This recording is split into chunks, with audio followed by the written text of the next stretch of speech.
Welcome to Ichiraku Ramen and thank you for joining me for another journey into the world of shinobi. Before we begin, I want to give a huge thank you to everyone who listens, supports the channel, and enjoys these stories. Today's story is called Uprooted. Summary. In this story, taking advantage of the chaos and Hiruzen's compromised position, Danzo Shimura finally gets what he's wanted for over a decade: custody of the Nine-Tails Jinchuriki. Danzo believes he has finally secured the ultimate, emotionless weapon for Root. He thinks he can break Naruto. But Danzo made a fatal mistake. Naruto makes a terrible weapon, but he is a master at changing hearts. Now locked away in the shadows with Danzo's traumatized, fanatical, and emotionally inept devotees. Naruto isn't the one in danger. Root is. This is a fan-made story inspired by the world of Naruto. All characters in the original universe belong to their respective creators. This narration is created for entertainment purposes as part of a transformative storytelling experience. The story itself was written by Orrunan, and full credit goes to the original author. If you would like to read the original version, the link to this story is included in the video description below. If you like my content and want to keep up with future updates, hit that subscribe button and don't forget leave a like if you enjoyed the video. It not only helps me but helps with YouTube algorithm. Now sit back, relax and enjoy. Prologue, Danzō-sama wants you. Sandaime Hokage Sarutobi Hiruzen looked out of his office window at the village below him. The village was alight in orange, golden and red lights, silk paper lanterns, bonfires and fireworks. The memorial festival of Yellow Flash was well underway. It had been 13 years already, and he was sure that Minato would have been proud of them. Of how quickly they had recovered and of their newly found acceptance of one Uzumaki Naruto. Naruto's daring rescue attempt that had ultimately saved him from having to summon Shinigami to force Orochimaru to retreat, defeat of Sabaka no Gara, part in bringing Tsunade of the Sannin back to the village to heal him, and everyone else still in the hospital, and dragging back one recalcitrant Uchiha Sasuke had earned the boy a lot of goodwill. The scars were still there, but thanks to Naruto's perseverance and patience, as amused as some might have been by the thought of the loud boy possessing any, they were healing. All in all, this had the potential to be the first enjoyable memorial festival of Yellow Flash Naruto had ever attended. If only Hiruzen didn't need to do what he was about to do. He had a sinking feeling in his stomach that his student wouldn't have been proud of him at all. Turning his back to his window, the aged Hokage glared sadly the offending piece of paperwork to complete before he also could join the crowds below in their celebration. He didn't feel like celebrating, but one of his duties as the Sandaime was to make at least a token appearance. The last document on his desk was the registration request for a new ninja into the Root program run by his one-time rival Danzo. It didn't say Root, of course. Admitting the existence of the illegal ANBU branch would have sent the old man into prison quicker than he could say busted. Danzo was requesting Uzumaki Naruto, the Jinchuriki of Kyubi no Yoko, as his apprentice.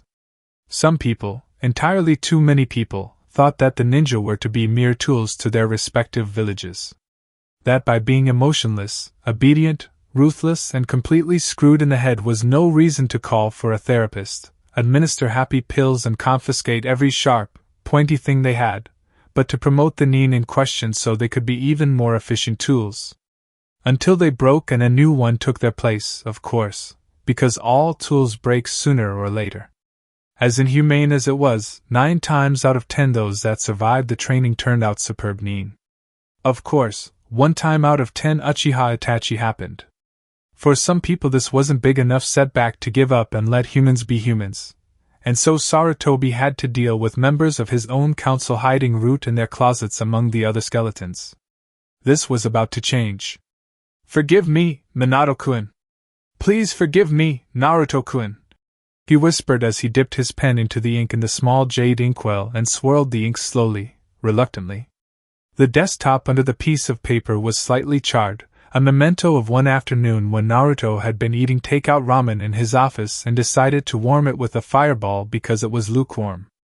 At least technically Danzo had to go through the Hokage to bring in new Root members, But that didn't stop him from playing behind Hokage's back at the most inconvenient time. The previous year Danzo had tried to recruit half of the graduating class into his new apprentice program for ninjas showing early ANBU potential. Apparently he had hoped that in his rush to get out of the office to buy the new Ichiraku Classics collection, hardback version with author's autograph, Sarutobi would sign the papers on his desk without looking at all of them. Luckily for the genin-to-be, Jiraiya always sent his old teacher his every publication and Sarutobi had concentrated on his work that afternoon. He'd had it with the root. The root had to go.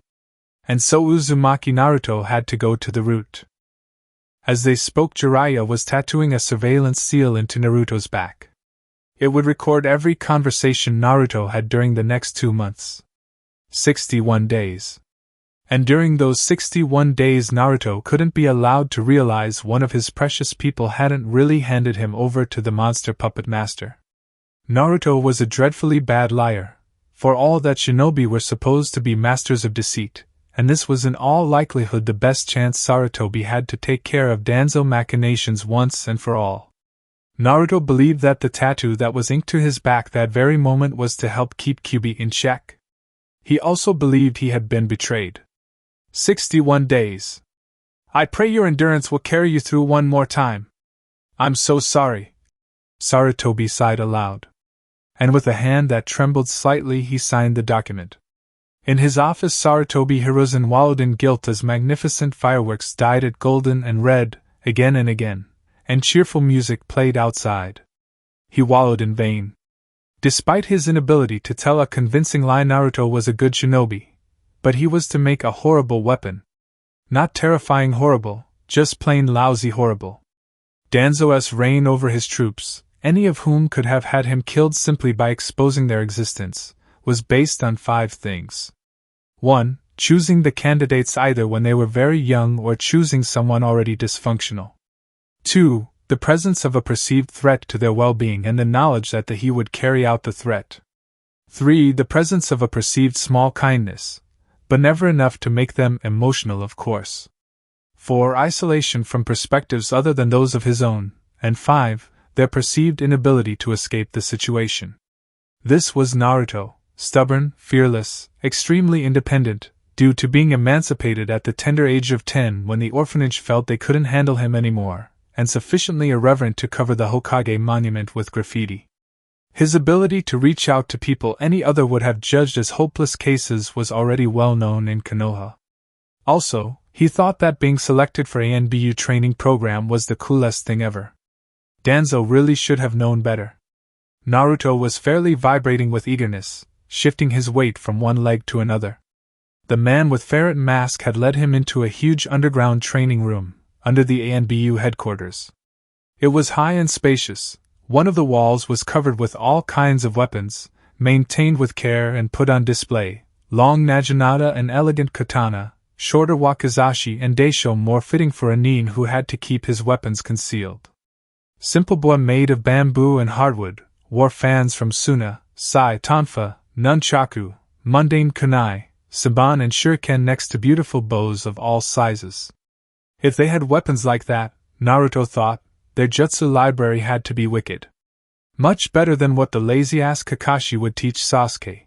Naruto only rued the fact that he wasn't allowed to tell his teammates, or anyone else, where he was and doing what. His glee was interrupted when a door opened at the opposite end of the room and a red-haired woman in her mid-20s, dressed in hakama, walked in, steps echoing in the bare room. She was rather beautiful, though nowhere near Sakura-chan's or Tsunade-ba-chan's class. Her hair was cut so it barely reached her chin, and her dark eyes were hard and stern.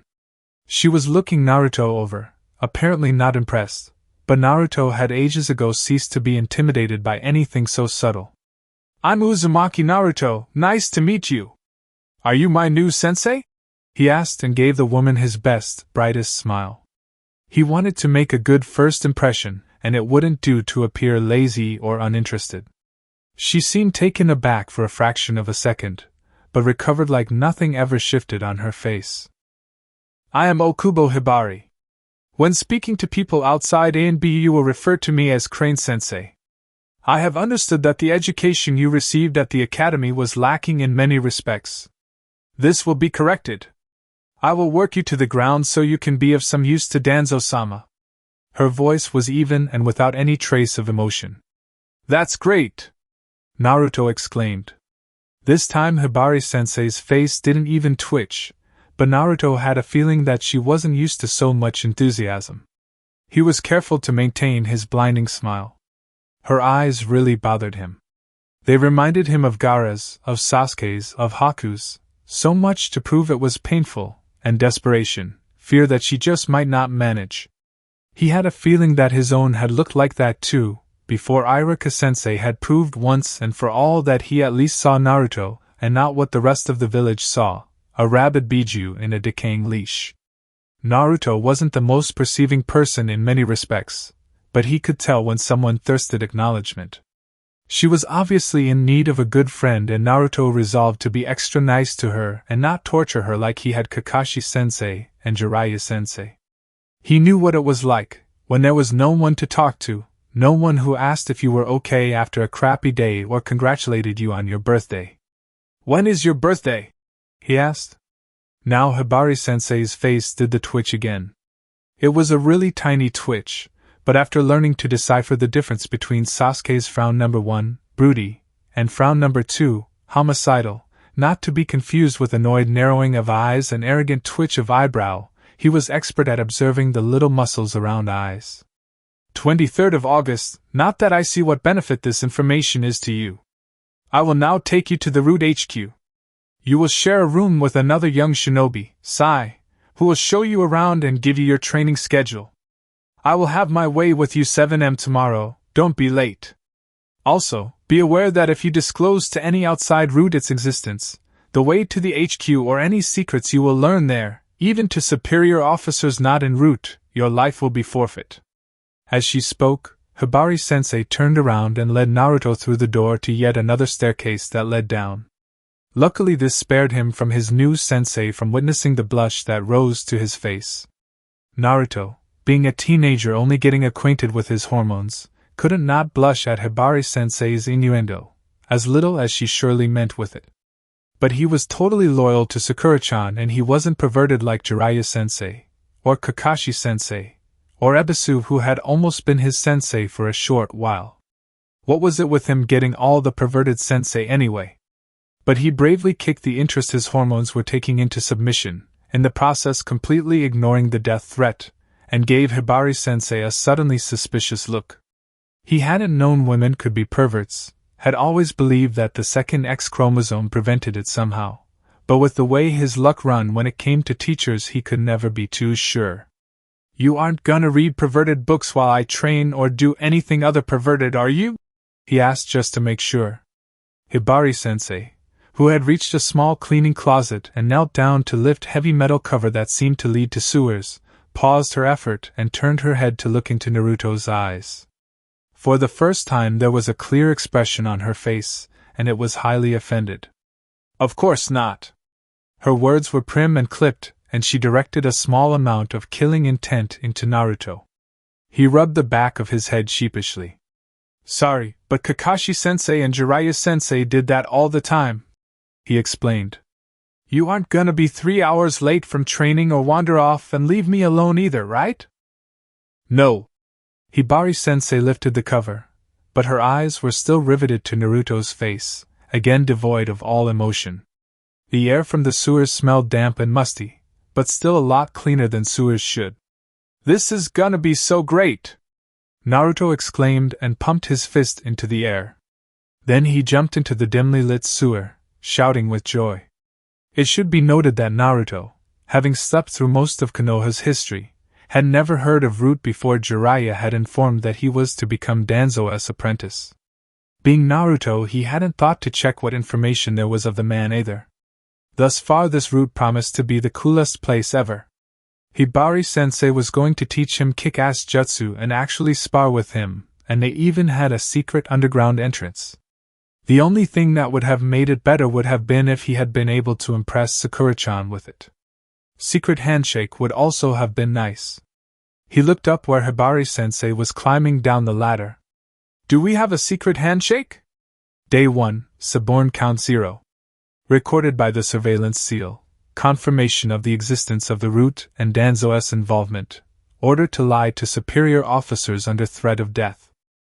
Quick pause, guys, I just want to take a second to say thank you. We actually hit 1,000 subscribers, and that is entirely because of you.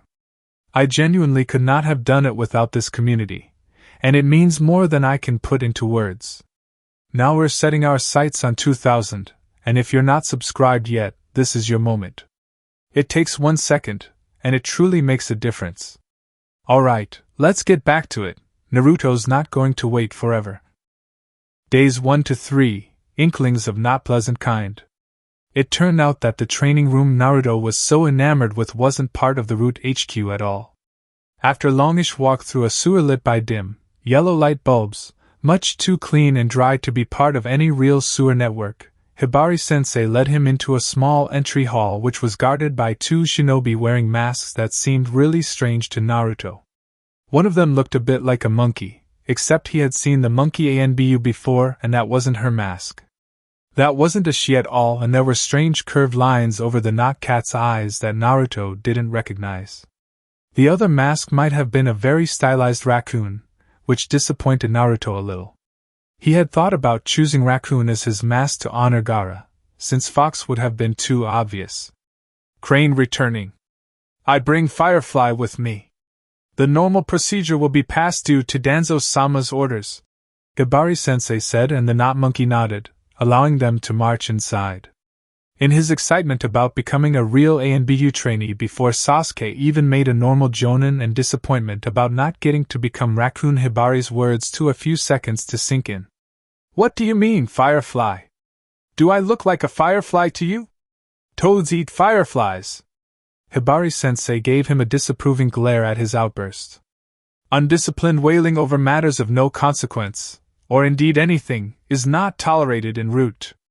You have been registered as Firefly, and that alias will in no way hinder your duties, she admonished him. What relevance does Toad's ability to eat fireflies bear in this, anyway? She asked. Nothing, Naruto muttered, internally banging his head against the wall. Ero-sensei had forbidden him from letting anyone in Root know that he had trained Naruto as much as he had. When it came to summoning toads, the damage was already done, but he had told Naruto to not bring the subject up to keep anyone from taking undue interest in the subject. He especially wasn't supposed to let anyone know that he could use Rasengan. He really wasn't sure why it was so big a deal, but he assumed that the pervy Sannin had some kind of good reason. Maybe. Good for you to act all cool, you have an animal that can be taken seriously, he muttered rebelliously under his breath, as he followed his new sensei further into the underground base. What did you mean by the normal procedure? He asked then. Wasn't it so cool that he was a special case? Almost cool enough to forget the firefly thing, but only almost. Each member of the Root had a curse seal imprinted on their tongue by Danzo, near the back of their throat, that would paralyze their whole body if they tried to speak anything about Danzo or Root, rendering them unable to speak or move. Jiraiya, the undisputed seal master and an unofficial spy master of Konohagaku no Sato, had managed to get a report of his concerning the Kyuubi seal stolen by one of Danzo's underlings. In it he warned the Hokage about ever applying any seals other than chakra suppression seals on Naruto because they would play havoc with Yandame's seal, endangering the whole village. It was a load of crap, but Jiraiya was the only one advanced enough in Fuinjutsu to see that just by looking at the seal.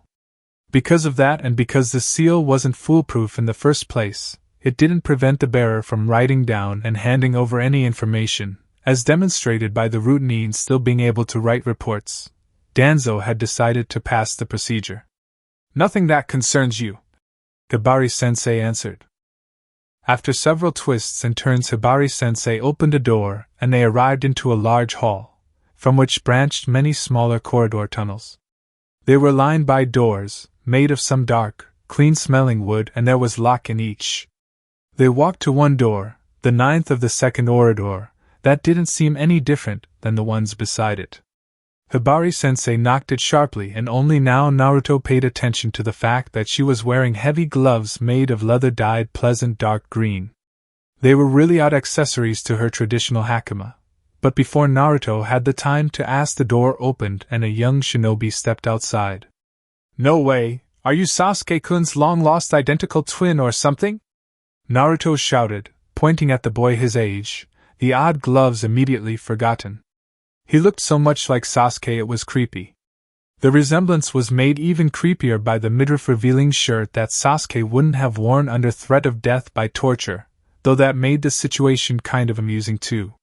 But the creepiest of all was Sai's smile. His eyes were closed, the curve of his mouth picture perfect, and still it somehow managed to be second only to Orochimaru on the creepy scale. That was when Naruto first began to have suspicions about Root. Hibari-sensei might have been just an exception, but Sai too? Kakashi-sensei had told them once, when they had been on the mission to protect Princess Yuki, once is a pity, twice might be a coincidence, but 3 times is already a pattern. All right, so he had to wait until he saw a third person without a mask. But it was a good thing he was there. These people really needed someone to kick some sense and emotion into them. "This is Sai. He will take over from here." Without further goodbyes, Hibari-sensei turned around and marched off. "Have a good day, Hibari-sensei!" Naruto shouted and extended his hand to Sai. He got a glimpse of Sai's room, now his room too, and it made him frown unhappily. It was completely bare, other than the futon, closet and 2 desks. All was gray and drab beige, like washed colorless. Obviously Sai knew nothing of decorating. It was all begging a touch of orange. Naruto also wondered if his plants would survive without sunlight, and sadly concluded that they wouldn't. His plants trusted him. No way he would bring them there to die. "It's nice to meet you, Sai-kun," he said. Sai looked at his hand like it was some kind of exotic animal before taking it, and shaking it 2 times before letting go. "Good day, Naruto-kun. I have read a book about this. Does this mean we are friends now?" he asked with a pleasant voice that wasn't like Sasuke-kun's at all. He grabbed Sai's hand and dragged him towards the main corridor. "Yep, so it's time you show me around. We are gonna be training together, right?" And so Naruto chattered away as Sai begun their sightseeing tour. "What's your mask?" he asked his new friend as the other shinobi led him through a corridor where an ugly bridge made of concrete elements crossed an underground river, dark, quick water, very pleasant to look like in comparison. Naruto thought that he saw a ladder go down in the shadows under the bridge and figured that maybe the river was another secret entrance. If it was, Sai didn't show it to him. "That is a secret," Sai announced and gave him another closed-eyed smile. "Don't tell me there is something even more embarrassing than Firefly. Is it Bunny?" he teased. Jiraiya-sensei would be so crushed if it turned out that the legendary Bunny Anbiyu featured in his Ica infiltration wasn't a woman after all. Sai didn't look amused. Then again, he didn't look much like anything. He tried to imagine what his face would look like should Jiraiya give him the bunny ear headband he had made in an obvious fit of self-destructive idiocy, but found he couldn't. The underground maze of tunnels and complexes, like the apartment complex where they had started from, was so big Naruto figured it had to be at least as large as the whole Uchiha district, just underground. It was, out of necessity, very bare and dull-looking, not to mention the lack of natural light. Now Naruto figured why Sai was so pale and he couldn't wait for his first day to end so he could get outside. The place was seriously constricting. "Didn't you have my schedule, Sai-kun?" he asked his new friend. He wanted to see when he was off duty. Sai took a paper folded 2 times from his pocket and handed it to him, without saying a word. Every day. 7.00 to 11.00 Ninjutsu Training, Instructor Crane. 11.00 to 11.30 Lunch Break. 12.00 to 16.00 Taijutsu Training, Instructor Crane. Every Wednesday and Friday additionally. 16.00 to 18.00 Tactics, Strategy, Instructor Otter. Every other Monday.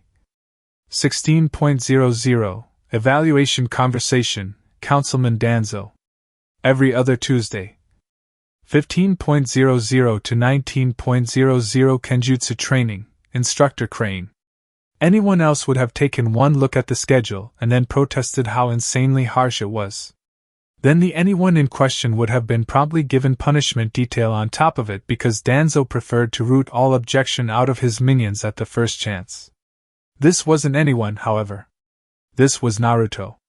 It was one of the lesser-known facts about being the Jinchuriki of Kyuubi no Yoko, but there was a reason Naruto acted like a 5-year-old on sugar and caffeine, unless recently beaten within inches of unconsciousness, and it wasn't just because.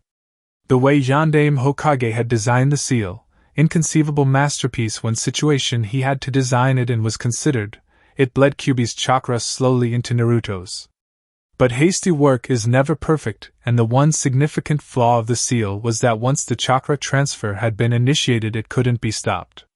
There was a steady flow of Kyuubi's chakra, strength, into Naruto that he couldn't cut off. As a result, Naruto was left brimming with energy, and much too little to do to burn it. That was the reason Naruto so often trained himself to the ground when properly motivated. He enjoyed the sense of rest it gave him. Looks cool. I bet Hibari-sensei knows all kinds of cool jutsu and moves. Tactics sound boring, though. Do you know who Oda-sensei is? He turned to look at Sai, who gave him the creepy, empty smile again. Crane-senpai is indeed a very commendable kunoichi. As to Oda-senpai's identity, he will reveal it to you if he sees fit, Sai answered. Then he stopped smiling like a switch had been flipped and tilted his head, giving Naruto a piercing gaze. Are you sure the schedule isn't too harsh for you, Naruto-kun? He asked. Naruto gave him his most confident grin, the one that split his face every time he exclaimed he was going to be Hokage one day, because it was something as sure as the sun rising the next morning. Of course not. I'm gonna ace through this, believe it. Sai nodded to him and smiled again, but it was as fake as it had been before and suddenly Naruto couldn't stand it. He hated it when people doubted him, even more when they didn't say so and he couldn't argue. What to do about Sai and his fake smile? To Naruto the answer was obvious. He poked his guide and new teammate to the ribs. That creepy smile of yours annoys me and I'm gonna do something about it, he declared. Sai raised one eyebrow and for a second he resembled Sasuke so much Naruto felt homesick even though he was still in the same village with the smug, arrogant prima donna ninja. How do you propose to do it?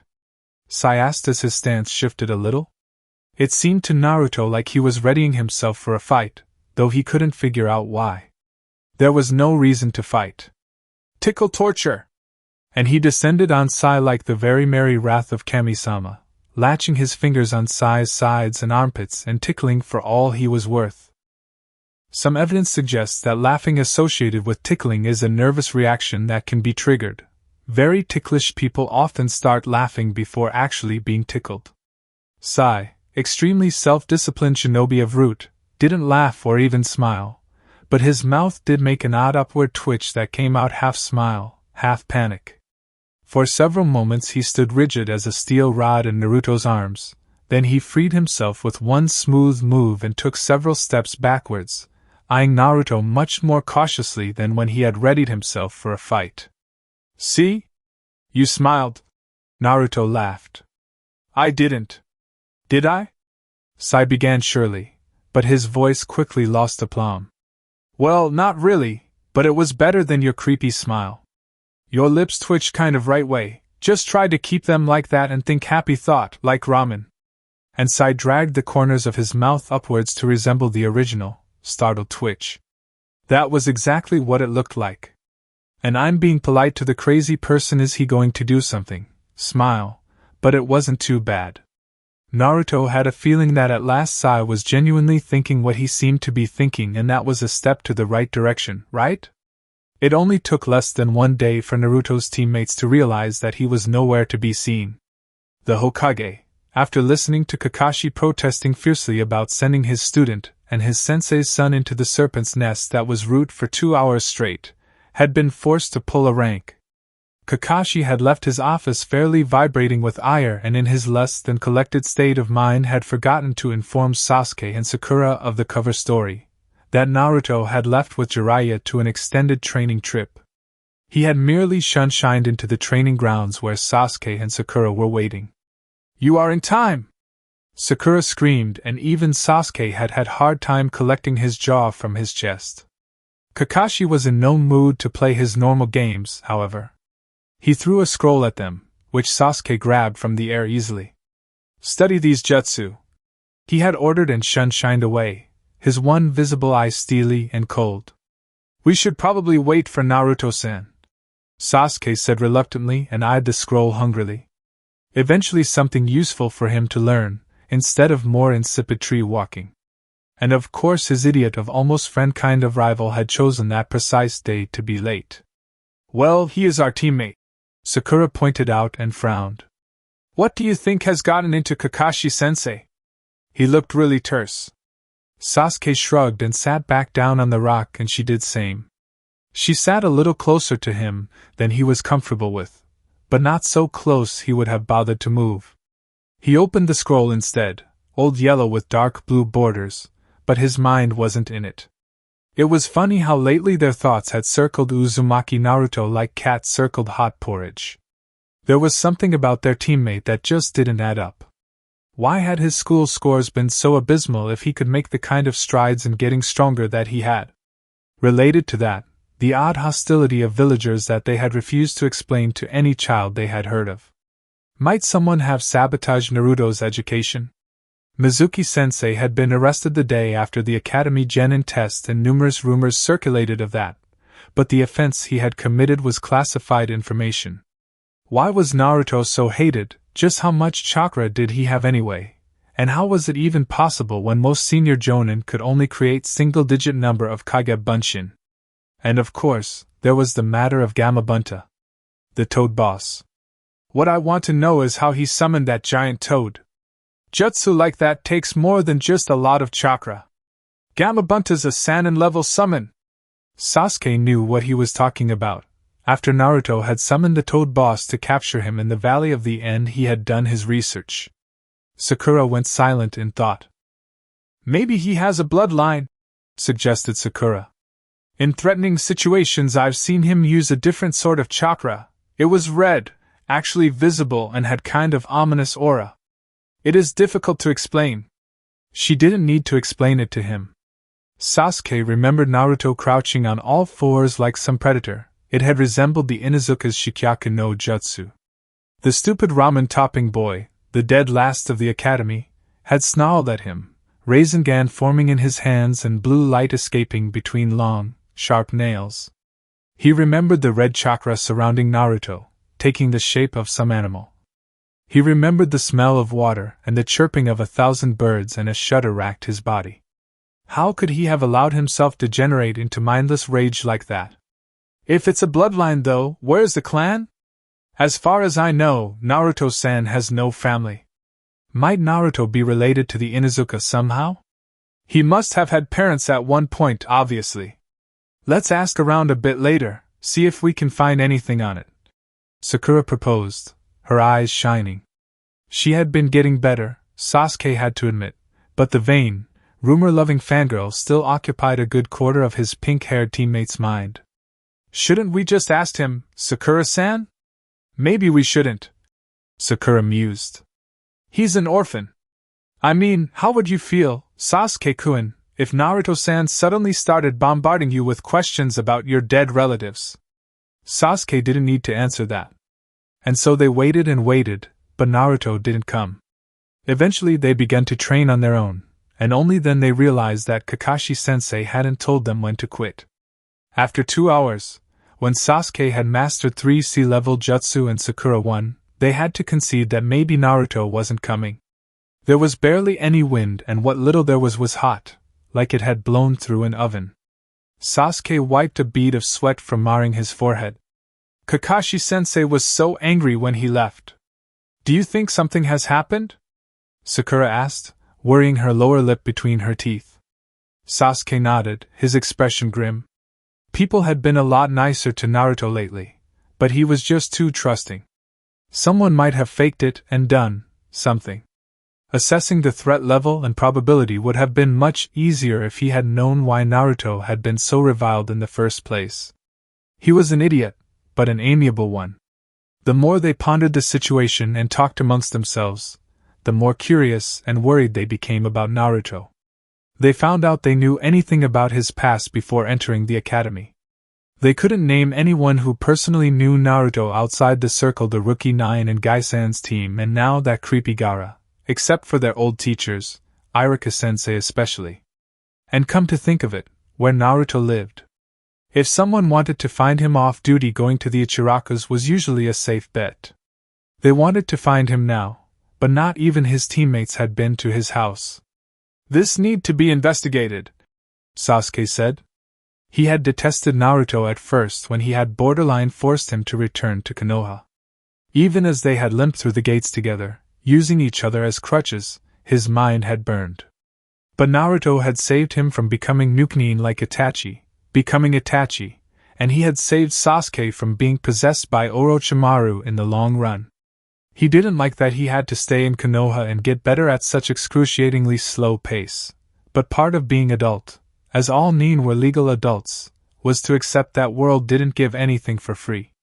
All this Naruto, the immature idiot, had managed to teach him. "What if something bad has happened to him?" Sakura asked with a small voice. Her big, green eyes were shining and Sasuke realized she was holding back tears. "If he is in danger we will save him, and if he has already been hurt there will be hell to pay." Immature idiot Naruto might be, but he was their immature idiot. Meanwhile, Sannin Jiraiya had left the town as part of Naruto's cover story. The Hokage, still plagued by guilt, believed that Sasuke and Sakura had been informed of the cover story. In a small inn, in the process of getting thoroughly sloshed in the middle of a day, certain Hatake Kakashi had already forgotten that he hadn't informed his students. At Ichiraku's certain academy teacher named Yumino Iraka was fretting because he had been supposed to meet Naruto there half an hour ago, and Naruto was never late for ramen. And en route HQ certain Uzumaki Naruto had blissfully forgotten to inform Iraka-sensei that he wouldn't be coming. Oops. Poor Danzo. Naruto joined route on Saturday, and he trained the Sunday. Hibari-sensei had decided to split his ninjutsu training in half. Every other day she would work with Naruto's chakra control until he could actually conserve his strength. Every other day he would tech him jutsu he could use right away, immediate satisfaction so to speak. She begun with new jutsu and she begun from the scratch with his taijutsu, forbidding him from giving in to Kyuubi-born instinct to go down on all four and kicking his ass whenever he did. The second day she gave Naruto a small wooden tablets with 6 thin lines drawn into it, all the colors of the rainbow. He was to channel his chakra into it, and the more chakra he channeled the more lines drawn with chakra-sensitive ink would be lit with white light. If he channeled too much the tablet would explode. He was to continue the exercise until only one line was lit. It was probably prescient of her to give him 100 tablets. "Why are you wearing those gloves all the time?" he asked her after blowing up the 7th tablet in a cloud of small, sharp wooden shrapnel. Hibari-sensei was picking the splinters from his hands with pincers, her hands pleasantly sure. Even handling the pincers would have been a lot easier without the gloves. As he asked her, the grip tightened painfully, if only for a second. "You wouldn't like what's underneath," she said humorlessly and gracefully picked a tiny splinter from where it had lodged between his ring finger and little finger. "I sure would. I like Hibari-sensei, so there's no way I wouldn't like your hands too," he promised. But instead of making her happy, that made her angry, and she took obvious pleasure in pointing out every flaw in his ninjutsu and taijutsu all day long and delivering harder hits and kicks than the day before. Naruto couldn't understand why people had to be so complicated. If you said nice things to them, they were supposed to be happy about it, right? He had wanted to make Hibari-sensei happy, but she had just gotten angry, even though he had promised to like whatever she was hiding. Naruto never backed down on his promises, that was his nindo. Hibari-sensei's pretty face was closed that day, like a window with shutters inside, and nothing Naruto did that day was good enough. On Monday was also his first evaluation conversation with Danzo. There wasn't much to evaluate yet, but that wasn't the point. Danzo intended to initiate Naruto's downward spiral into his greatest weapon, the feather in his cap. Hiruzen Sarutobi was an old man after all, and he had yet to name a successor. A man in possession of a force fit to level the whole village would be in prime position when choosing the next Hokage after all, and Sarutobi's health wasn't what it had been before Orochimaru's attack. He might decide to give up the office any day, so there wasn't time to cultivate his ace in the whole one day more than necessary. They met in his office, Uzumaki Naruto sitting opposite to him.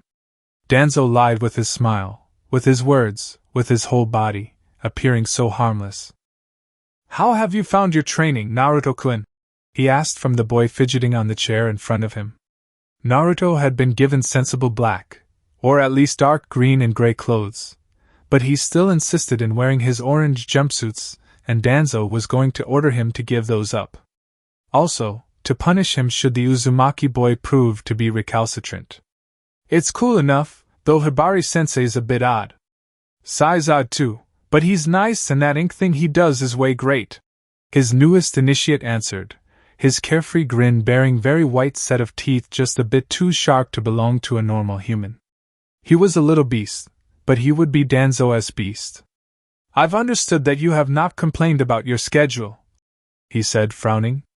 True, 3 days weren't much time for a nin to wear themselves out, but everyone who graduated from the academy had learned to recognize their limits, and apparently Uzumaki Naruto's were higher than he had anticipated. "I will add art lessons into your schedule. Sai-kun will be the one to teach you," he informed his newest converted. As he had expected, Naruto's face was twisted in a grimace. "I can't use the painting fighting. Sai said my chakra pollutes the ink. Other than that, drawing's useless." "There is no useless skill when you are a shinobi," Danzo said to the doubtful boy sitting opposite him. "The ability to draw is a very important thing for all ninja to possess." "Really? Why?" Naruto's voice wasn't convinced, and he was fidgeting on the chair, tapping the floor with his feet. Danzo sighed. Naruto wasn't against all odds abused into desperation to please, so he would have to pretend to care for his well-being, at least for now. He pulled the newest edition of IWA Bingo book from his pocket and handed it to the messy-haired boy. "Bingo book? So cool, do I get one?" Naruto asked and grabbed it, opening it at the beginning. Abukara Aki, A-class Jonin of Kusugakure. A copy of a photograph of a long-nosed woman with her hair on a ponytail looked at him from the page. "Look on page 62, he ordered. Naruto flipped through the book, stopping at Tsubusa, and snorted when he realized they hadn't reported him dead yet. But the memory of Haku's desperate eyes and his blood on Naruto's hands, warm and smelling so strongly he had though he could never scrub it off, made him turn the leaf quickly. "Name unknown," he read. A-class. Description: black hair, brown eyes, wears glasses, mole above collarbone. Weapons of choice. His voice died down. "It would be more helpful if they had at least a sketch, wouldn't it?" Danzo asked dryly. "Or a good portrait." He took the bingo book back and picked his notebook, the one with the Ika cover, from his pocket, clicked his pencil open and drew a quick diagram of an imaginary building. "Getting caught smuggling something like this out of a Wagakure is bound to get an undercover agent into trouble." He made another quick drawing, this time of a classic mountain scenery with bamboo roots and a crane. It wasn't a very good drawing, but it wasn't like he lived like he preached anyway. He didn't need to. He was the top dog in this junkyard and no one dared to question him. "So you never took drawing lessons, did you?" Naruto asked, making Danzo grit his teeth. "Something quite harmless, isn't it?" he continued like he hadn't heard. "I don't get it," Naruto said in frustration. "What has that got to do with the building?" "Simple," Danzo said with an indulgent smile. He again picked up the pencil and made lines connecting several little spots hidden with the lines, drawing the building's diagram over the picture. He cackled internally at Naruto's resigned face, though his kind, grandfatherly smile never wavered. He would like to see that a lot more in the future. Art lessons it was, then. Now on to the next part. Give a bone to the dog and take advantage while it's still wagging its tail.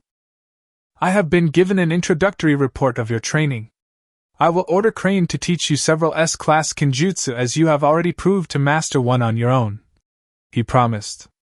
He had to admit that the use of Kagebushin as training tools, by multiplying yourself and the time used from subjective point of view, was rather ingenious. Ha was planning to make it a standard practice.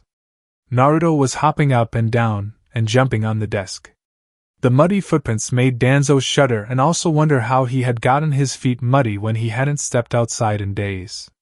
In fact, Naruto had. He had just used the cool river entrance and not bothered to tell anyone. There was no way he could go without ramen and go on living, after all. Crane has praised your training motivation, but it seems to me that you take this with much too light heart. Being a shinobi is a serious business. The future of Konoha depends on the likes of you. Don't you think that it is the time to give up the games of youth and become the adult you have been since you became genin? He asked. He was well aware that the young wanted nothing more than to be seen as adults, to play the adults' games instead of those of youth, to be praised.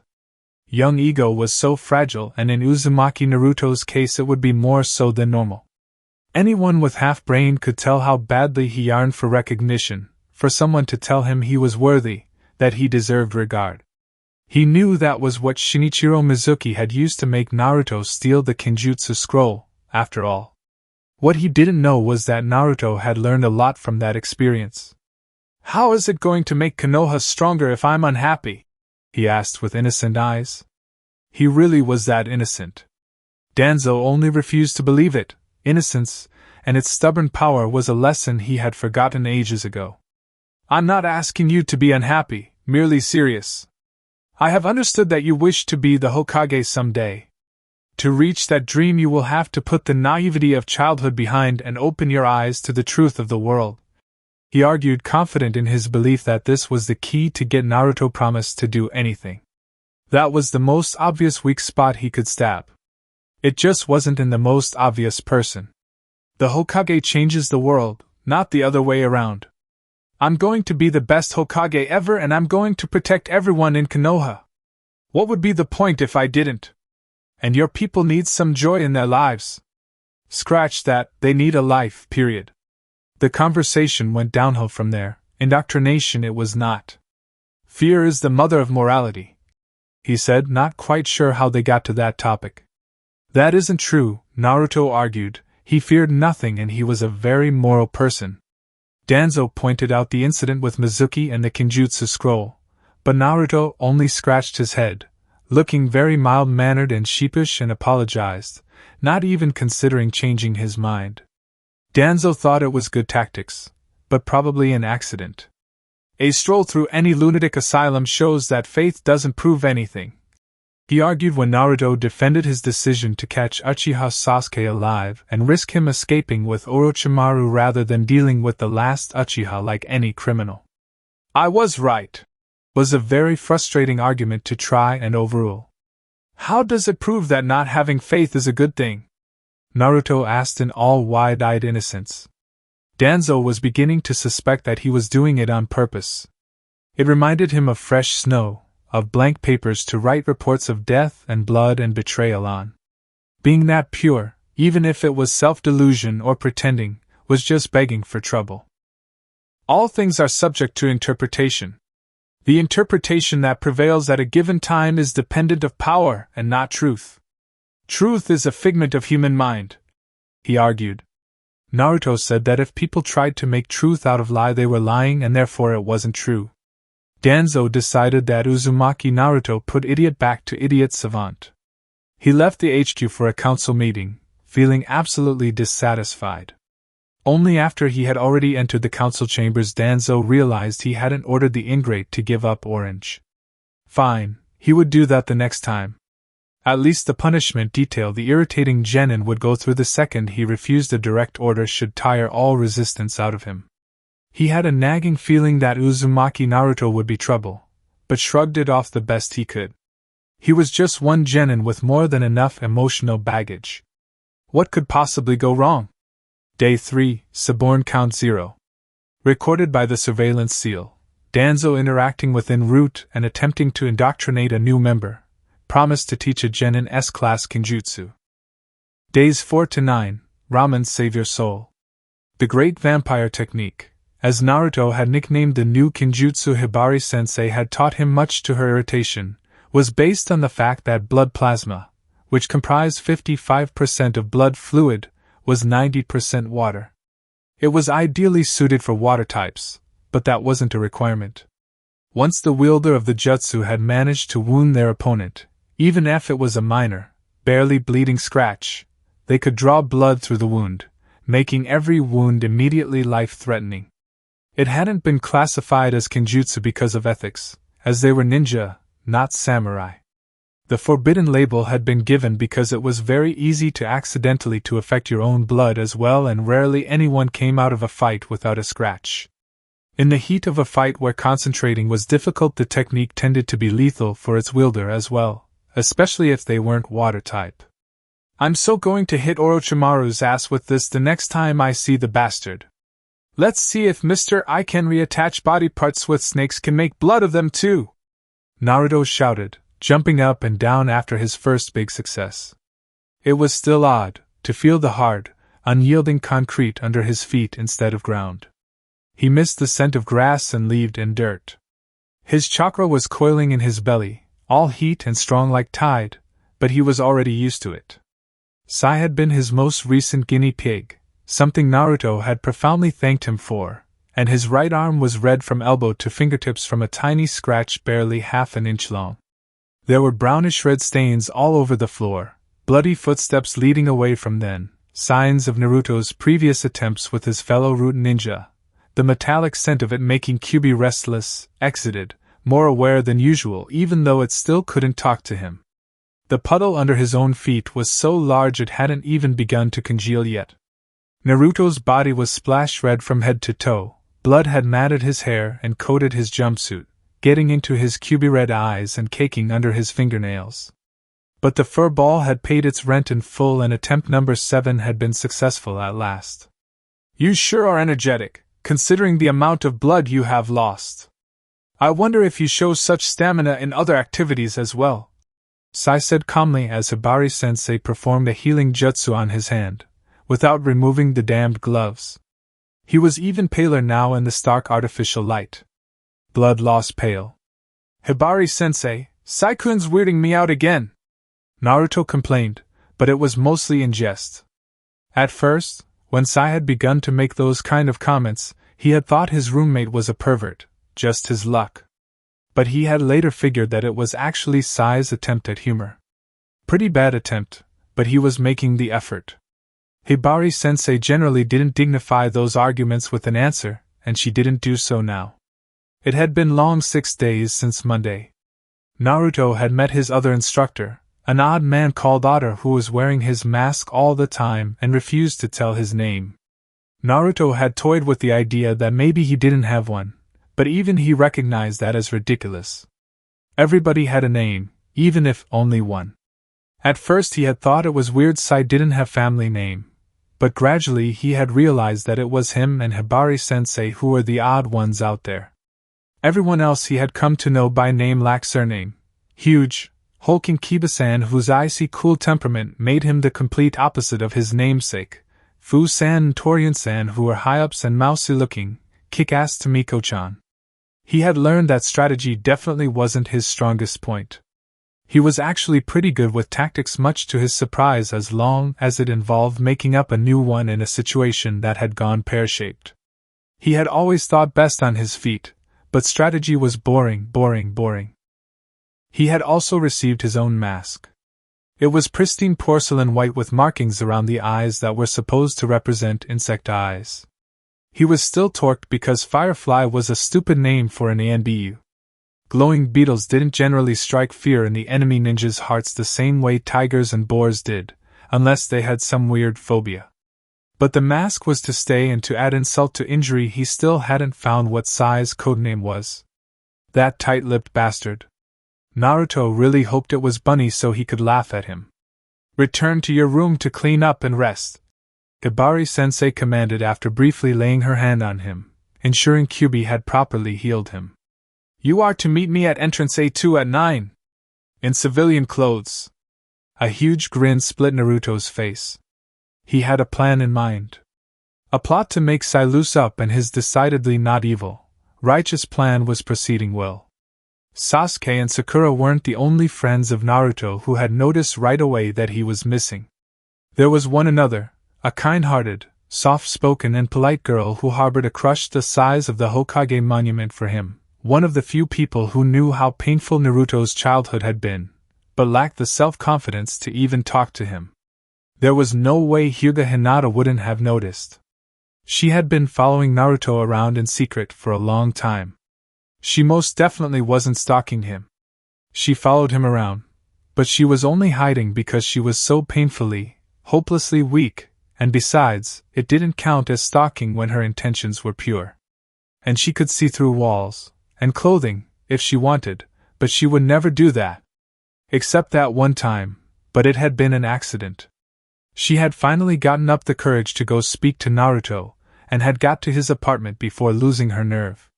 Shifting her weight uneasily from one leg to another, trying to muster her courage to knock the door. She had activated her bloodline to see if Naruto was inside, a handy excuse to stall, and gotten an eyeful of Naruto in a bathroom. Luckily he'd had a white and blue towel around his waist, but Hinata had seen his tanned, muscular chest, still glistening with small drops of water, his strong arms and almost foxy gait, and promptly fainted. But that still wasn't stalking. It was day 4 when Hinata found out that Naruto had gone missing. Because she was an intelligent, sensible girl, she decided to ask from his teammates, since they should be in the know. She was also a girl with a cousin who regarded Naruto very highly and was prone to going to ridiculous length once he decided on something, and Naruto was the one person who had talked him out of that resolve. Ever. Double oops. But that's what evil megalomaniacs get for being evil megalomaniacs. The bar was smoky and kind of smelly and full of loud people. Naruto loved it fiercely after the sterile root headquarters. He was sitting on the bar stool like Hibari-sensei had taught him to, and sip from his glass with small, feminine sips. Performing the jutsu and sauntering had always been enough for him. He had never known it took so much thought to fool ninja long term. The drink was pink because he thought it looked feminine. It tasted stupid, but you couldn't have everything. "What is a woman like you doing in a place like this?" A man in his 60s was wiggling his eyebrows at Naruto. Black, cropped hair and lack of tattoos aside, the man reminded him of Erosenin. "Having a free night while my dear husband is taking care of our 10-month-old baby," he said. It was really had to keep straight face. "Cammy, what's a woman like you doing with a husband and a baby?" The pervy man's gaze raked down his body. Naruto sat straighter and pushed her shoulders back, making her ample breasts stand out, and the man swallowed hard. Sai had theorized that his borderline obsession to disguise himself as a scantily clad girl was actually Kyuubi's influence. And yes, he had come to know Naruto that well in only a week, since in the folk stories foxes were known to often take a woman's form to toy with men. Naruto thought it was hilarious how breasts impaired people's brains. The sex was too good to say no. There was a good explanation for this. Really. Naruto had decided to take Sai to Ichiraku's because of the tragic fact that he had only ever eaten instant ramen. There was ramen and there was instant ramen, and the latter was a crime against ramen as far as Naruto was concerned. He had been making friends with Sai, who had done his best to ignore his antics, but that was nothing new. They all cracked sooner or later, so Naruto hadn't worried. And because Naruto was Naruto, the conversation had unavoidably turned to ramen. Sai had not smiled a little and shaken his head. "Isn't all ramen essentially the same? I know they pretend to make different flavors, but it all tastes the same to me." They had been on their way to the training room. Sai had glanced over to see that Naruto was no longer walking beside him, but had stopped in the middle of the corridor. He didn't know it, but that moment had convinced Naruto for good that there was something rotten in the root. Only total monsters would prevent growing ninja from ingesting the blisscom tangible that was real ramen. He still said Sai-kun, but just as with the drama queen ninja also known as Uchiha Sasuke, he had already come to think of him as only Sai. Sai was a friend. Any friend of his would be deprived like that only over his cold, dead body. So he had decided to sneak Sai into Ichiraku's. But he couldn't literally sneak him through the river entrance because Sai was rule happy enough to tell on him, and then Naruto would be deprived of his ramen, so he had needed a cover story. In order to achieve this, he had attacked Hibari-sensei with vengeance, complaining that how was Sai ever supposed to infiltrate anything if he had the social skills of a gnat, and he needed some real-life practice about subtlety too because he was as subtle as a Rasengan to a face. Naruto was man enough to admit his own faults. Hibari-sensei had acquiesced, because it was all true, and arranged for a routine only known as Hyo to act as a fake informant Sai was supposed to deal with while Naruto would arrange a distraction.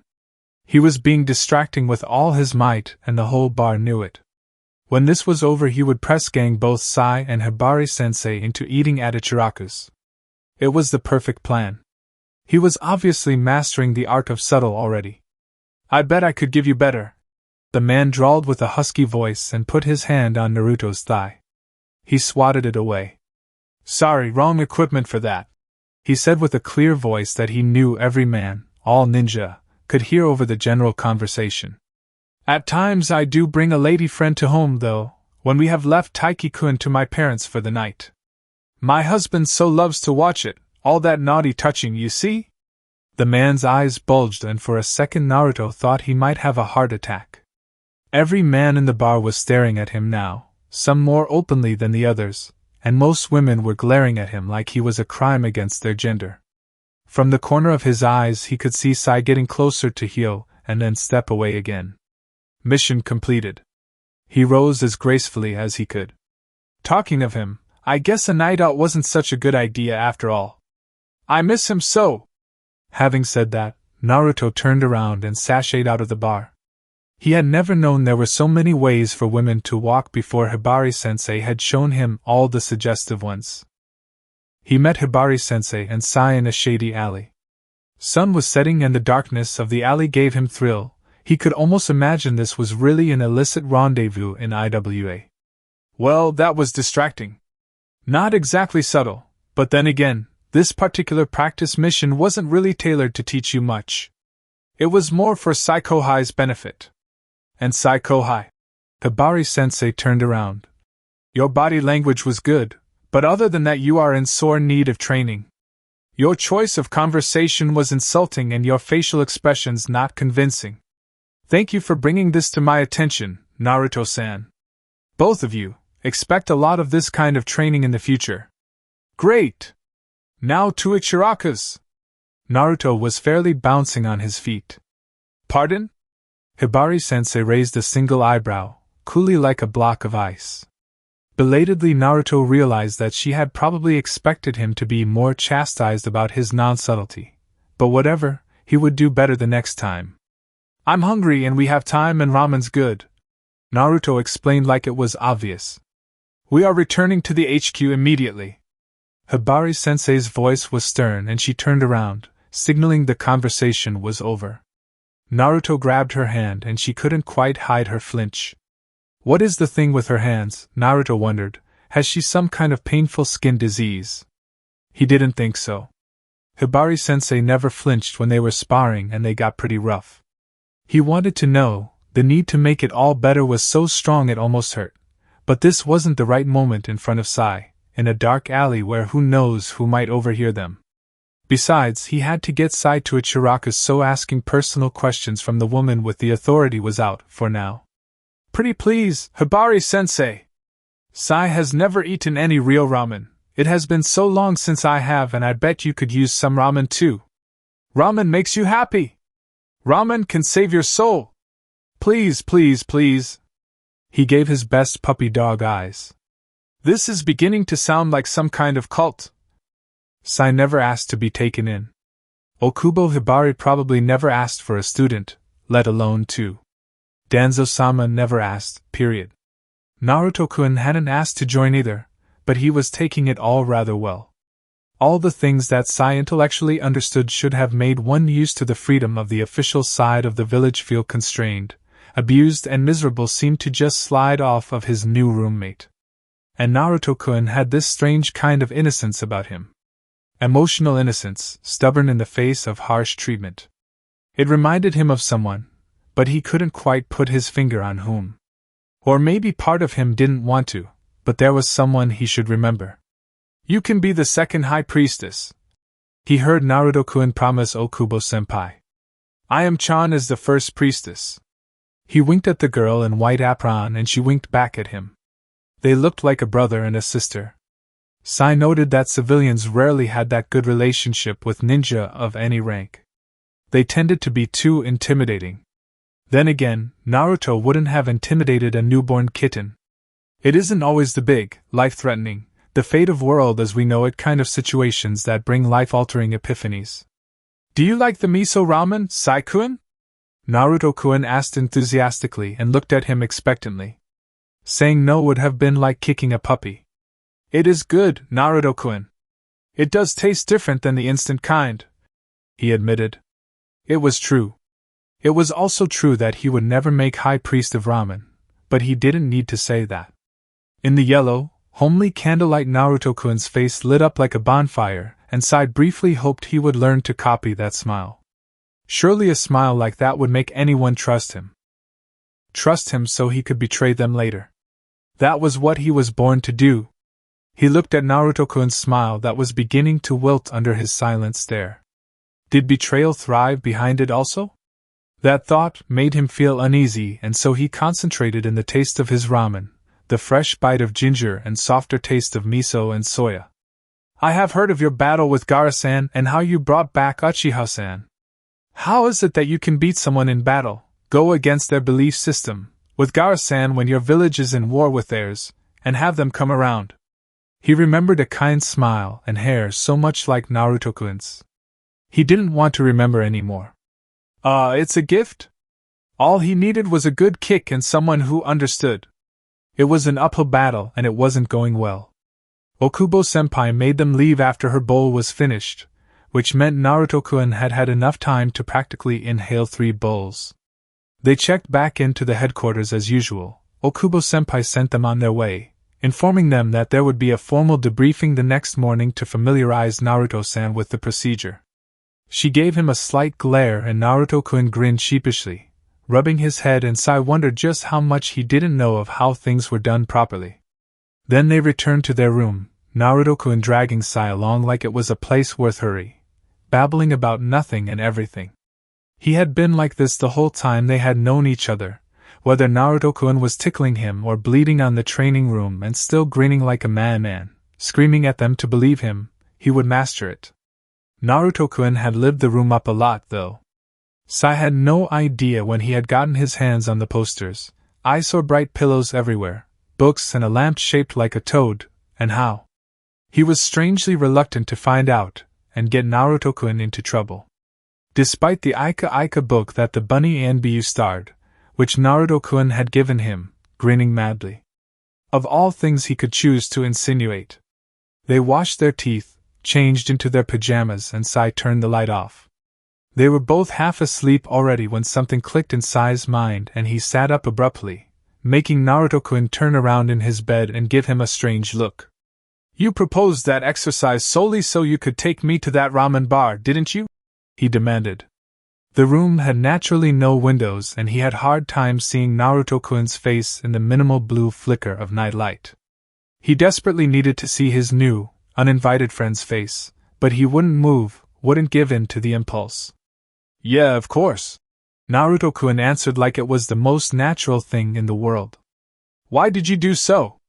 There was nothing in it for you and it was a small thing. His voice was cracking. He didn't like his voice cracking, but he liked not understanding people's motives even less. No one had ever done anything just to make him happy, except, not? No one. It wasn't small to you, Naruto-kun said with more perceptiveness than Sai would have liked. It wasn't small, but how could Naruto-kun know when he hadn't known it himself? Besides, you are one of my precious friends, like Sasuke Baka and Sakura-chan and Niji-kun and Gaara-kun and all my senseis and old man Hokage. One day I'm gonna be the Hokage so I can better protect you all. If you ever try to run away I'll drag you back like that idiot Sasuke, and I'm feeding you cause you know nothing of having fun. Sai had killed the first time when he had been 10 years old, and it hadn't felt like anything worth mentioning. His second kill had been a member of the Fire Daimyo's court, one that had spoken for reducing the support the village received. That the man had also been a pederast interested in boys younger than 15 had been just an unrelated detail to Danzō-sama, something that had helped them smuggle Sai into the man's quarters. Nothing had happened, but the looks the man had given him had made Sai feel great satisfaction at killing him. The mission had made him feel queasy later, but it hadn't eroded his loyalty to Danzō-sama a bit. On his 7th assassination mission, Sai had been captured. He had known that Danzō-sama wouldn't order a rescue, merely change his plans so that it wouldn't compromise them if Sai broke and had still enough wits left to ask for a paper and pen. He had escaped himself after 2 days and returned to the route like the good tool he was and been punished for failing the mission. He hadn't broken then, hadn't betrayed Danzō-sama, though there had been a moment when he had considered it. All anyone needs to know of Naruto's character is that after all that he was the one to break Sai. It was completely accidental. He did it with a bowl of ramen and 3 sentences, and Sai was left a lot saner, happier and angrier all at once for it. And, at first, mostly happy. His name was Shin. Thus Sai broke and he smiled genuinely the first time since Shin had died. Good thing Naruto's eyes were keen enough to see it in the dark. Day 9, Suborn Count 1. Recorded by the Surveillance Seal, Okubo Hibari, Crane, teaching Uzumaki Naruto Kinjutsu. Days 10 to 13, Arts of Bang and Friendship. It was a beautiful, warm day. Not that Sai knew anything of that, hidden away in underground military base. It was their half-hour lunch break and Naruto-kun being Naruto-kun had cleaned his plate and drank his coffee in 10 minutes and returned to their training room. Sai opened the door and began to walk to his teammate, freezing mid-step as he took in what he saw. Bright red and blue tatami mats rolled next to the wall, out of their destructive ways, check. A small table full of gunpowder, hollow bamboo sticks, white porcelain shells, small glass and clay bottles and wooden boxes, inkwells, brushes and empty notes, ready for the lesson scheduled for that afternoon, how to combine Kaiyukujutsu, the explosives art, with taijutsu. Check. Naruto sitting on a bench, knitting. Check? Sai eyed Naruto-kun and his knitting dubiously. A scarf could be of many practical uses, he readily admitted that. It could be used to tie up captives, bandage wounds and even, in dire need, to keep a person warm. Not that someone who wore a shirt that bared his midriff worried about his neck first when the temperature dropped, but if it was sufficiently long it could be tied around a person's waist too. But it was a cold, hard truth that pink was not a good color for a ninja. Excuse me, but what are you doing? Orange aside, he didn't think Naruto-kun would wear that. And he prayed to whatever deity that would listen to a killer like him, maybe Janshin would. That Naruto-kun wasn't going to try and press gang him into wearing it. Naruto-kun twitched. How interesting. He never flinched from any of Sai's questions, even the ones he was apparently expected to know the answers to already, even the ones people weren't, it seemed, supposed to ask, though he at times yelled a lot. The first time that had happened Sai had been afraid he had somehow ruined his friendship with Naruto-kun, but 5 minutes after that Naruto-kun had acted like nothing was ever wrong. It unnerved Sai. He was used to knowing how people would react to him, and if Naruto-kun was a typical specimen of people from outside, then he would be in trouble. Then again, no one had ever acted like Naruto-kun when Sai had been out on missions. Naruto-kun didn't refuse an answer now either, but he did duck his head a bit, running a hand through his hair with a sheepish chuckle. Something embarrassing then, but Naruto-kun found enough humor in it to answer. Knitting.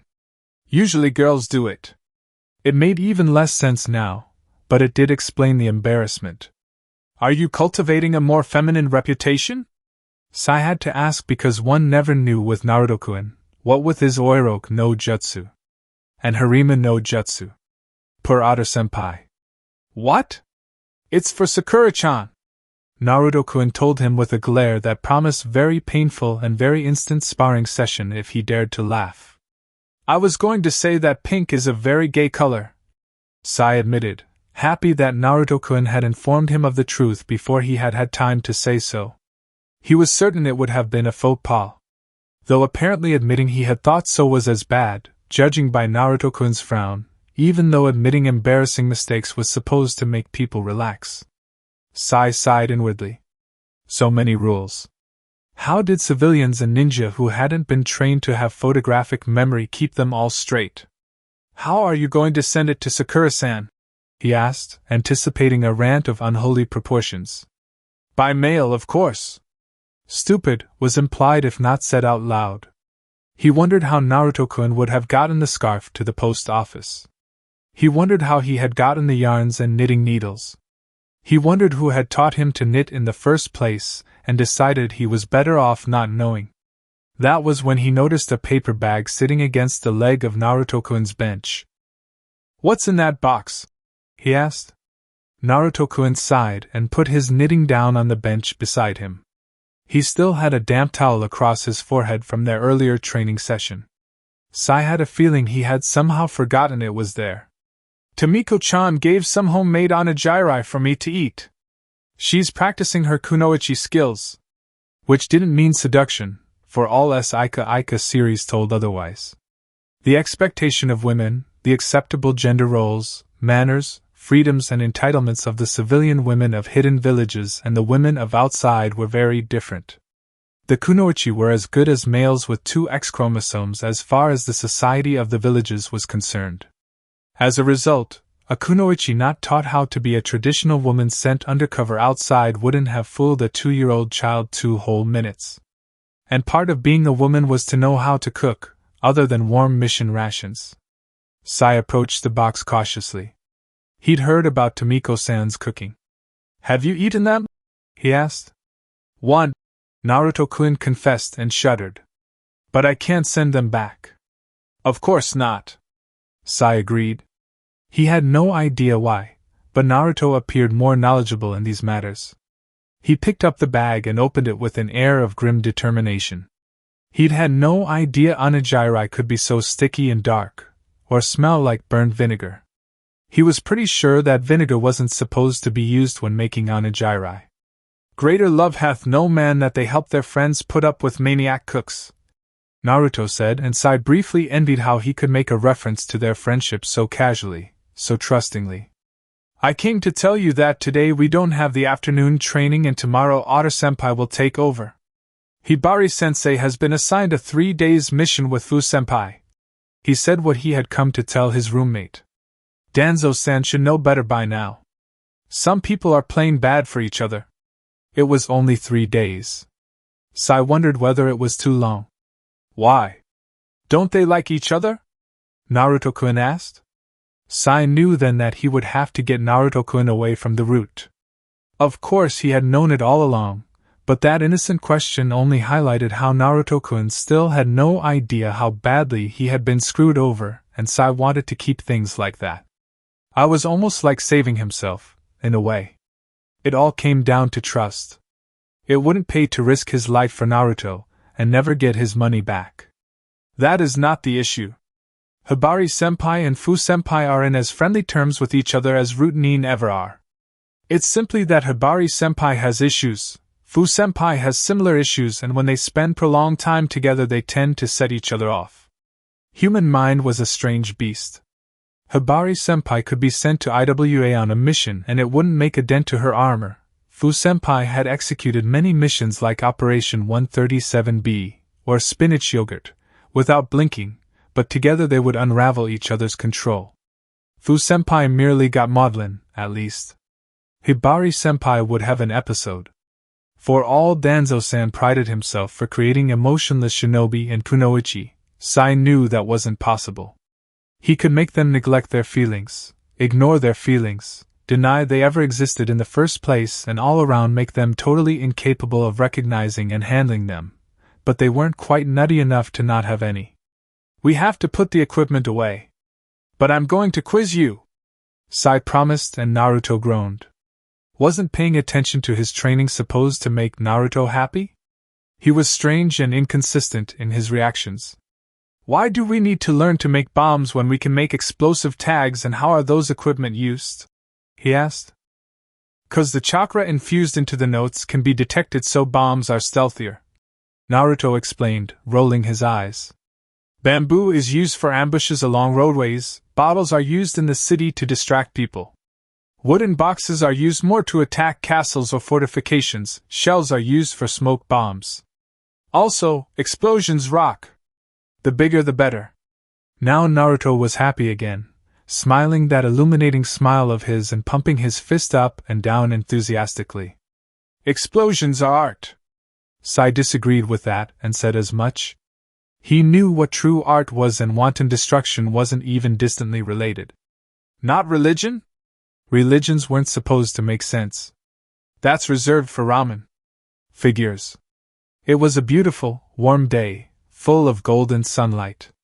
There was a slight breeze from the open window that carried the invigorating scent of juniper trees and witch hazel from the garden outside the Hokage Tower. It was just the kind of day that Sarutobi Hiruzen liked to laze away, reading Ika, but the man standing in front of him was like a storm cloud. Kakashi wasn't going to let him. He was going to make Sarutobi's life utterly miserable until he recalled Naruto. "Why can't you already extract him?" By now Naruto should have proved, and the seal recorded, the existence of Root and Danzo-san's involvement. "Please pinpoint his seal and end this madness."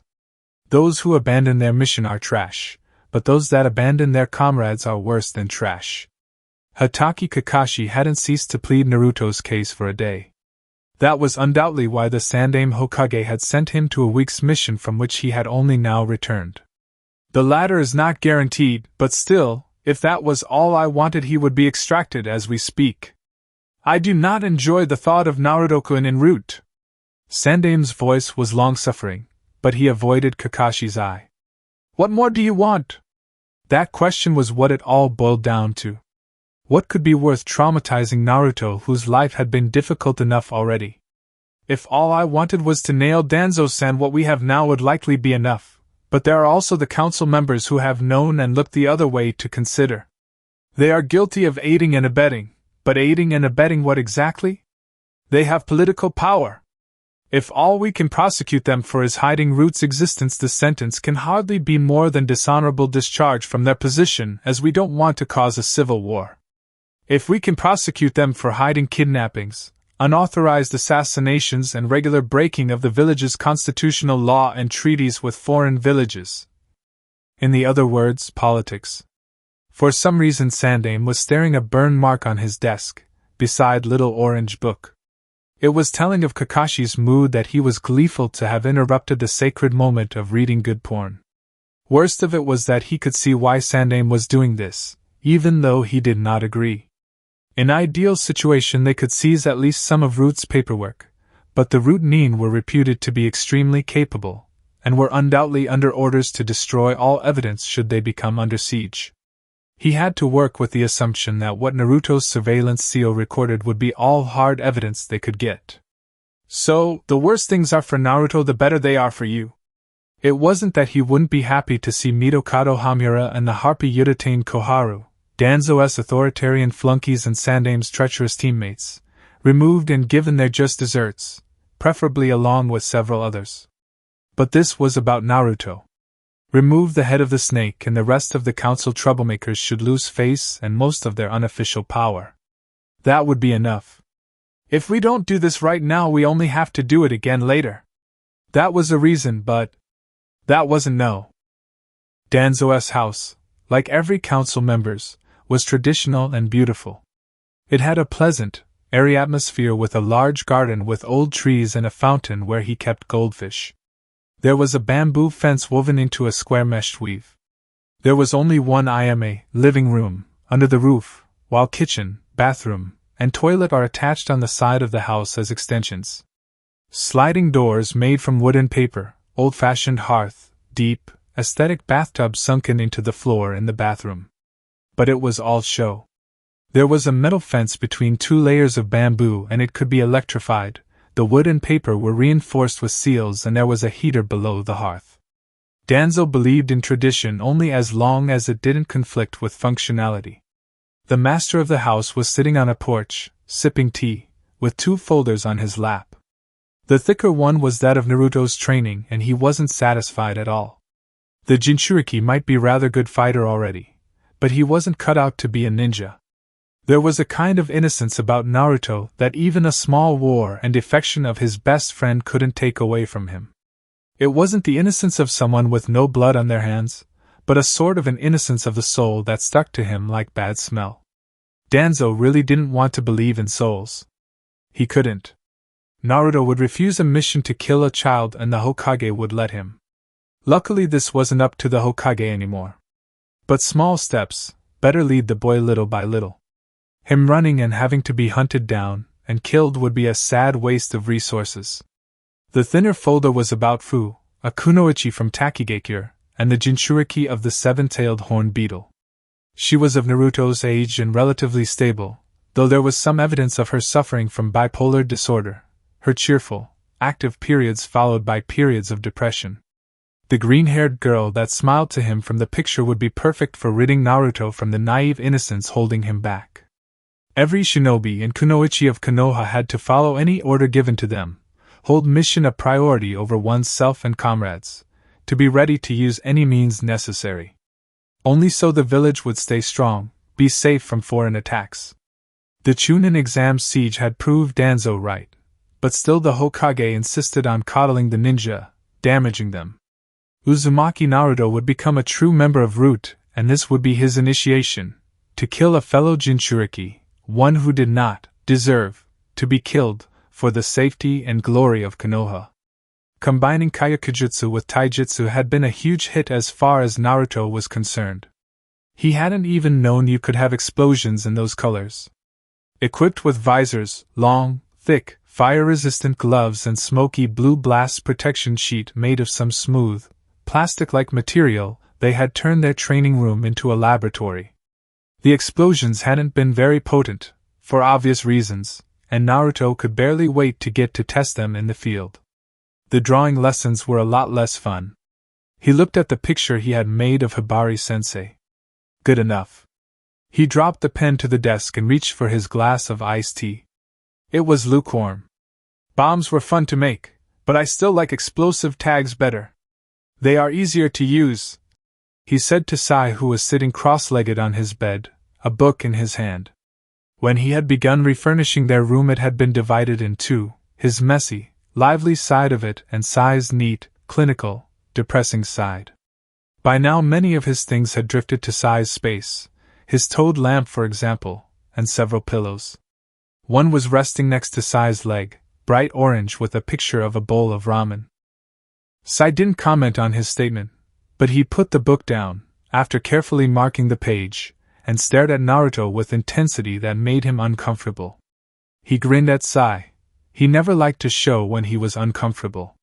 People were counting on him to be strong. He was going to be Hokage one day and Hokages were not uncomfortable. According to one of my books, friendship is mutually cooperative and supportive behavior between two or more people. In this sense, the term connotes a relationship which involves mutual knowledge, esteem, affection, and respect along with a degree of rendering service to friends in times of need or crisis.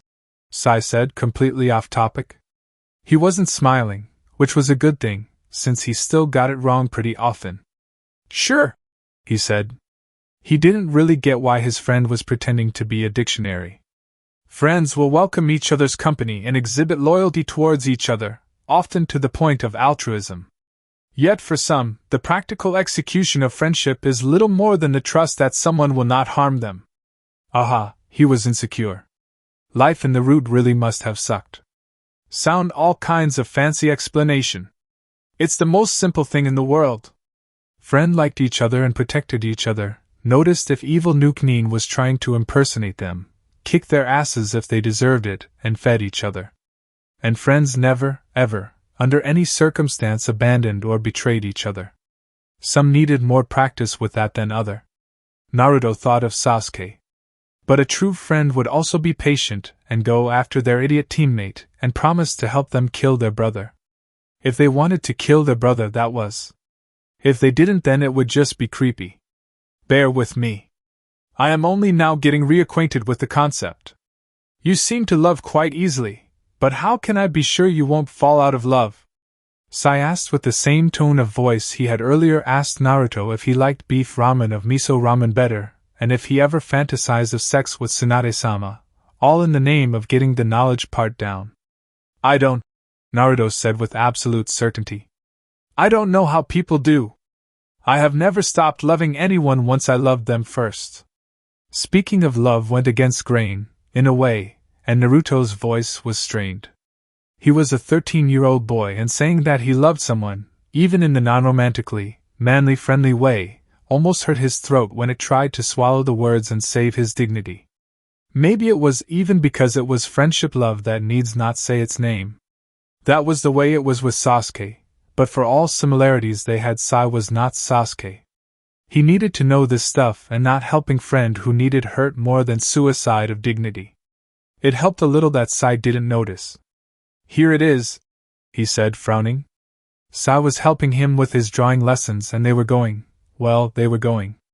Naruto didn't have one artistic bone in his body, but he had managed to hide a picture of a building layout into a toad, and his picture of Hibari-sensei was recognizable at least.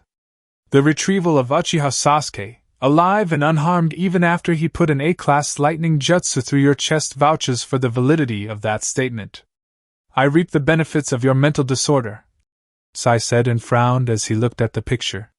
When it came to art he was a perfectionist. Are you saying I am crazy? Because a friend or no, Naruto wasn't going to put up with that. Sanity and insanity are a matter of social norms. In every society there is widely accepted definition for mentally normal. When one differs from it enough, one way or another, one can be classified as abnormal. Even if it is beneficial for the society as a whole, as in your case, since your abnormal incapacity to fall out of love has most likely protected this village from being burned to the ground. Sai's voice was placating. Well, that was sort of a compliment. Maybe. It was really hard to tell when it was Sai talking. Then you are crazy too, he shouted, because even if it was a compliment that didn't mean he would let Sai be nuts and not called on it if he was, even though he really wasn't. But if he wasn't, was Sai? Naruto frowned. He had confused himself. I know. Similar personalities are supposed to be good for the strength of the friendship also, so it all works out. Sai smiled, and it was that annoying fake smile, but there was something behind it, something Naruto hadn't learned to read despite his Sasuke-related practice. The last angsty Uchiha never smiled, except that one time when Naruto had managed to dye Kakashi-sensei's hair pink without the man noticing it. You are mental, and your books too. Books. Nothing good ever came from reading books, except jutsu. What is the craziest jutsu you have ever done? He asked. And after a blank moment of bemusement, when Naruto had half given up hope, Sai's face twitched, and that was honest to Kami's snort. A soundless one, but a snort still. When we made tracks with Shin. Sai answered, the sad, tender feeling that was all too familiar to Naruto crossing his face. He was becoming downright expressive. Or maybe not. We would use earth-type jutsu to create fake tracks, to make it look as if something weird had been walking down the road.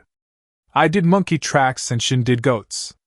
That, Naruto decided, was a great idea. It would be so cool to distract enemy Nin like that, and all the kinds of funny footprints he could make too. He laughed out loud. I would make giant lizards. You have got to teach that to me. Just imagine what kind of pranks that could be used for. Even better than the pink hair dye. It was fun. It was fun, damn it, but Sai wasn't laughing. Now he looked blank again, and Naruto wondered if he had split personality or something, because mood swings like that just weren't normal. Unless you were a pregnant woman, and now the Sai in Naruto's head wore a maternity dress. And ballet flats made for pregnant swelling feet. Great. Naruto-kun. There is something you should know. And Sai struck his tongue out. At first Naruto thought he was trying to insult him, but the angry retort died on his tongue when he realized that there was something written on Sai's, a blocky hexagram. And Sai told him how, when the wearer of this curse seal spoke about anything related to Danzo to one not in the root, their entire body would be paralyzed, taking away their ability to speak or move. Day 13, Suborn Count 1. Recorded by the Surveillance Seal, ANBU Operative Crane, Okubo Hibari, and non-registered root operative for being sent to a mission not sanctioned by the mission office. Creation and repeated use of a curse seal that breaks the constitutional law of Konohagakure no Sato by Danzo. Days 14 to 15, a friend in need. Naruto would never put it like that, didn't even realize it, but his friendship with Sasuke was actually kind of unhealthy, an odd mixture of taking things at face value, so deep understanding it hurt, and uneven rivalry. Sai was just as socially retarded as Sasuke, used his patented blank look where Sasuke scowled, still refused to tell Naruto what his mask was, and had recently taken to making comments about his dick, but he was actively being friend. He was working on getting the middle ground work in addition to the extremes. The first attempts weren't always great, and doing friendship by books tended to lead to hilarious results. But he was doing his best, and it made Naruto feel at ease. Like he could let go of Sai, metaphorically speaking, and he wouldn't just run away. Didn't mean he was going to let Sai get away with calling him dickless. If he did, the next thing he knew, Sai would do so in public. Sai messed with his head, fine. Then he would mess with Sai's. There are various schools of the knitting ninja, Naruto said. The knitters of Konoha often use cable knitting to make the product denser and less elastic, while the lace knitters of Suna include various types of baubles, sequins, and beads in their work and sell it to the daimyo. Sai looked at his 2 knitting needles and baby blue yarn and frowned. When you secure the previous stitch in a wale, the next stitch can pass through the previous loop from below or above. If it's the former, it's as a knit stitch. If it's the latter, it's a purl stitch, he instructed. Sai frowned, a tiny little suspicion dawning in his mind. Naruto-kun, you are serious about this? He asked. Naruto smirked. Of course I am. Listen to Naruto-sensei and keep on working on those socks for me, Naruto ordered happily. The joy of being Naruto was that everybody thought he was too obvious to mess with their heads. But under that happy, he was glancing towards the door uneasily. Hibari-sensei had returned from her mission, and they were expecting her in the training room. Naruto was pretty worried for his sensei, even though he did his best to not show it. He wasn't sure what Sai had meant by episode, but the word made his stomach churn the same way when they had hauled practically paralyzed Kakashi-sensei to Tsunebaka's house, or when he had seen Sandame standing against Orochimaru, and realized there was a chance the old man just might lose. He didn't like Kakashi-sensei paralyzed or the Sandame falling, and he didn't want his newest responsible adult having a mental meltdown. When do you think she will come? He asked, and that was when the door slid open with a thud and Hibari-sensei walked in, business as usual. She looked stern but not mad, and Naruto let out a sigh of relief. Of course she was all right. Naruto-san, Sai Kohai. She greeted them with a nod, stopping half a room away from them. This day's lesson has been cancelled. Please return to your quarters and not leave without a permission from a superior officer. Her body language was flawlessly relaxed as she walked out of the room. Naruto gave Sai a hesitant look. She isn't okay, is she? He asked. No one had any business being that good at faking it. How was he supposed to know when to help people if they didn't show they needed it? He knew now, of course, but that wasn't the point. I believe we should obey her, was Sai's answer, and before Naruto had a chance to say anything, a loud boom rocked the room. The cement floor shook, making Naruto do a quick jump to regain his footing, and angry echoes raced through the corridor loud enough to be heard through the heavy door. Like fuck we will. Nobody gets left behind, he snarled. As he turned to run after Hibari-sensei, he saw Sai throw the needles and yarn to the floor. The corridor had been blocked by the explosion in the left, and when they tried to circle after Hibari-sensei, it was blocked by other rude operatives, all without masks, looking cross between exasperated and tiny glint of something they probably didn't realize was pity. You know, Sai whispered as he bodily dragged Naruto away from the Nin blocking their way. We are still small enough that we should fit into the vents. That was more than Naruto had expected in that moment. Just for being himself and there and putting up with him and Hibari-sensei, Naruto could have kissed Sai. Because lewd comments about his dick aside, Now he needed help and Sai came through for them so good. Even though you have all the experience of a rock that was dropped on its head as a baby. I adore you. Utterly. Thank you? Sai said. Obviously he didn't understand yet, but few understood the magnificence that was Uzumaki Naruto. And off they were to rescue Hibari-sensei from blowpipe-wielding Irionines. They were small enough to fit the vents, but only barely. It was a tight fit, especially around the shoulders. It was so dark even Kyuubi's sight was barely any use at all and the vents were so confusing, but Naruto trusted his sense of smell. There were scents on skin and body's oils, heavy and earthly and unique, and among them one that had Naruto blindly crawl towards it, one that said Hibari and her favorite sword oil and pain. When Naruto first saw her she was pacing like a caged animal. It was a testament to how distracted she was that she didn't even notice him spying on her from between the dusty metal sheets. Sai's supporting, trustworthy presence at his back, a backup, he kicked the grating down and dropped down to what turned out to be someone's, Hibari-sense, living quarters. Hibari-sensei drew his sword and turned around with one quick, but jerky movement, and snarled at them when she saw who they were. Didn't I tell you to stay away? She asked and gestured with her blade towards her door which had been blocked by little white paper strips filled with black and red seals. Those who abandon their teammates are worse than trash. We would never! Naruto protested. Sai was moving nervously, but let him do the talking. So you care for me? Hibari-sensei's voice was dry and flat-out mean. She let her sword, a double-edged tipless tanto, drop to the floor with loud, metallic clanking. Then she grabbed first her left glove and then her right, dragging them off with jerky, angry movements. Her every muscle was tense in a way that screamed barely restrained violence to Naruto, and he felt his own body react, readying himself. But all Hibari-sensei did was to lift one hand and then push it to Naruto's face. It was a completely normal-looking hand, no skin disease, no scars, no nothing. If anything it looked a lot softer than most kunoichi's hands, probably because of the glove that had protected it. He had already opened his mouth to ask when, without warning, the palm opened.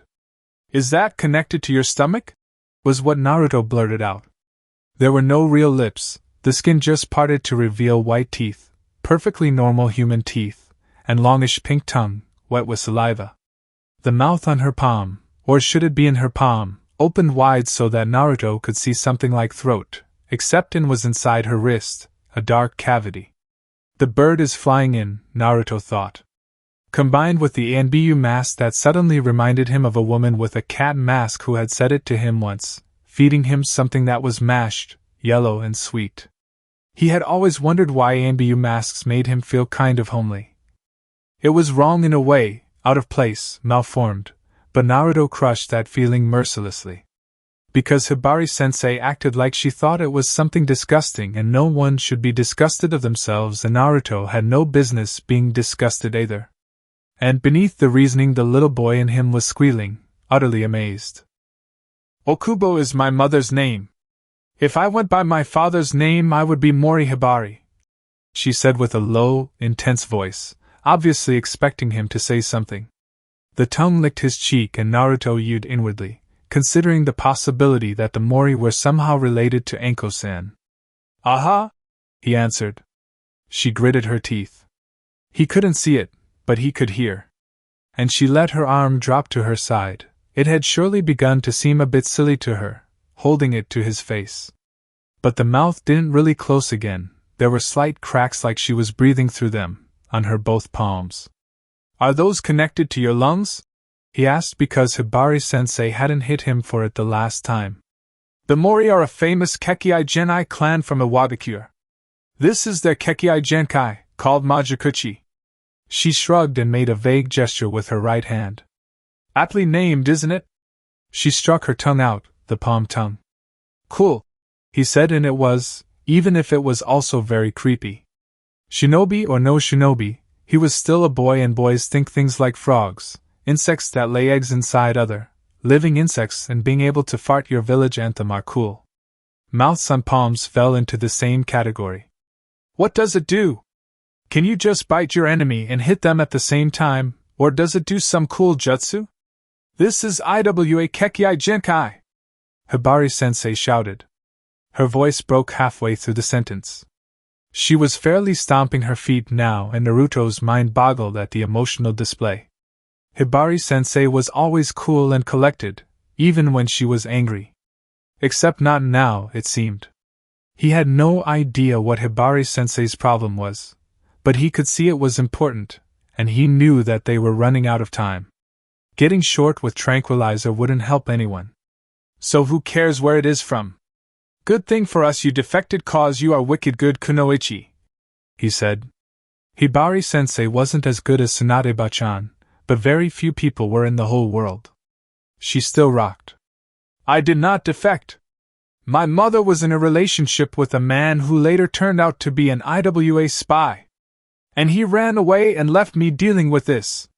Now her hands were pressed into tight fists, and she was one word from attacking him, but it didn't matter because now Naruto understood. He saw from the corner of his eyes that Sai was making gestures at the door and threw his head towards the vents, telling him to climb back up. No reason to get them both into trouble. Sai looked at the vent, then at Naruto and shook his head. He wasn't going to go, and Naruto wasn't sure if he was angry or happy, but there was no time to argue with Sai now. He left your mother? What a bastard! I hope your mother kicked his ass so hard he could taste his own shit. Because Naruto respected women. First Sakura-chan and then Tsunade-bachan had taught him early in life what too many men never learned. There were no men and women. There were people. Some of them had nice, soft breasts, and other had dicks, and he had one, damn it. But it didn't really matter that much if you weren't having sex at the moment, and breasts only impaired men's brains. And the point was that everybody had to be respected the same or else. It wasn't fair that men could get away with things like that and women would be in trouble. My Kekei Jinkai is from IWA, she said very slowly, like trying to explain it to someone very slow-minded. Naruto honestly didn't see what there was left to understand beyond what she had already said. So, your father was a real bastard and a spy from IWA, but at least you got cool abilities out of it? Sucks to be them, maybe they will think twice next time. Naruto really hoped so, but somehow he doubted. Idiots stayed idiots unless somebody kicked it out of them. I have IWA Kekei Jinkai in Konoha. My life is in ruins and it's not my fault. I hate that man. If I ever find out who it was, exactly, I will kill him. Her voice rose at least an octave. Whoa, how come your life is ruined? I have QB sealed into me in Konoha and my life isn't, so for sure yours isn't either. But if you want to kill him, I'm all for it. People who leave women pregnant and run are scum. And me saying I will kill my father does not bother you in the least? It was a good question and it did bother Naruto. Patricide, killing your own father, was so wrong on so many levels Naruto couldn't even begin to explain why it felt so wrong. It was everything. It was just plain wrong. But he could understand people and he understood that Hibari-sensei wouldn't really do it, even if she found her father. She was only saying so to make herself feel better. Naruto wasn't sure how people lied to themselves. It made no sense because they knew all the time anyway, right? At least they should have. But they still lied and he could play along if it made this better. Sasuke wants to kill his brother. It happens. That didn't bother him, but then, Sasuke had a very good reason. Hibari looked at him, and he watched her. The silence was deafening and they really didn't have the time, so Naruto lunged and threw his arms around her shoulders and clung to her like a squid. And she sobbed. For sobs that racked her body so hard that Naruto's teeth rattled, and something small and wet dropped to his cheek. Then Hibari-sensei went limp and fell to her knees, bringing Naruto down with him. Naruto lifted his eyes from her black hakama to her almost black eyes that were shining, wet, hopeful. Do you swear? Hibari-sensei asked. Naruto nodded and grabbed her hands. The mouths were shut now and they felt just like normal hands. I swear! You are gonna be alright, she answered to his hug awkwardly. That was when the pursuers burst into the room. Sai turned to fully look at them and took a step back, his expression torn, The men and a woman in masks and full ANBU regalia froze for a second when they saw Naruto in Hibari's undoubtedly deadly arms, and that was enough time for her to open her mouth. "I yield," she stated simply and let her arms drop. Her eyes were dry now and her face serene. She was master of herself again. For another second there were stares Naruto could see even through the masks, white and forever grinning with animal smiles. Then the ANBU moved fluidly, restringing Hibari-sensei, who looked bizarrely content even when her arms were twisted behind her back. Naruto complained. Hibari-sensei assured him it was all right. Sai smiled and it looked very good, and the stares that just went on were fish cakes on top of the ramen. "So," Naruto said with a wicked grin as they walked Hibari-sensei out, "are those connected to your stomach?" Everybody tensed, even Sai, but Hibari-sensei smiled. It was a beautiful smile even though her eyes were red and puffy and her cheeks streaked with tears. "Wouldn't you like to know?"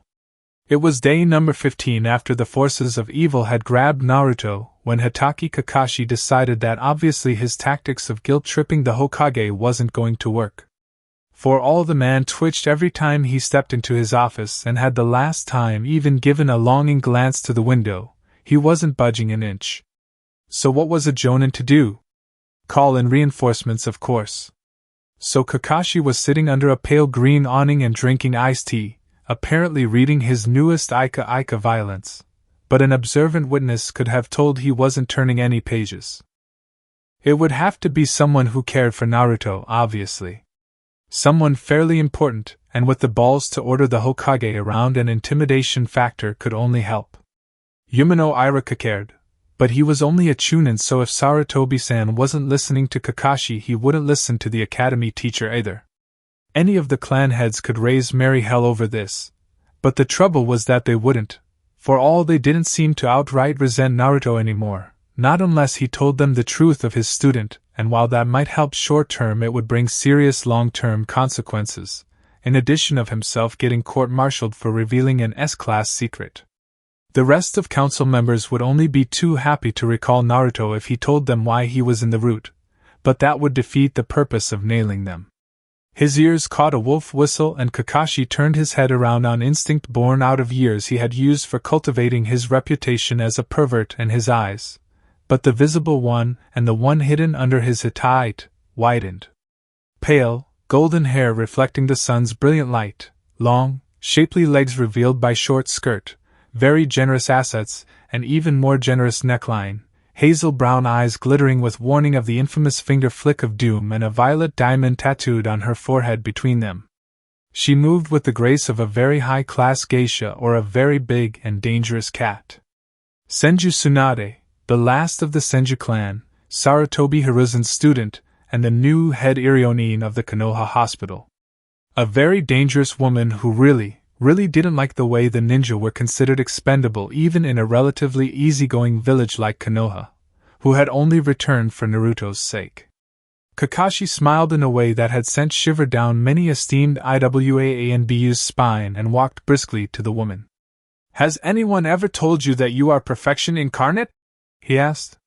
Tsunade-sama turned her head deceptively slowly and raised her hand, her forefinger against her thumb. "Hatake Kakashi-san." She fairly purred, and had the situation been a bit different he would have appreciated it a lot. "It's nothing perverted. This is about Naruto. He needs your help now." Tsunade-sama lowered her hand by few inches, narrowing those radiant eyes, and despite his outer cool and calm, hip and cool attitude, no thanks to Gaisen for that one, his inner self was jumping up and down with glee. Danzo was looking at the boy, still in that accursed orange jumpsuit, who was sitting opposite to him, his desk covered in mountains of papers, a barrier between them. And he had an uncomfortable feeling that a barrier of some kind was needed. The last time he had spoken to Uzumaki Naruto, the boy had been fidgeting, which might have been boredom, but which he had chosen to interpret as nervousness. Now Uzumaki was holding his head higher, and his eyes reminded Danzo unnervingly of late Namikaze Minato. The Yondaime Hokage had been a man who could move mountains if he felt there was need, and for all his offspring was undignified and fairly ridiculous with his obsessions, he had apparently taken after his father more than Danzo had known.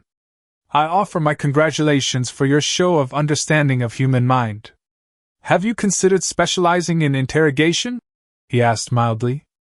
Uchiha-san might have been a fluke and Sabaku no Gara a coincidence, but 3 times already formed a pattern. It was peculiar how someone so straightforward and obnoxious could be so apt at manipulation. Too bad this compromised Hibari-san. No, I have not, and your people's skills suck. These people need some joy in their lives. Scratch that, they need a life. And that curse seal of yours is plain evil. What are you anyway, Orochimaru wannabe? Naruto-san's voice was loud and grating. His voice had yet to break the first time, and that such a childish, ignorant voice questioned him was unacceptable.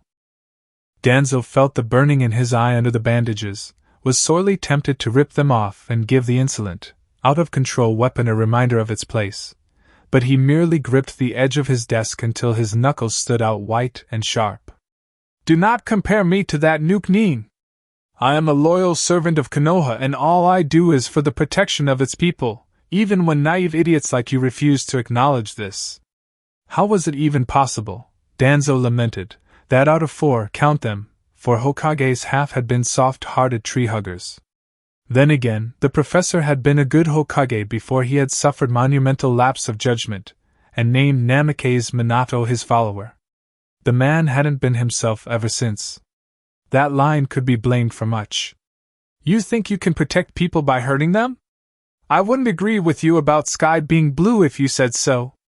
Naruto-kun protested, his arguments having sunk back to the academy level.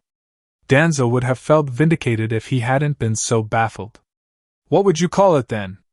If the little ingrate said green, he probably would. Periwinkle. Or not. Danzo wasn't artistic in the least, and he wasn't one to dazzle with fashionable clothing, but even he knew what periwinkle was. 1. Periwinkle is a shade of blue, so in effect you are agreeing with me. 2. It isn't even the shade of sky. Take that, he thought smugly. Statistically, sky is more often periwinkle than light blue, believe it!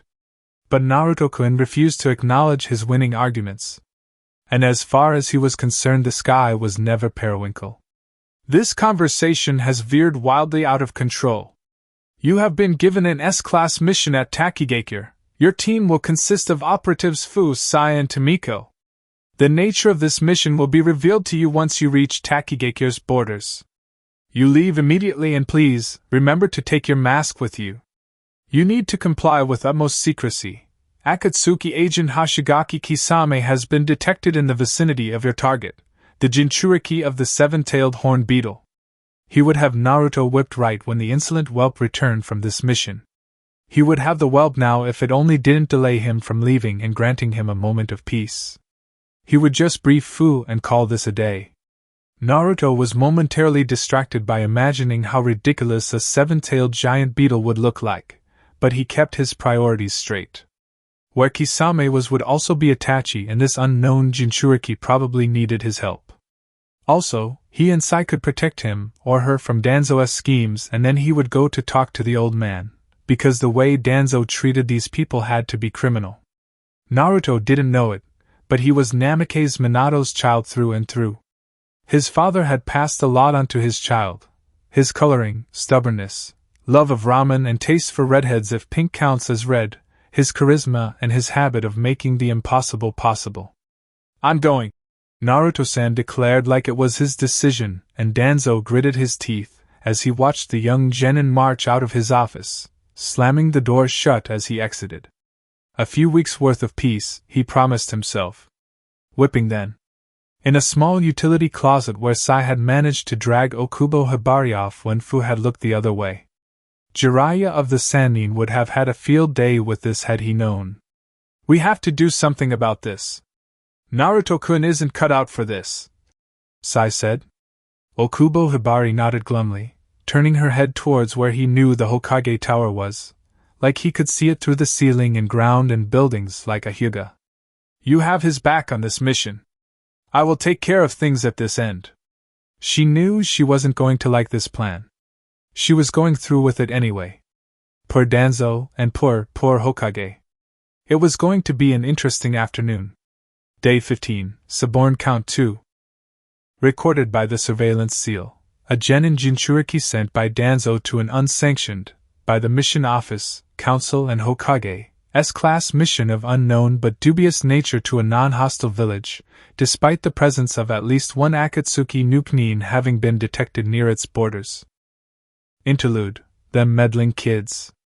Ninja must always complete their mission. This was the most important ninja rule, the one with the footnote about not abandoning your comrades, and Sakura was a woman with a mission. Her backup, Hyuga Hinata.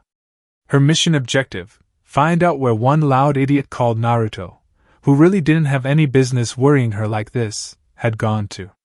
Sakura had also taken to subtly encouraging Hinata-chan to tell Naruto-san about her feelings, because she had recently began to feel guilty of the way she kept brushing him off so callously and making doe eyes at Sasuke-kun, but she couldn't love Naruto like that, so there wasn't much to do, and it would be much easier if Naruto-san got interested in Hinata-chan instead. She was pretty, classy and rich to boot, so she was a great catch, and she had been in love with Naruto-san as long as Sakura had been in love with her Sasuke-kun, so she was the one most deserving of Naruto-san too. Sakura wouldn't have to worry about her treating Naruto-san badly. She was a good girl.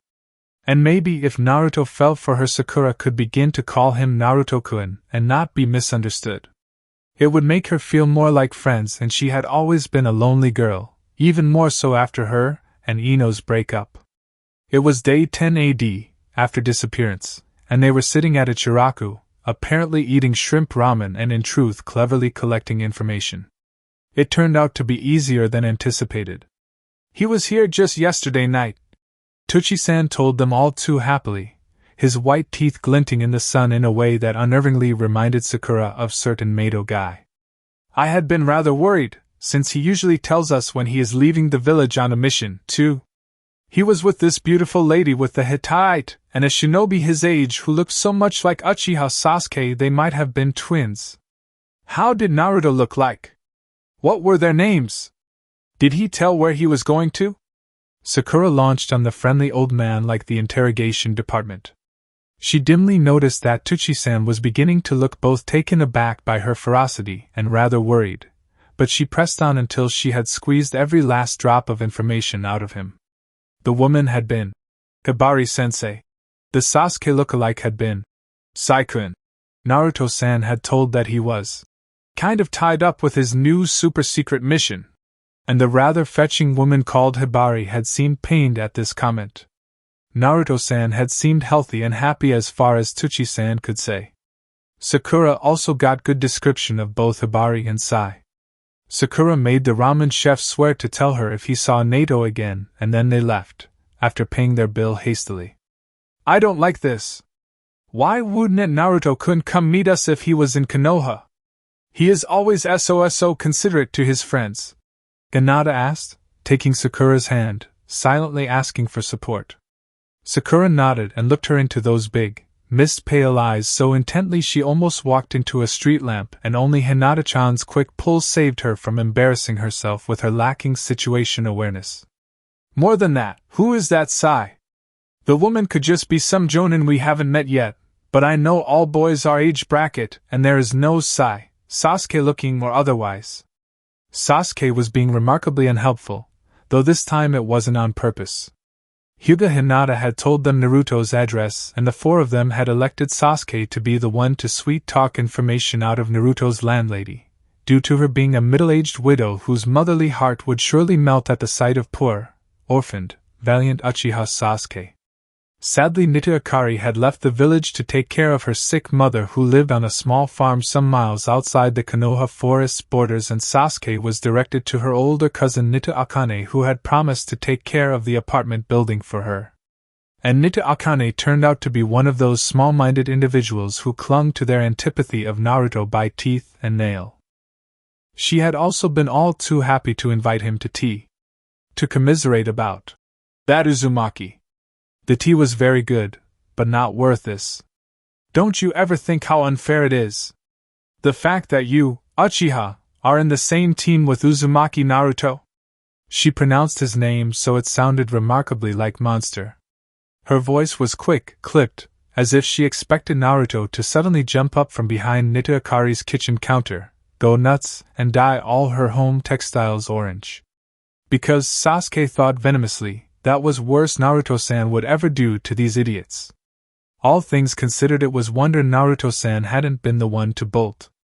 I have never thought about it, he said with cold, sharp voice and looked the graying woman into her dust-brown eyes with his Sharingan active. She was forced to look away, but she still didn't get a clue, but raised an eyebrow, obviously skeptical. How can you not think about it? What if he does something terrible? Her voice squawked, making Sasuke grit his teeth.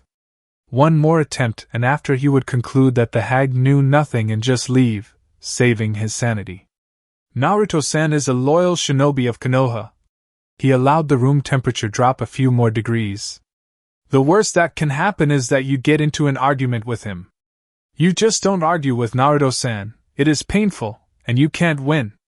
It should be noted that as a shinobi, Sasuke differentiated between getting into an argument, over whether they would eat sushi or ramen for example, or about the benefits of not defecting, and a fight which he would obviously win, and that with painful he had meant pain of the headache variety. Of course an argument could involve fighting, but that was different fighting because as much as it pained Sasuke to admit it, that was how you showed that you cared. And he cared. A little. As long as Naruto-san wasn't being painfully obnoxious. Actually, it was easiest to care for him when he was conveniently out of the way of caring. Which in no way meant he wasn't going to kick that idiot's ass for worrying them so much. Nita-san was a civilian, however. Sasuke noticed that her hands were trembling bad enough her spoon clinked against her teacup incessantly. It was annoying. Is he really that dangerous? She whispered and chewed on her lips. Sasuke frowned. Only if you truly anger him, he concluded reluctantly. He could see the red aura around his teammate, feel the crackling against his skin when Naruto hit him, the shifting of water under their feet. Illogical as it was, it seemed Naruto leveled up, almost like he could with his cursed seal. Like it wasn't even Naruto's power. By instinct alone he caught the end of Nita-san's next question, something about with Naruto. Why did he come back with Naruto, maybe? Use of force was involved. And rope, he admitted gruffly. Naruto had tied him up and it had taken 2 miles and lots of shouting before he had been trusted to walk on his own. Since the question had been what it was like to be in the same team with Naruto, this had the unfortunate result of Nita-san squeaking in terror, her sympathy outweighed by her imagination suddenly lunging head first into the gutter, and she ran off from the room that was for now hers. Sasuke blinked as she left, not realizing that he'd probably just scarred her for life. All in a day's work for one Uchiha Sasuke. This might have had ramifications for Naruto's newly redeemed estimation in the eyes of the villagers, but luckily for him Nita Akane sought courage from a sake jar before going to her friends. Even more luckily she was a lightweight when it came to holding her liquor, and so what people gleaned from her slurring, disjointed explanation was that Uchiha Sasuke and Uzumaki Naruto were in a relationship and practiced bondage. This had entirely different set of ramifications of course, but that's a different tale. Yumino Ichiraku was a chunin, and he would stay so the rest of his life, but it wasn't for lack of talent. The truth was that Ichiraku loved teaching and having Jonin teacher at the academy would be waste of resources, so he simply never applied for Jonin evaluation, and since he stayed in the village field promotion was highly unlikely. But he was a highly skilled ninja. He was responsible for the safety of his students, and there had been many heirs to their clans and those who bore a Kekkai Genkai, prime targets for abduction. He had spoiled many attempts, 5 of them single-handed. He was also notoriously difficult to lie to, his only major failing having been his colleague Mizuki. And he was certain that Kakashi-san was lying to him when he claimed that Naruto had been taken off the village by Jiraiya-sama. The fact that his teammates hadn't known where he was only proved him right. First Haruno-san had appeared to ask about Naruto, and Hyuga-san right on her heels. Ichiraku was also quite strong-willed. There were always overbearing parents, mostly those who held high position in their respective clans, who attempted to push their children to graduate before they were ready, and it took a lot of willpower to look the head of the Hyuga clan and say that no, Hinata-san wasn't going to graduate early, never mind what her father thought was proper of the poor heiress. The Sandaime Hokage had to know where Naruto was. And come hell or high water, Ichiraku was going to get the truth out of the man. At times the simplest answer is the hardest to find. It wasn't like there had been lack of clues when it came to the mystery that was Naruto, and what his performance thus far told of his observation skills Niji found highly embarrassing. In the end he was the one who put the pieces together and came up with the truth, awesome, terrible, logical answer. I have wondered who the Uzumaki family are? I know nothing of Naruto-san's origins, he had asked from Hayashi-sama. Behind the man's back was a delicate, exceptional ink painting of bamboos and a crane walking among them, and beside it calligraphy so beautiful it took his breath away. Those two pieces had been made by Niji's father, and this gave him the courage. But Hayashi-sama had dropped his brush, leaving a glaring stain on his neat report, and glared at Niji. Few could glare as well as he. Uzumaki-san has no family, he had said and ordered Niji to leave. And Niji had. But he hadn't left it at that, but sneaked into Yumino Ichiraku's office and sneaked a peek into his records. He hadn't intended to sneak, but the teacher wasn't there, and the chance had been too good to pass. Shinobi were supposed to be sneaky anyway, he told himself. Besides, he owed Naruto-san a huge debt, and he was reminded of it every time he looked shy, kind, sisterly Hinata-hime into the eyes, her loving, so painfully happy to be friends eyes, and he was going to pay it back even if it took the rest of his life, starting now. Those files yielded no information on Naruto-san's parents, but his birth date was in his map. Naruto-san's birthday, they had found out from the records, was the exact same day of Kyuubi's attack, and that led his thought to circle a strange string of coincidences. The unexplained, undeserved hatred that almost all adults had displayed towards Naruto-san, which had only recently dwindled until only few stubbornly clung to their obnoxious disdain, while many looked rather sheepish and even guilty when Naruto-san's name was mentioned. How Naruto-san had shouted at the top of his lungs that he knew what Niji felt, knew what it was like to have your life screwed by a seal.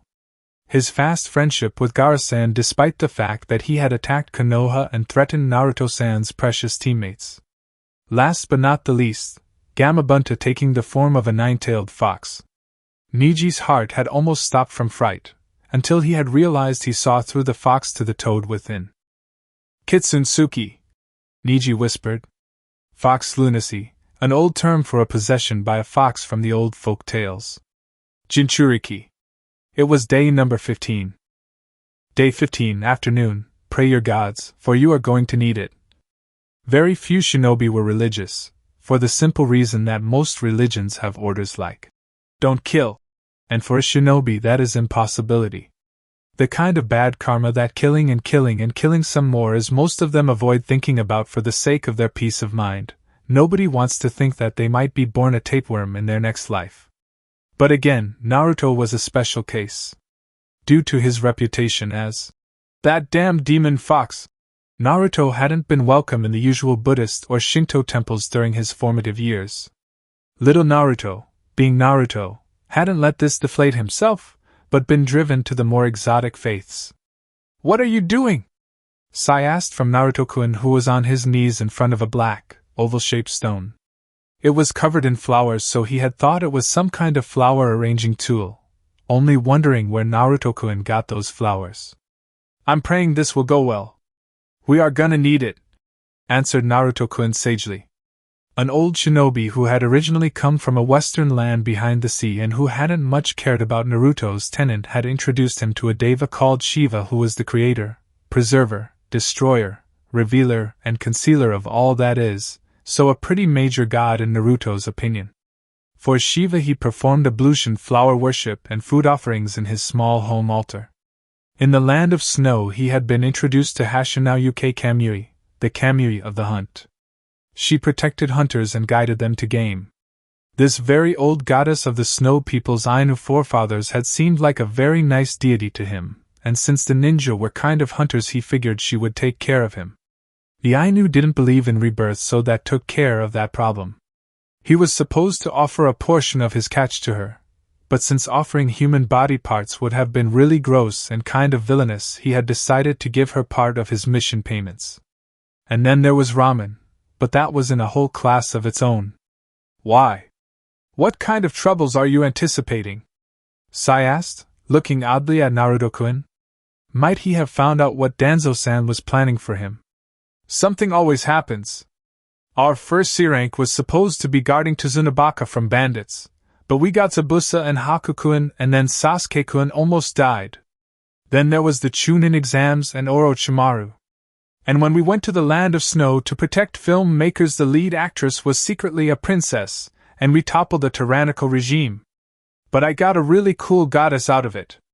Naruto started affronted, but ended up babbling cheerfully. So much like Naruto, Sai thought.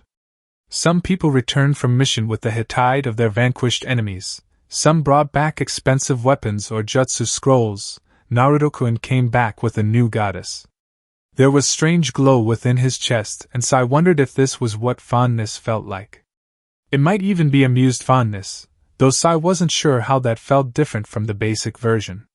More research was needed. Are you packed yet? He asked. Naruto-kun nodded and pointed at his pack and something squarish and about the size of his head, or maybe there were many somethings, wrapped in kill-me orange cloth. Mission rations, check. Chance of clothes, check. Bedroll and blankets, check. Kunai, shuriken and ninja wire, check. The checking list went on, ending with 70 packets of emergency instant ramen, check. Sai thought he really shouldn't feel so befuddled anymore. He knew how much Naruto-kun loved his ramen, but what in Kami-sama's name was emergency ramen? Never mind, maybe it was better to not know. I don't think it pays to take it with you. We won't be allowed to light a fire, so you can't cook it, he pointed out sensibly. All color drained from Naruto-kun's face at his words, and his kohai turned his eyes heavenward, though instead of blue sky there was only dull gray concrete to plead with. I have offended my gods, he announced desolately, then glaring angrily at the small, black stone. What have I done to deserve this? Do you hate me? Now Naruto-kun was fairly wailing and wringing his hands, his glare switching in a heartbeat into the most pathetic puppy dog eyes Sai had ever seen, wet and anxious and a little hopeful. Maybe you should stop yelling at, them? Sai was pretty sure Naruto-kun had used plural, gods. Then they might hate you less, he prompted practically.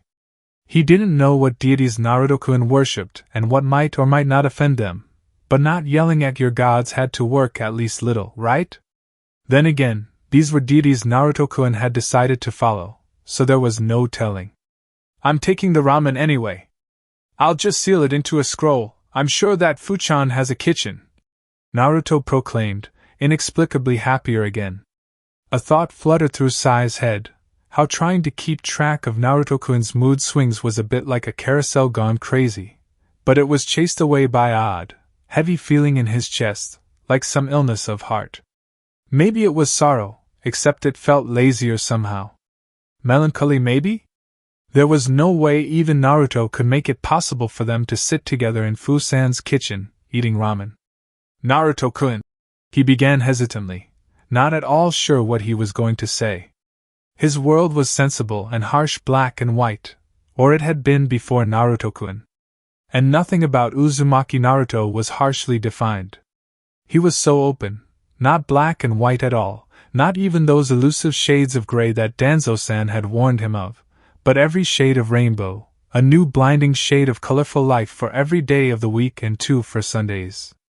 And Sai liked it, because when Naruto-kun was around, he could see the color in everything, too.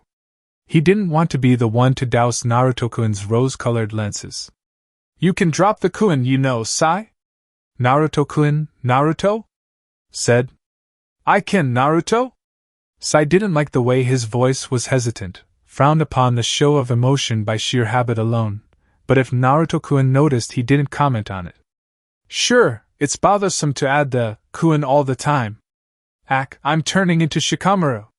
Save me, he demanded, taking a lot more space than someone so relatively small should have been capable. Save him how? From what exactly? What was the essence of being a Shikamaru?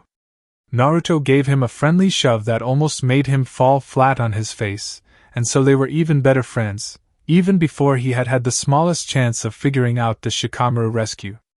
Naruto sealed the ramen rations into a scroll with little difficulty, and Sai was reminded of the stories of him summoning Gamabunta. It seemed like Jiraiya-sama had taught Naruto-kun. Naruto more than just that, and that made little cogs turn in Sai's head. The man was known to be flighty, but if it wasn't just one whimsical lesson, if Naruto had really been taken as Jiraiya-sama's student and he was still here, might it be? Maybe it was a really good thing Naruto would speak for him and Hibari-sensei if need be, just in case. And maybe Danzo-san wasn't quite the mastermind he was reputed to be, after all, because thus far recruiting Naruto had been one big mistake. They met Fu-senpai and Tomiko-san at the entrance to the tunnel that had been carved under the Hokage monument. Both had their masks on, dog and horse, and there were no expressions to read, but there was something about the way Fu-senpai was standing, the way his head was tilted just so that he might have been watching Naruto from the corner of his eye even as his head was turned towards the tunnel, that made those cogs turn in Sai's head some more. Fu-senpai's and Hibari-sensei's issues, matching like a lock and a key matched. Sai had been raised and trained from practically infancy to take advantage, and advantage he would take. The shadows hid his face, and he lifted his pristine mask to his face to disguise the slight pull of a muscle. Never before had there been need to hide a smile. And so they slipped away from Root headquarters and Konoha without anyone being the wiser, just in time to miss the drama. Naruto was a walking one-man slapstick comedy, though, so they weren't lacking in entertainment. "It's a lamb! That's even better than a bunny!" At least Naruto was entertained, sighed though glumly. Dog-san and Horse-san might have been, but it was hard to say for sure. They weren't the type to be easily entertained. "My code name is Ram. Baaza! Cutesy little lamb!" Naruto's face was red with laughter. "Kindly shut up." Two men stood on a top of a high, rocky hill that looked over the hidden village of Takigakure, though over a considerable distance, hidden from the sight of most by a small group of juniper trees and a high-level genjutsu. They both wore a black cloak adorned with red clouds, but that was where their obvious similarities ended. The beautiful, black-haired man also wore a conical straw hat with white stripes that covered his face, which the giant, blue shark man had thrown into a nearby stream a week ago. Also, there was the fact that Hoshigaki Kisame was a giant, blue shark man. He was also, at the moment, dangerously bored. "What about the Kyuubi?" he grumbled, eyeing a pebble near his foot. It was a nice pebble, rounded and heavy. Kicking it would be childish. Kicking Itachi would result in a fight. Maybe, it was hard to say of the ice-cold bastard, when they were supposed to avoid attention until they got Nakamura-fu in their sights. And in any case the bastard that had sent them to that second-rate village wasn't anywhere near to be kicked. "He waits. He is the last," Pain had said, his gaze drifting to Itachi like trying to figure out what was going through his head, then turning back at Kisame. "The Ichibi will be hard to acquire until things quiet some in Sunagakure, so I will send you after the Nanabai instead." It was insulting. To go from hunting the Nine-Tails to hunting the Seven-Tails was the most demeaning demotion ever. Okay, so Ichibi would have been more humiliating, but still. There was a sudden blurry movement at the edge of Kisame's field of vision, but when he turned his head sharply it turned out to be only a duck, landing into a small pool of water behind them. That was the single saving grace of Takigakure. There was no shortage of water. Just a stupid, ordinary featherbrain. "I wanted an ANBU," Kisame muttered, running his hand over the sheath of his sword. It wouldn't be his fault if the other side started the fight, right? "A spot-billed duck to be precise. They are mainly gray with a paler head and neck and a black bill tipped bright yellow. The males also have a red spot at the base of the bill," Itachi corrected with bored monotone. Kisame gritted his teeth. "I hate you," he said. The infuriating, androgynous man merely shrugged elegantly, a gesture only slightly ruined by the heavy black coat covering his shoulders. Gesturing all feminine like all the damn time was just begging for trouble as far as Kisame was concerned. Then he remembered something he had once heard in the wave, something totally irrelevant at the time, as it had been before he had joined Akatsuki and met his partner. It had been that one-eyed innkeeper that Kisame only remembered because the man hadn't been perturbed the least by a huge, grab-you-by-the-eyeballs blue man with a huge-ass sword walking into his inn. It had been the punch-line of some stupid, drunken joke after 10 big jars of really bad sake that he couldn't remember either, but he did remember. "Isn't that spot called Sharingan and Wave?" Kisame asked and was rewarded by the wonderfully satisfying sight of Itachi's whole body twitching. The laughter swelled deep in his stomach and burst out with bellowing roar. The laughed until he couldn't stand it any more, literally as he dropped on his knees and laughed some more. "Duckface!" he managed to wheeze between snorts. Itachi twitched again. "I will kill you!" he said with real inflection in his voice. Kisame's eyes were full of mirth, much too boyish and innocent for a man like him. "Dream on, Duckface!" Kisame bellowed. The corners of Itachi's mouth turned up in a way that reminded a smirk enough to be recognizable. The swirling red and black caught Kisame's attention and kept it, dragging him down through black and something that rippled like water under a red moon. He dropped like a rock to the lush green grass, only to rise roaring in rage after a few seconds. These people are considered very dangerous among a group of people who stand a fair chance of conquering the known world despite the fact that there are only 8 of them. Whether it's funny or kind of sad is up to debate. When Sarutobi Hiruzen heard the approaching footsteps, he let his forehead briefly drop to his desk and groaned out loud. Many years as a Kage had taught him the importance of concealing his feelings, but Hatake Kakashi was driving him up to the limits of that control. It was made worse by the fact that he couldn't punish the man for his insubordination. Well, technically he could, but the voice in his mind that sounded very much like Minato made him hold his tongue. "I want the villagers to treat him like a hero," the voice demanded. Little Naruto, who asked with wounded eyes why everyone hated him and Sarutobi couldn't answer, Jen and Naruto all but jumping up and down with glee for getting into an ANBU training program, walking with his escort like a lamb to a slaughter. "Is this the best you can do for my child? Seriously? I should have let you have your way and sacrifice yourself instead." And so Sarutobi bore all the scathing questions and incessant pleading, accusations that mirrored eerily those he came up with on his own, and the footsteps approached. And then there were more footsteps, and he realized with a jolt of relief that this day's drama had been temporarily suspended. It was just a change of guard. He couldn't think about Naruto now. It wouldn't accomplish anything. He picked the quarter-yearly mission office security update report back up and forced himself to wade through it a lot easier now. 4 times a year he couldn't delegate this to his underlings. But now the day was so prettily cloudy, the lukewarm coffee in his cup, white with ramen bowl print, he had gotten it from Naruto, whom he really shouldn't be reminded of right now, smelled so delicious, and the paper was so pristine white with neat, contrasting black ink. And he could take care of it in peace, no one to distract him from his job. A door was slammed somewhere down, then there were footsteps thundering up the stairs, shrouded by killing intent, and Sarutobi lifted his face just in time to see how the seal-enforced door to his office exploded into a cloud of wooden splinters. Through this cloud marched slug Sanin Senju Tsunade, fires of unholy rage burning around her, and it took Sarutobi an ill-fated second to realize it was her chakra. Shizen-sen was padding after her, begging her to calm down even as she grabbed Sarutobi from his collar, and in an impressive display of power hoisted him over his desk one-handed.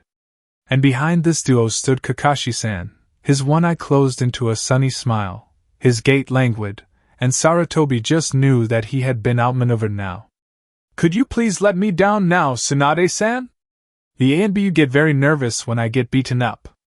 They are supposed to be protecting their Hokage, you know," he said. His voice was much calmer than he was. "Don't you dare take that tone with me, Sarutobi Hiruzen! I came back because I figured that if Konoha had managed to breed and raise someone like Naruto-kun, things had changed. But I guess that's not how things are, Professor!" She yelled, and Sarutobi winced at hearing that old moniker, his mind flashing back to the old, bad days of 2 great shinobi wars. "You owe that boy a debt, even greater than the rest of Konoha, since you are the one Minato entrusted him to, And if you won't abort this mission yesterday, I will punch you through the Hokage monument, skin you alive and roll you in a barrel of salt, castrate you and send you to IWA with a red ribbon tied around your neck, not necessarily in that order." She shook him with every threat hard enough to make his teeth clatter, her eyes burning like embers, and all Sarutobi could think was, "It has been too long since she has gotten this passionate about anything." Viper and Thrush fluttered towards them from the shadows in a way unbefitting of ANBU or any Jonin, obviously wishing from the bottom of their hearts he wouldn't tell them to detain his enraged student. Danzo and his clique are those who caused most of these ops, who created Root in the first place. He began to placate her and immediately cursed himself, hoping his current bodyguards had no ties to Danzo, because if this got out, Naruto-kun would be as good as dead. Maybe he should have them detained by Ibiki-san just in case. "So you decided to beat your enemy by becoming them? How Sasuke-esque route to take?" Tsunade fairly purred now, letting him to regain his footing.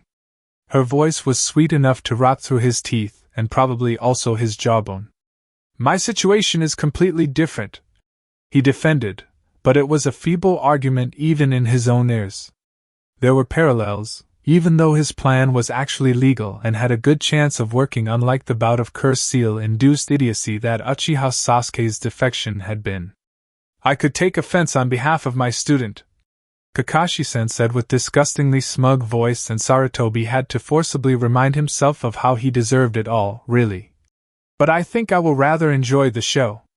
Plus, he was that stupid." "Do defend your argument, Hokage-sama. Inquiring minds want to know." "That traitor. I hope this isn't an inconvenient time. There are a question I would like to make, Hokage-sama." A polite, genteel voice interrupted the scene everyone was making. Sarutobi turned his head to look Ichiraku-san, who had raised one eyebrow in that infuriating way he had always wanted to learn, but had only managed to wiggle both in a foolish manner. "You are a friend of Naruto's, aren't you, Yumino-san?" Tsunade asked him, raising one of her eyebrows. How come everyone could do that except him? "Well, yes, and very concerned right now." Ichiraku-san smiled. He smiled just the same way Hiwadari-sensei had smiled when Sarutobi had been but a wet-behind-the-ears academy student, smiled the way that promised a nice, civilized conversation about how all practice kunai had been switched into rubber replicas, 1,000 one-hand push-ups and a D-class cat retrieval mission. Brown hair, he told himself, not red, and Hiwadari-sensei hadn't had a scar on his nose either. "Good. You can have what's left of him once I'm through," Tsunade promised grimly. "Tsunade-sama, please," Thrush tried, taking half a step forward. "Don't you dare! Please! Me!" She snapped and flicked her finger towards the man, making him flinch. "Tsunade-san, if you would let go of my robes." The Sandaime Hokage attempted to defuse the situation. He was sure that distancing himself verbally from his student was only prudent now. His voice was polite, gentle, and long-suffering. The position he was in was more uncomfortable than he had remembered. Tsunade only gripped them tighter until her knuckles were as white as the cloth. "You don't get a say in this, old man. Tar. Feathers. Gelding knife. Superglue, walnut groats, and 200 rabid squirrels. Do not tempt me." A cold, violent shiver ran up and down Sarutobi's spine and dropped into the bottom of his stomach like a cold rock. For all it was totally incomprehensive scenario, Tsunade was disturbingly good at threatening. "Is Tsunade-sama threatening Hokage-sama?" A girl's half-awed, half-horrified voice whispered from the door that had gone to the door's heaven.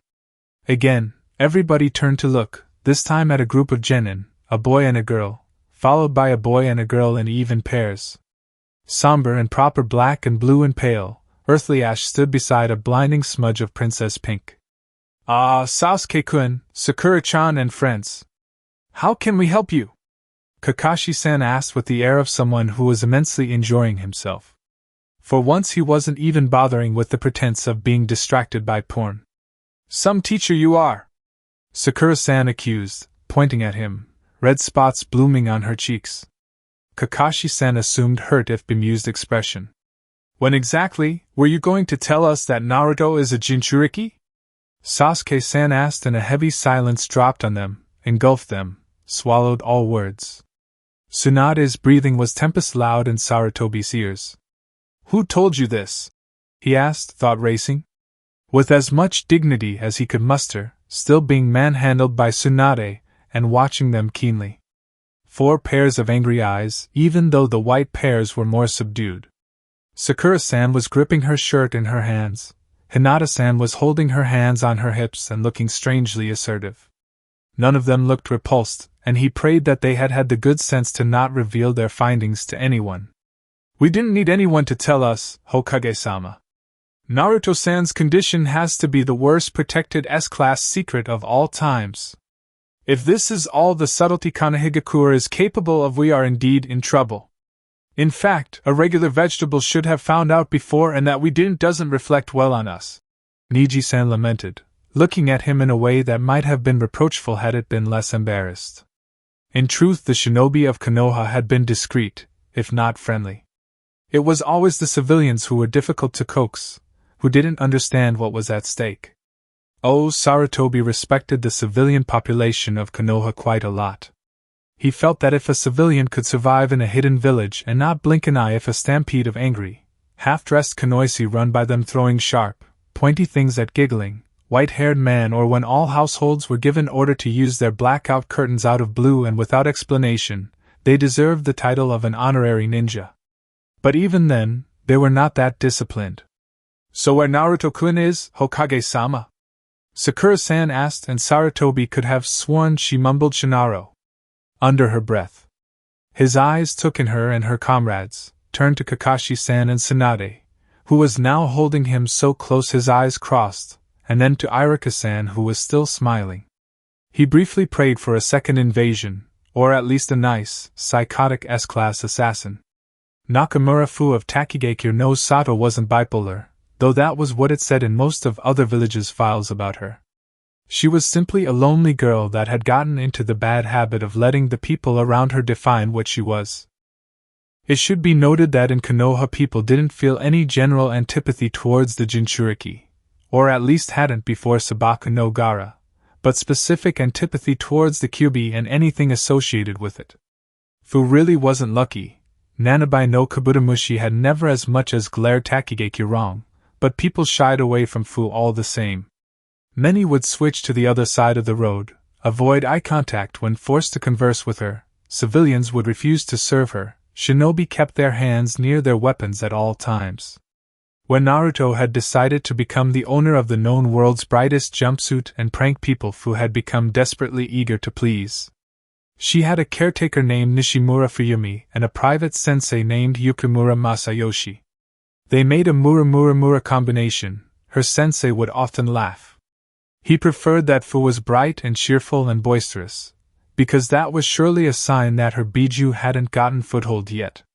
Nishimura was an old-fashioned woman who had decided that since Fu was working with the handicap of being a Jinchuriki, she should at least behave like a proper woman. Quiet and gently obedient with passive body language and good manners, if she ever wanted to get married. They both only wanted for her best. When she was quiet, Yukimura-sensei worried. When she was cheerful, Nishimura Obasama was disappointed.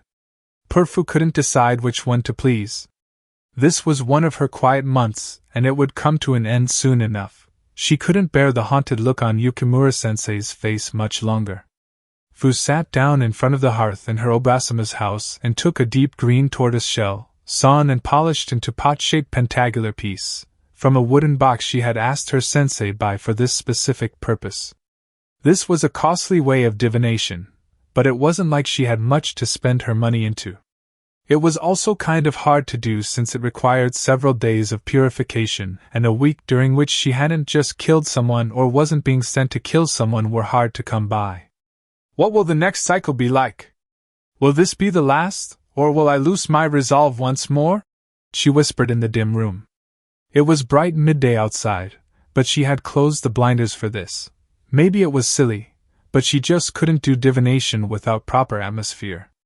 Fu had learned this from an old Buddhist nun who lived near the hidden village Takigakure, a serene old woman with wrinkled face, white hair and white eyes that couldn't see that the hair of the nice, polite girl who often visited her was bright, vivid green, the mark of a bijou.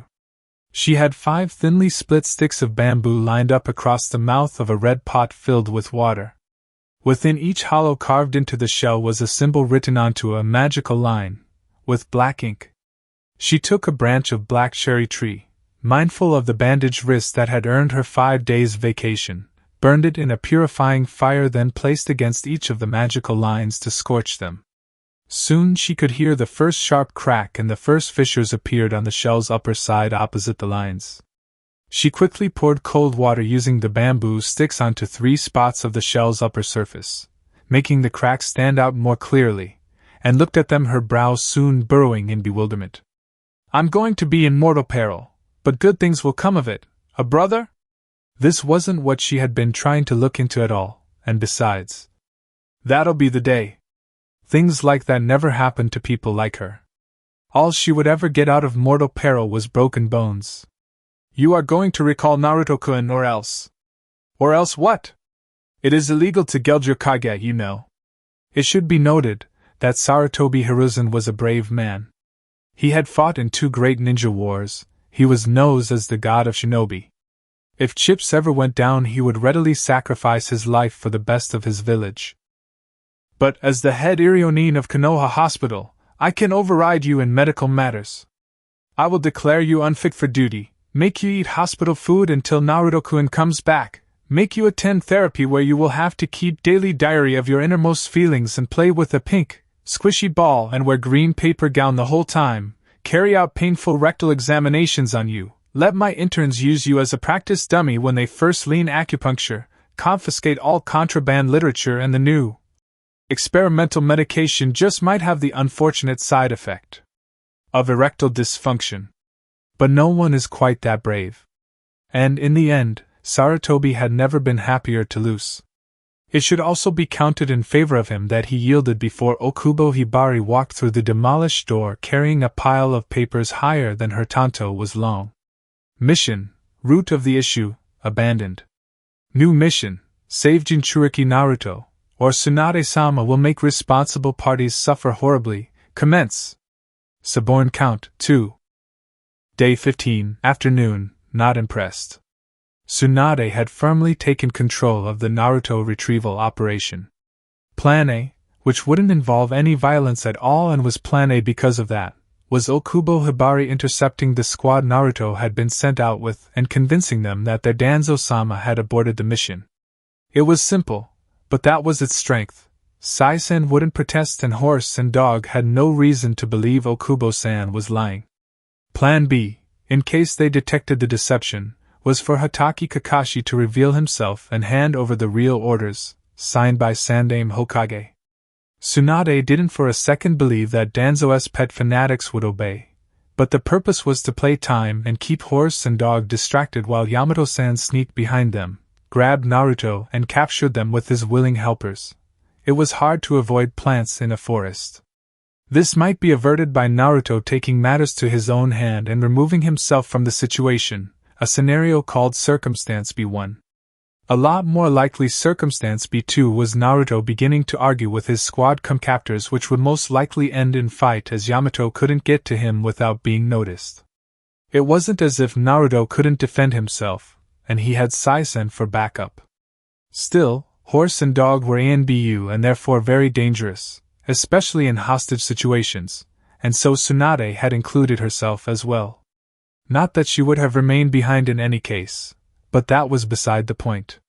Sarutobi-sama had protested, saying that Tsunade was needed in the hospital, but she had countered by saying that her skills would come of use when everything unavoidably went to hell in the proverbial handbasket. Akatsuki crashed their party. Scenario C was Uchiha Itachi and Hoshigaki Kisame crashing their party. Knocked out Nakamura Fu was optional. Uchiha Sasuke couldn't be included since there was no way in heaven or hell that Tsunade was trusting him in the country his brothers had been sighted at if she could help it. Haruno Sakura couldn't be included since that would have been playing favorites, and it wasn't like she had anything to contribute to the mission. Hyuga Niji was included since his Byakugan should come useful when searching for the root squad and he could be counted on to get Naruto and run if, when Akatsuki got involved, also to drag Naruto away by force since he didn't have the sense of self-preservation the kami gave to a lemming on drugs. The squad Naruto was sent out with has gained a good head start, but they have no reason to run all the way to Takigakure. We should be able to catch up with them before anything too permanent happens to anyone, Tsunade said. Any questions? Niji shook his head absent-mindedly, concentrating on something else entirely. He had his Byakugan activated, and so he could see Uchiha-san, Haruno-san and his cousin huddling together just outside the Hokage Tower, having a conversation that appeared to be whispered, but spiced with wild, angry gesturing, at least on Haruno-san's part. Uchiha-san was still, but his face spoke whole volumes for once, and Hinata-sama looked nervous. She was fiddling her thumbs in a painfully familiar manner. Surely they couldn't mean to go out on their own? Uchiha-san wasn't an epitome of good sense, but he was still on parole. Surely even he would understand how leaving the village unauthorized would be dealt with. Surely Hinata-sama could speak some sense into Naruto-san's less than disciplined teammates. Niji was going to speak his mind to Tsunade-sama, but then a group of ANBU marching towards the tower caught his attention. People walking in the streets stopped to stare after them, merchants' charts came to a screeching halt, and the trio at the root of the tower turned to stare. Between tall, imposing figures in green vests, their faces hidden behind white porcelain painted to resemble rooster, monkey, dog and hare walked Councilman Danzo. His clothes were torn and bloody, his hands were tied behind his back, he was blindfolded and led roughly by the one with rooster mask. Also, Rooster's body language was looking mightily angry now that Niji paid attention to it. When he looked his cousin and Naruto-san's teammates were gone, and it was time for them to go also.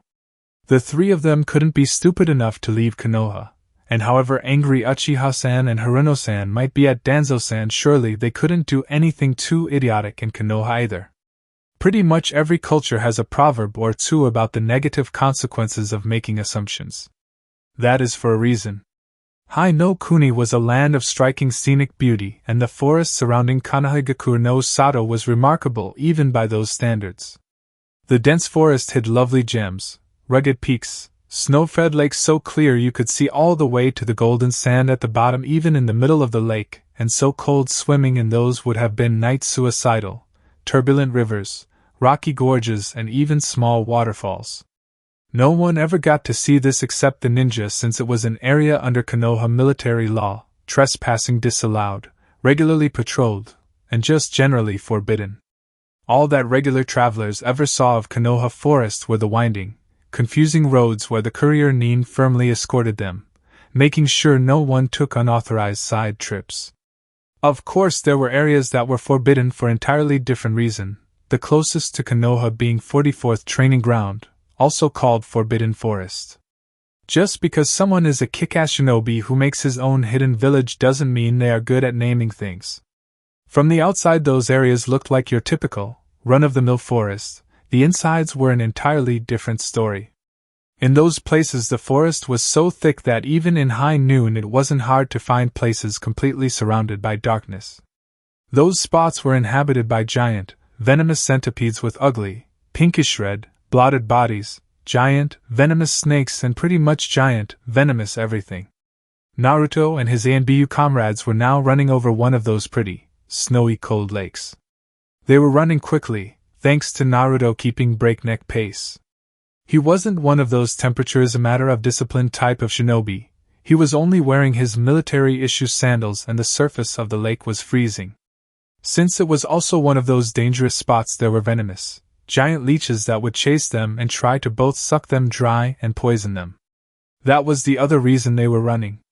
If my toes turn black and fall off it's all your fault, he grumbled to his comrades who had all summarily refused to walk around the lake since that would have been taking an unnecessary detour, and the route didn't take those. The route had great discipline and very cold feet. And damn those overachievers! But that wasn't directed at Sai, Tomiko-chan and Fusan, but at the leeches who made yet another attack, making the water break in the sun. Naruto dodged and distracted them with a Kage Bunshin. What's the difference between poisonous and venomous anyway? Why are there two words for the same thing? He asked, not from anyone particular. If it bites you, it's venomous. If you bite it, it's poisonous. Sai was the one to answer. And they reached the shore and a part of the forest that at least looked like it hosted nothing more dangerous than some boars. They didn't stop running. That can happen to shinobi at times. They are just so used to the physical exertion that it comes as easily as walking to them. For Naruto it was even more. It was natural, like breathing. The one, blessedly harmless flaw of Yandame's seal, the constant bleeding of the Kyubi no Yoko's chakra into his system, made Naruto bounce and shout, attack every obstacle with gusto and generally pest hapless, stuffy, elders and keep running since the brain synapses that would have told normal person to stop because it drained them and killed their legs had been fried years ago.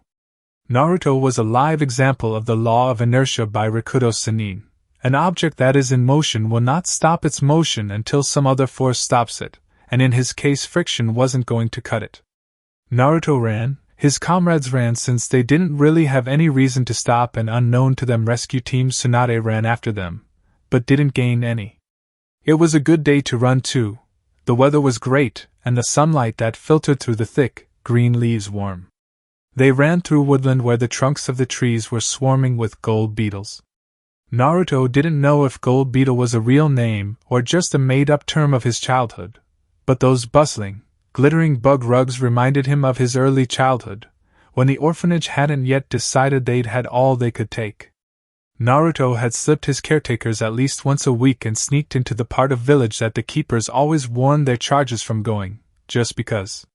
It had been a lot less exciting than Naruto had expected, in hindsight, because he hadn't understood what was supposed to be so exciting about those women with their faces painted white and red.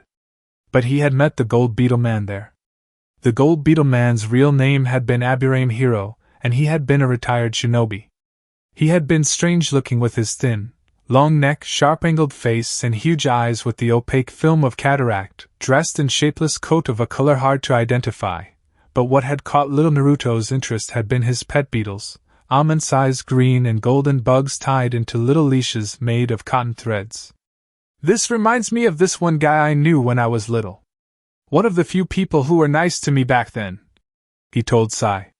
He told of how even after he had lost his colony of Kikai since his chakra system couldn't take the strain anymore, he had taken in the beetles since he didn't feel right without little feet skittering all over them.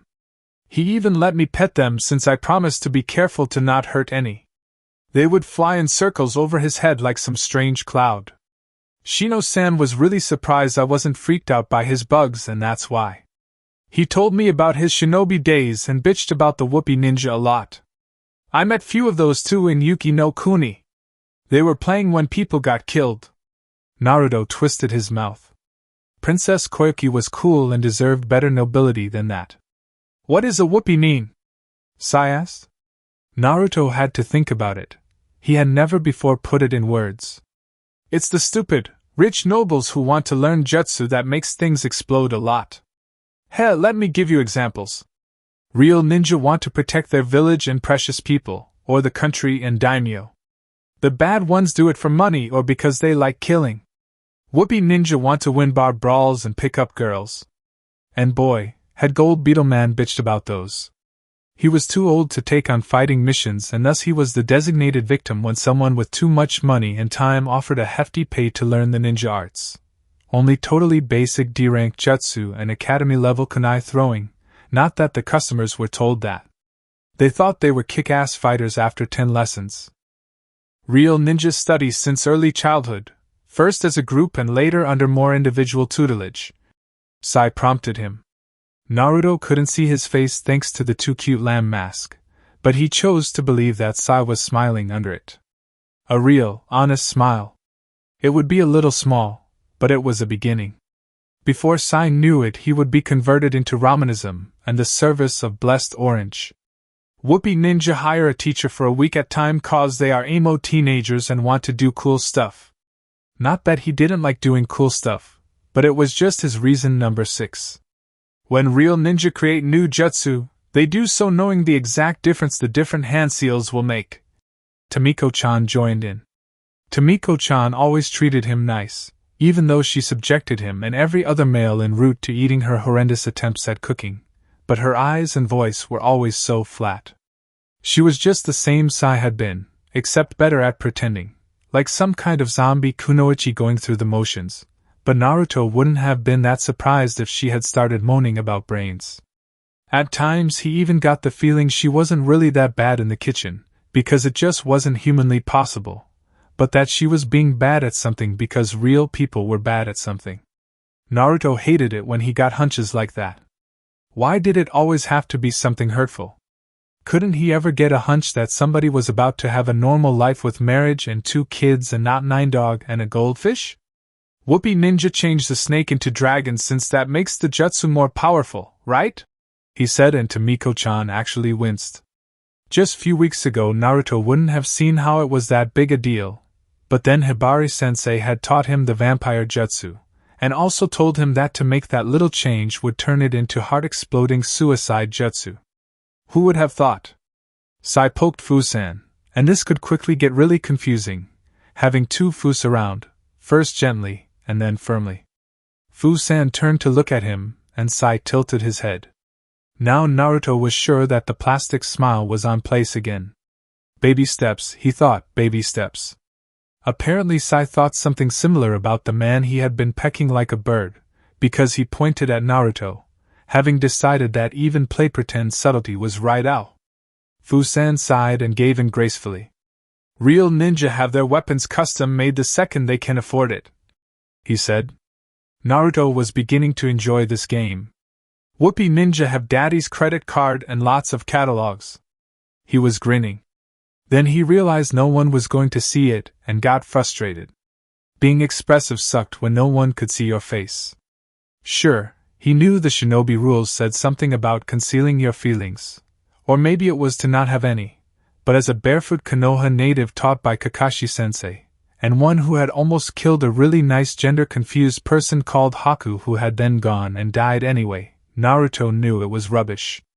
Real shinobi made their own nindo and Naruto's was to never be less than he was. And he was expressive, damn it. He had to take this up with old man Hokage. The ANBU were trying to oppress him. And Danzo Jerk was an evil mastermind. He probably kicked puppies for a hobby and stole candy from babies. I have also met a few of those, though only in passing. Fusan volunteered. He spoke slowly, almost like he wasn't sure he should be talking at all. There are rich lordlings in Edo who alone support half the prefecture's blacksmiths and seal makers. Don't feel too sorry for them, dog.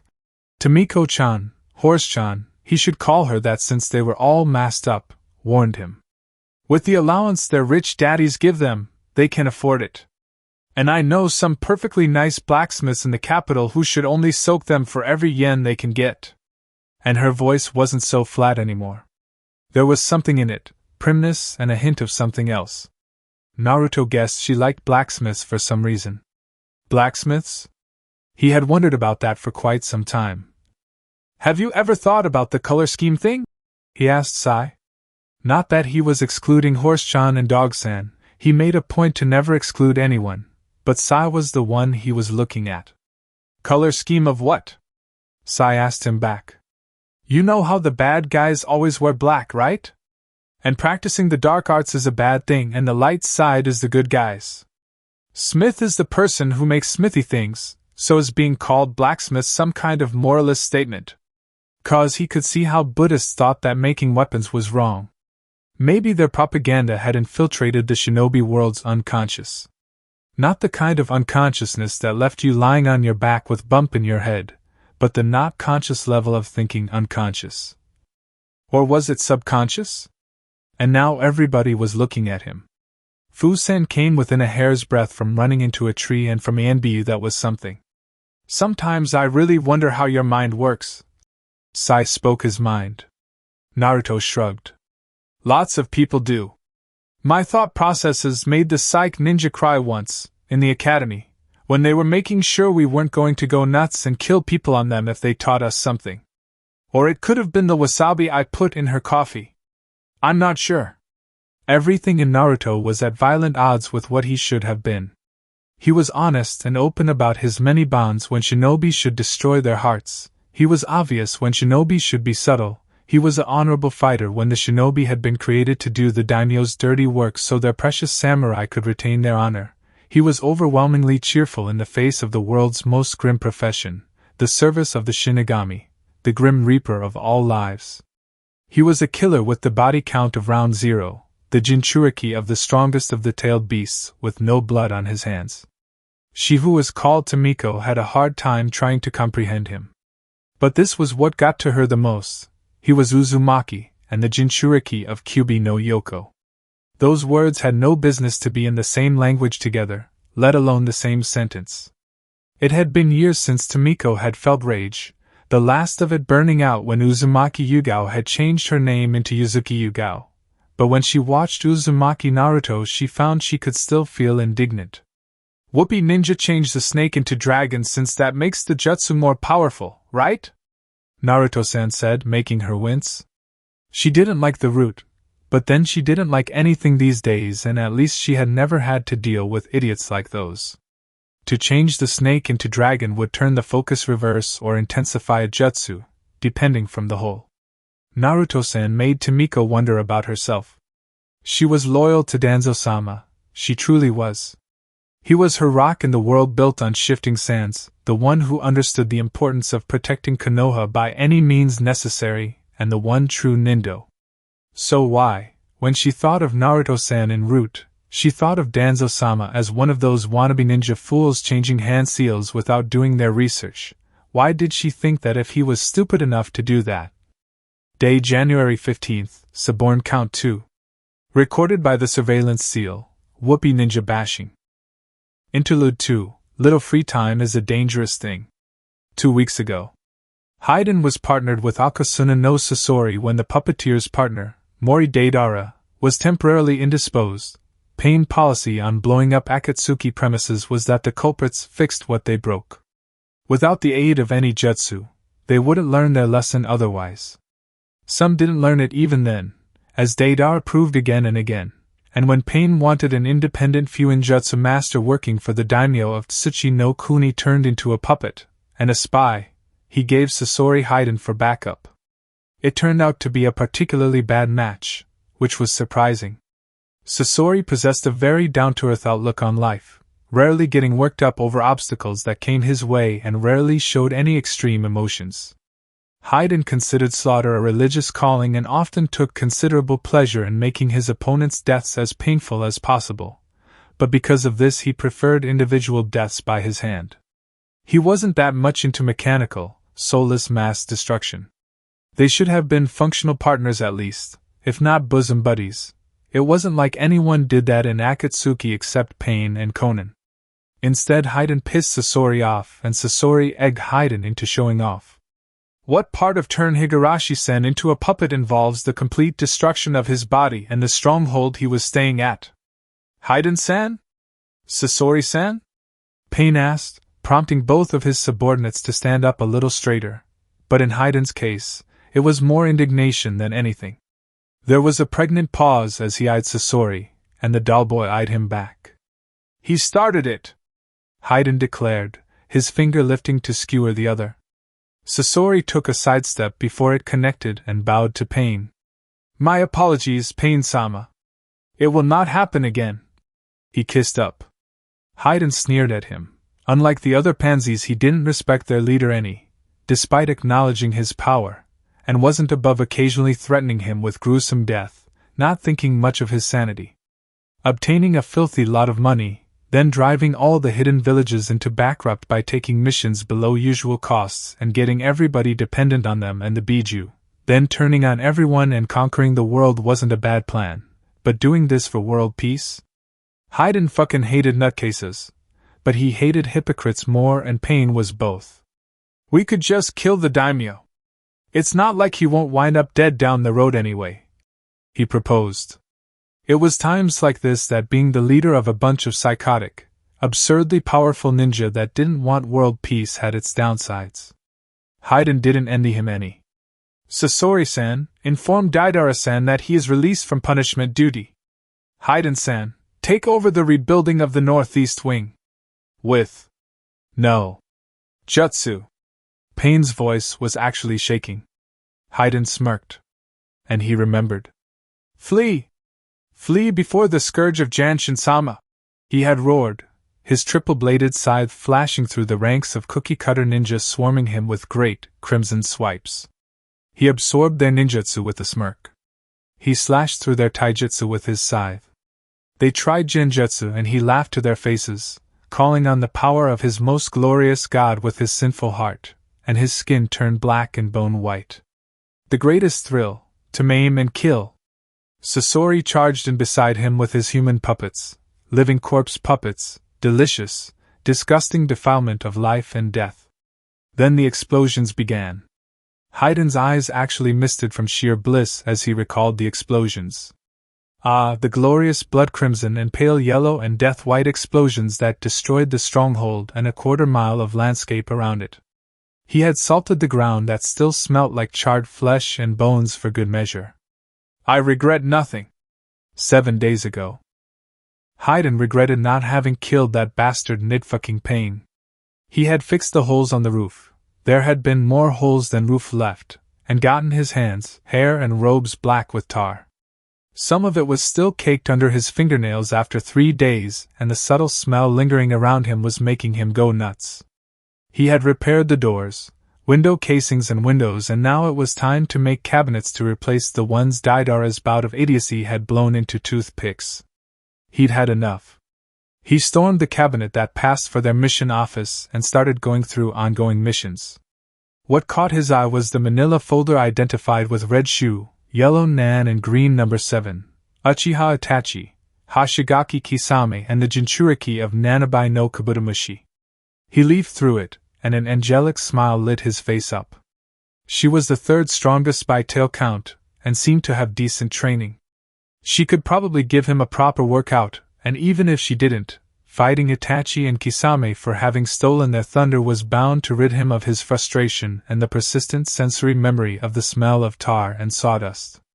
He gritted his teeth and caressed the handle of his scythe, then grimaced apologetically. All that menial work had given him calluses. Not the kind of calluses handling weapons would give a person, but the calluses of someone wielding a hammer, and those who were unworthy of touching his weapon. Great Janshin-sama, once the world has been conquered, I swear to give all those who practice the vile art of carpentry to you as an offering, he declared, not really thinking about how he would have to do his own carpentry from then on. Villains tend to drop the ball like that at times. Maybe he would take a short detour through the nearby mountain? Some Buddhist hermits lived up there, and they would make nice starters. To get himself into the proper spirit of things. 6 days ago. Naruto had stripped down to his pants and was resting on all fours, forehead and forearms flat against the sweat-damp red tatami. Hibari-sensei had moved like she had no spine when she had showed this exercise to him, but it was a lot more difficult in practice. Maybe it was because he actually had a real bone spine, and not some strange ENBU's supernean gelatin back. He took a deep breath and aligned his shoulders, relaxed his hands and shifted his hips. Balance, he told himself, you can keep it. Believe it! He stretched first his right, and then his left leg back and up. He exhaled and steadied himself, the vertical line of his body taut, toes now pointing up towards the roof that his last attempt at C-class wind jutsu had scraped all the plaster from the day before. Even his hard shoulder muscles bunched, but Naruto gritted his teeth, concentrated fiercely and bent his legs, tipping forward, spine bowing. Beside him Sai was holding his position with ease, had been holding it the last 10 minutes like he had done this exercise his whole life. Hibari-sensei was standing in front of him, but all he could see of her were her hakama-clad legs. Naruto growled and curled his whole body until he felt the tap of his heels atop his head. Yes! Tiger Scorpion Asana! I did it! He twisted his neck as far as he could, but still could only see Hibari-sensei's waist. What was the point again? Yoga will make you more flexible and teach you some self-discipline, Hibari-sensei said. Naruto's muscles were already aching. Obviously this was one of those for your own good things. Good luck with that, he grunted. He wasn't trying to be sarcastic. I guess that self-awareness isn't too bad either. Hibari-sensei sighed. And be quiet. It will be easier if you regulate your breathing better. Not that talking made it better, but Naruto was still convinced that human spine just wasn't supposed to bend that way. But there was no way he was doing some wimpy lotus sitting when Sai was going for the most difficult position in the handbook. And later he could torture Sasuke with one more he could do and Sasuke could not. Wahahaha. But Sasuke, torture and evil, silent, laughter reminded him of something, not that he thought Itachi was the type to laugh. Do you know of any other Akatsuki members than Itachi and Kisame? Naruto asked Hibari-sensei. Classified information, she said and corrected Naruto's ankles. He didn't see what the difference mattered, but whatever. But they are after me. Shouldn't I know so I can better protect myself? He moaned and dropped out of the position.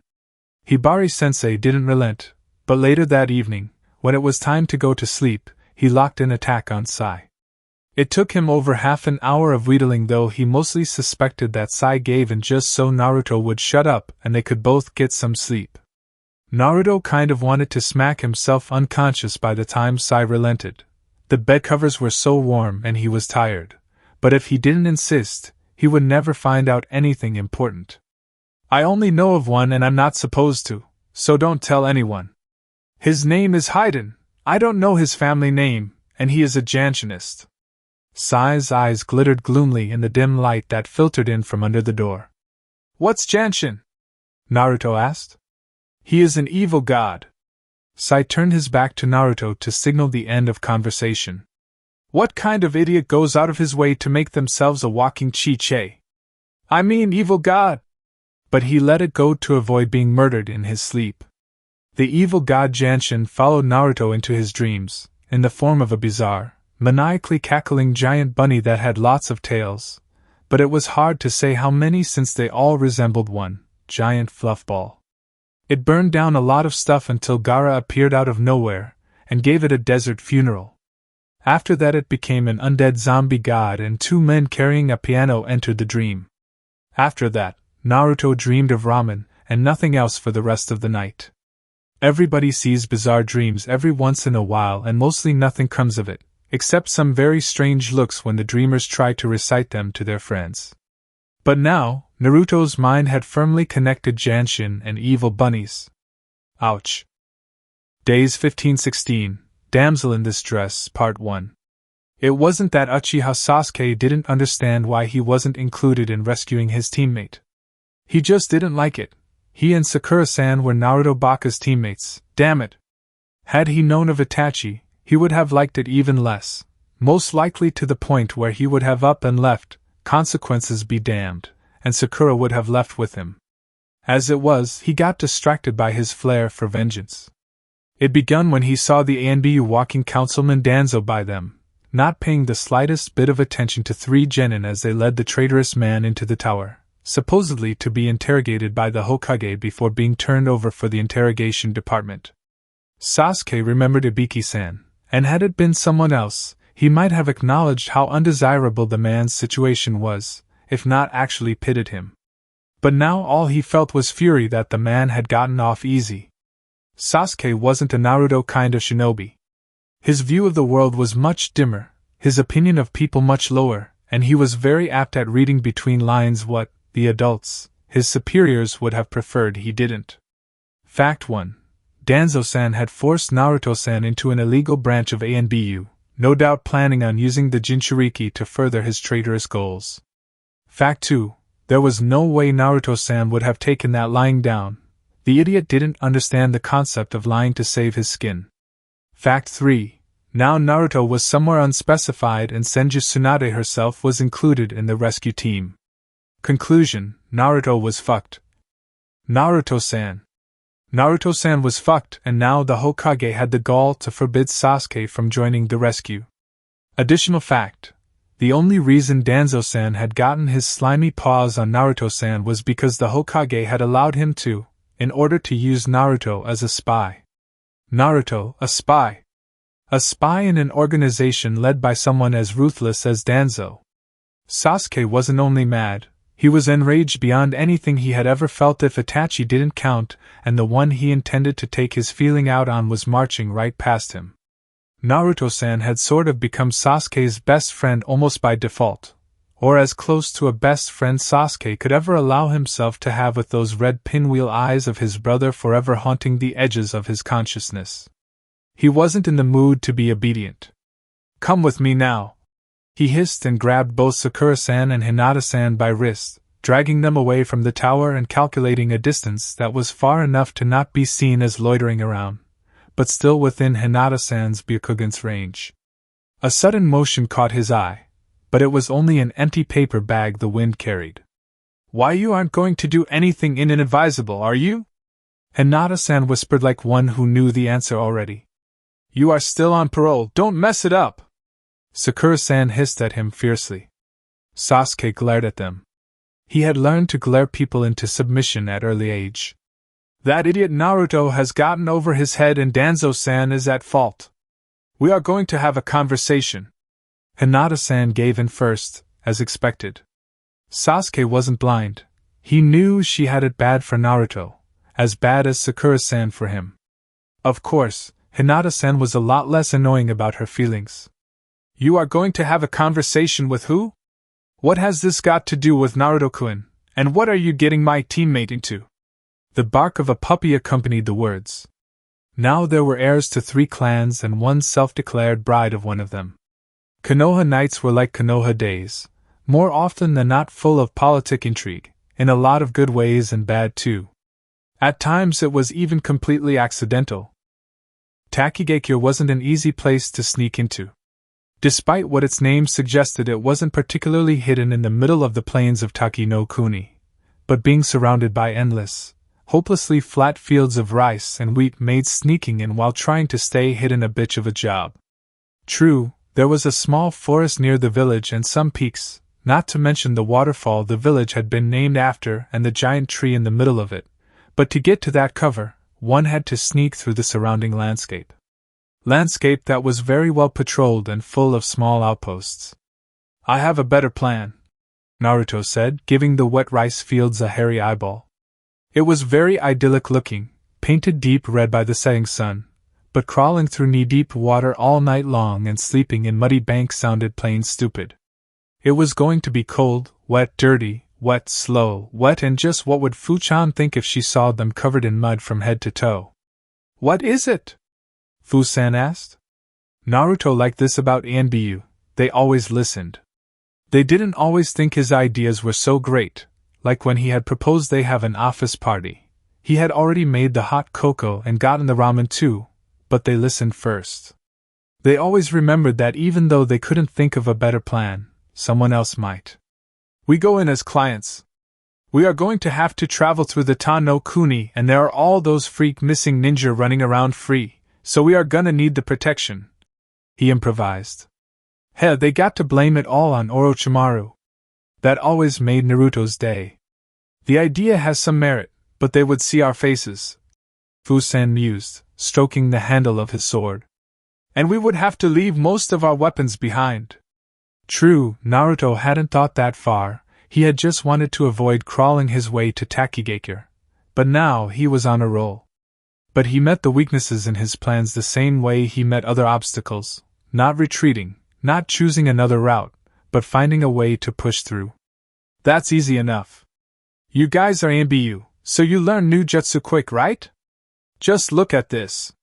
And with a single hand seal, ram, he was covered with white smoke. And when it evaporated, this was what Naruto had termed as his Hyuga variation of the technique since he had modeled it after them, minus the eyes, and because it was the classy one and Hinata-chan was classy. He was about as tall as he always was but a lot more slender, with long, dark brown hair and brown eyes and dressed in simple orange traveling kimono and a funny, pointy straw hat. His skin was pale and there were no possession marks on his cheeks. He looked, in short, like any of Hinata's cousins if not for his eyes. Oh, and he had breasts of course. Sai wasn't surprised since he had seen enough of random gender bending already, but Tomiko-chan frowned. She first cupped Naruto's right breast, making him blush and stutter, and then placed her hand on Naruto's shoulder. "Why am I always plagued by perverts?" Naruto moaned. Tomiko-chan snorted. "Kai!" She tried to release the genjutsu. Nothing happened and Naruto looked at her oddly. "Most genjutsu can be broken with that. Most henge doesn't pass the touch test either." She explained her actions and knitted her brows. "That's not a simple genjutsu." It wasn't a question. "Well, I was really bad at henge because it used so little chakra I always broke it, but I found I could do it if I pushed the chakra through my body and spent the extra inside instead of just putting it over me." Kakashi-sensei had once said that Naruto trying to do a D-rank jutsu was a bit like trying to fill a glass from a dam hatch. It didn't matter how careful you were with the glass. Unless you did something about the water pressure, it broke. And well, his control had gotten better in the root thanks to Hibari-sensei's tablets. But it still wasn't anything to write home about. "Firefly, that sounds more like a ninjutsu," Sai said slowly, and Naruto realized he had never explained to him how he did it before. Yeah, he knew that using ninjutsu to change the body was supposed to be incredibly dangerous and all, but it was the academy teacher's fault, except Ichiraku-sensei's. "Nobody told me henge was supposed to be genjutsu before I made this," he complained. He could almost see Sai rolling his eyes at him under the very cute, if a bit maniac-looking, lamb mask. What if it was possible to see through things without the Byakugan? Gaara could see with that sand eyeball of his, but since he used pure chakra where Gaara used sand, maybe he could see through it somehow. "Firefly Kohai, please pay attention," Fusan commanded him sharply. Naruto rubbed his hair embarrassed. Sorry, but I just got the coolest idea." And he referred it, of course. Why not? They were all Konoha ninjas, so they were allies, and besides, Sai and Tomiko-chan were friends too. Silence reigned. "There are several academy teachers I would like to kill for wasting a resource like you," Fusen said eventually. Naruto was torn between being happy. His new team leader thought he was intelligent, and blustery since he wasn't a resource. Kami, damn it. "So, Firefly, you are Yagami Natsu, Ram, Yagami Sakaki. You are siblings, on your way to live with your husband in Tano Kuni's capital." "One husband? What a dirtbag! I'm going there to geld him," Naruto declared. Only to wilt a second later. It was scary how well Fusan could glare through the mask. Maybe he had some secret chakra eyeball jutsu? "Horse, you are Yagami Toshiro, their older brother who escorts them. Natsu-san, you will find a way, tonight, to apply the Oiroku no Jutsu." Fusan said it like it tasted dirty on his tongue. "Into our weapons and packs. I will be a wandering medicine seller, Masahiko Furiko, who travels the same way with you. It is a good cover for my poisons. Tomorrow we will travel as civilians." He gave Naruto a last appraising look before turning to put up their camp, reciting the details of their cover story at the same time. Again, Naruto, not knowing how things were supposed to work, was working for him. If he had known that casting ninjutsu henge, an improbability in and of itself, upon something that didn't have a chakra system of its own and wasn't part or extension of him, well, he would still have found a way to do it, eventually. But now he just cast the domestic variation of Oiroku no Jutsu on their packs and weapons, poked Fusan, and then spent the rest of the evening teaching them how to apply and cancel it, as well as the ins and outs of ordinary Oiroku no Jutsu, of course. And A and B did learn quickly by example, even when they had no idea why something was working. Of course, being a civilian brought its own problems, as they found out the next day. There was an infamous nest of bandits, known as Brotherhood of Lawless Assassins, less than a day's journey by shinobi means from Takigakure. One might wonder how they could have survived there for so long, and reached the obvious conclusion that they were allowed for some reason. Few non-shinobi did, because by normal means it would have been 3 days' journey, at tops, with 2 fast horses, and most people didn't know that much about shinobi capabilities. Also, most clients didn't wonder, period.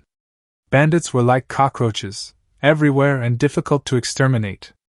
They were part of the scenery. They are Takigakure's scapegoat for illegalities they commit in the vicinity. Not a very believable one, but it doesn't matter in the game.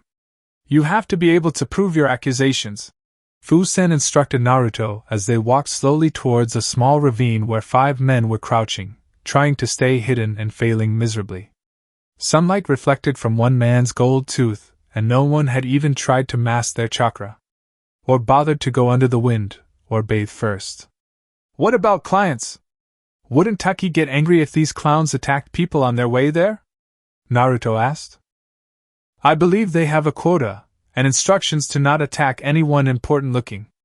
Sooner or later they will get too cocky, and then they will be replaced. Somehow Fusen made his sandal drop, and they all stopped to wait, while he strapped it back on. Take the women, pretty brunette, gonna see how good roll, good rack. Small bits of whispered conversation drifted towards them, accompanied by lots and lots of inventive swearing. Trouble ahead, Tomiko-chan sighed.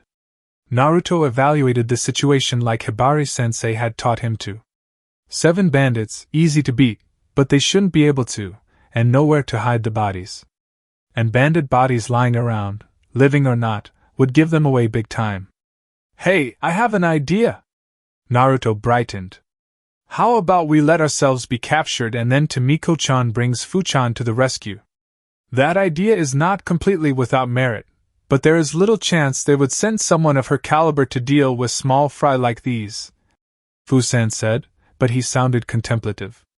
Still, it might be for the best to allow ourselves be caught, and then escape. We may claim they drunk themselves to dumb stupor. No one thinks highly enough of bandits to suspect that story. And we'll be able to teach those bastards some good manners. Naruto smiled grimly. They walked on in the bright light of morning. For a moment it seemed like the bandits wouldn't attack after all, but when Naruto was walking past the one with the gold tooth, the man, big, burly and ugly, leaped and grabbed his arm. The man was practically a small mountain with ham-sized biceps and very little neck. Naruto let out a feminine-sounding shriek. Of course, his experience with feminine shrieks were mostly of Sakura-chan shrieking indignantly, soon followed by a punch, so he actually made the man step back half a step, though he didn't let go of his arm. Oh no, bandits! Whatever shall we do? He tried to fix the situation, raising his left hand to his forehead dramatically, trying to look faint. Sai made a small noise that almost sounded like a snort. This was obviously not how this had been supposed to go, but the bandits weren't about to let that stop them. Quickly they surrounded the little group completely, making threatening moves with their big knives and staffs, laughing anticipatorily. But Naruto was the only one making even half-assed attempt at looking scared, and few of the unkempt faces begun to take strange, vaguely uneasy looks. Give us all your money and stuff and we maybe let you go, the man who was holding Naruto's arm prisoner ordered Tomiko-chan. And women stay too.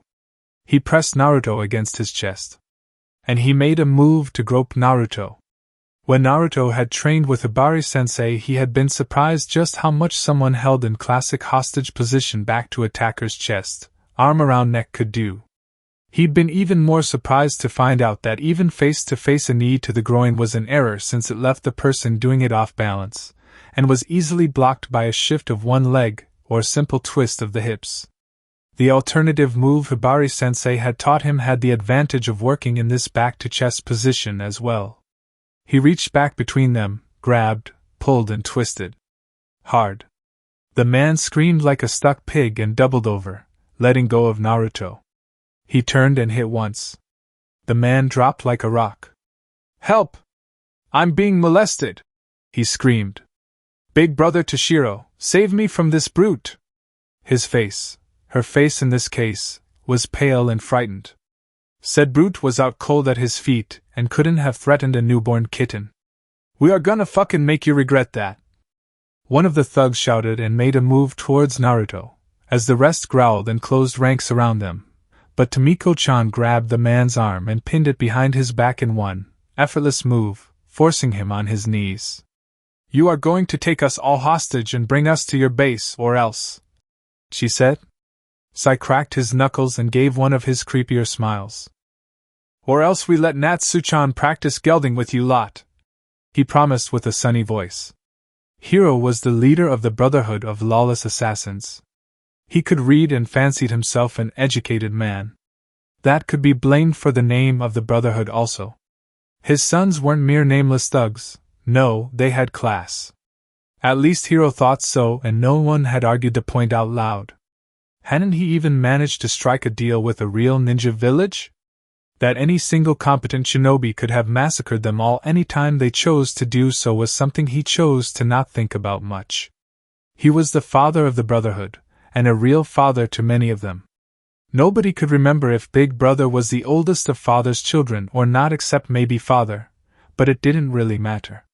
He hadn't gotten the moniker Big because of his age, but due to his sheer size, and nobody was eager to take it away from him. He wasn't all that agile and he had never learned much technique, but that was because he had never needed to. He wasn't as stupid as he looked, and he was a fighter to be reckoned with because of his monstrous strength. Anything punched by Big Brother, from wild boars to smaller buildings, stayed down for the count. He was never in a very pleasant mood and everybody left him well enough alone, most time even Father. And so no one was surprised when Big Brother's group returned successful, even bringing 3 really pretty women and 1 other hostage with them. His looming shape darkened the room as it blocked out the afternoon sunlight from the doorway for a moment. The door had met its maker a long time ago. The prisoners walked in after him and his men after them. There was a pretty, buxom brunette with a sinful little mouth and delectable hips, 1 woman with inky black hair and an older, but still beautiful redhead with a medicine seller's backpack. They didn't even look all that roughed up, so they must have done the smart thing and surrendered without a fight. But there was something odd going on. Why had they taken the man also? The Brotherhood wasn't big on accepting non-conventional sexual preferences. Good work, Big Brother, Father said. But why didn't the prisoners look scared? The brunette kind of did, except she seemed to have way too much fun being scared. So, this is your secret hideaway? Well, you could do worse than an inn, the redhead said with the air of one not terribly impressed. So it was a little dirty, so what? They were bandits, not maids. These women could double as maids if it bothered them, so they could even steal black miniskirts and white aprons for them. And first we are going to rid you of that unfortunate attitude. Maybe watching your man being tortured would do it for you, he asked, expecting them to start begging. The brunette kicked Big Brother, and he fell down on his knees, whimpering. Mommy, too strong, big knife, he mumbled with broken voice. His men, still armed and presumably dangerous, cowered in corners. There were only 4 corners in the bar/dining room, so a small fight ensued about who had the right for the last one-eye Kagoro or Baby Brother. There was general alarm while the knot prisoners spread over the floor. The ring of trembling blades and clubs and staffs was met with disdain, redhead, nothing at all, black-haired, perkiness, brunette, and amusement, the man. Surrender now and we may consider being merciful, Father offered with false bravado. The redhead raised a single, elegant eyebrow. Alas, we are alone in the den of bandits. Who can help us now? The brunette recited excitedly.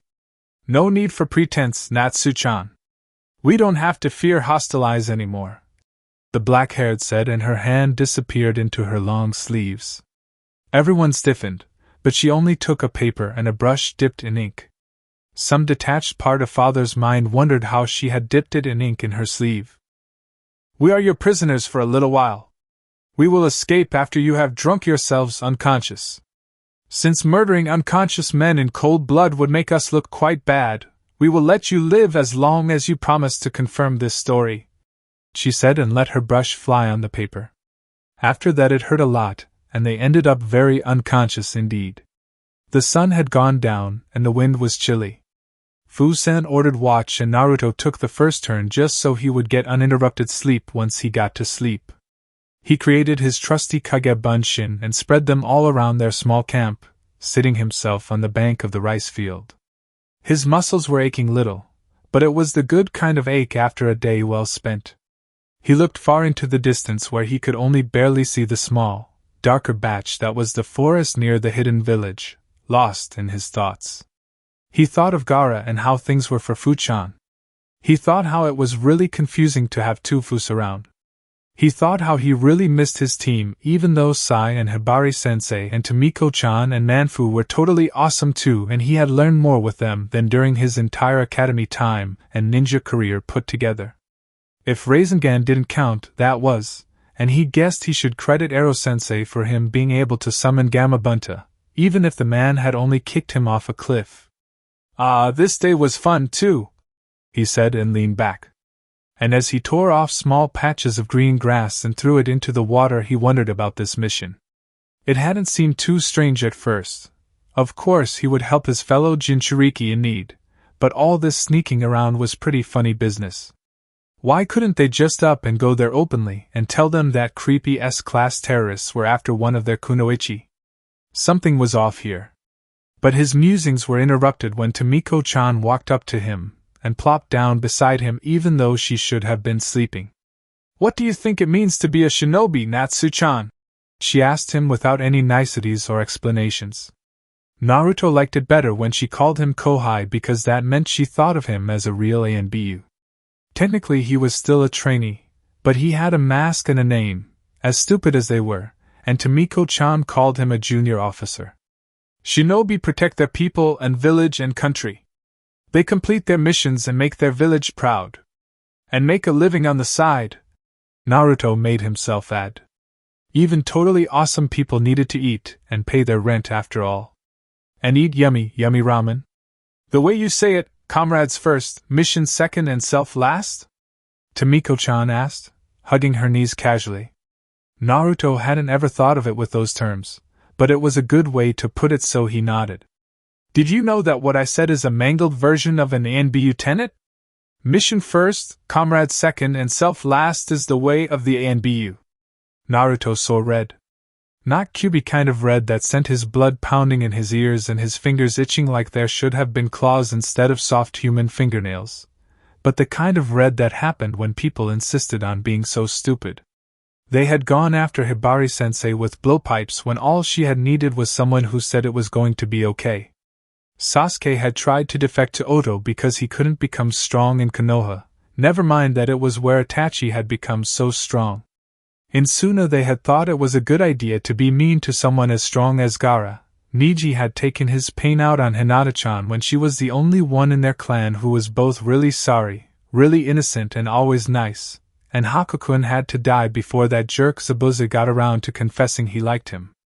People just made their own and everybody's lives as difficult as possible, and then sat around moaning how it was so inevitable. It doesn't take miracles to not traumatize yourself. I have. Naruto thought of what Ichiraku-sensei had once said to him, of him, right after the exams but before they had gone off to protect Koikihime-chan. There are always happy people regardless of how sucky their lives have been, and there are people who are miserable and make all kinds of problems for themselves regardless of how wealthy and sheltered they are. I have the greatest wealth of all because I choose to be happy. And he was proud of it. We who choose ninja life become tools to be used for greater purposes. Whether we are happy or not doesn't matter, Tomiko-chan said. Her voice didn't have any inflection. Naruto felt like banging his head against something hard, maybe her thick skull. And how it helps Konoha if you are miserable and then die of ulcer at young age? Besides, if you were caught by some foreign village and they told you to do mission for them now cause they caught you, would you?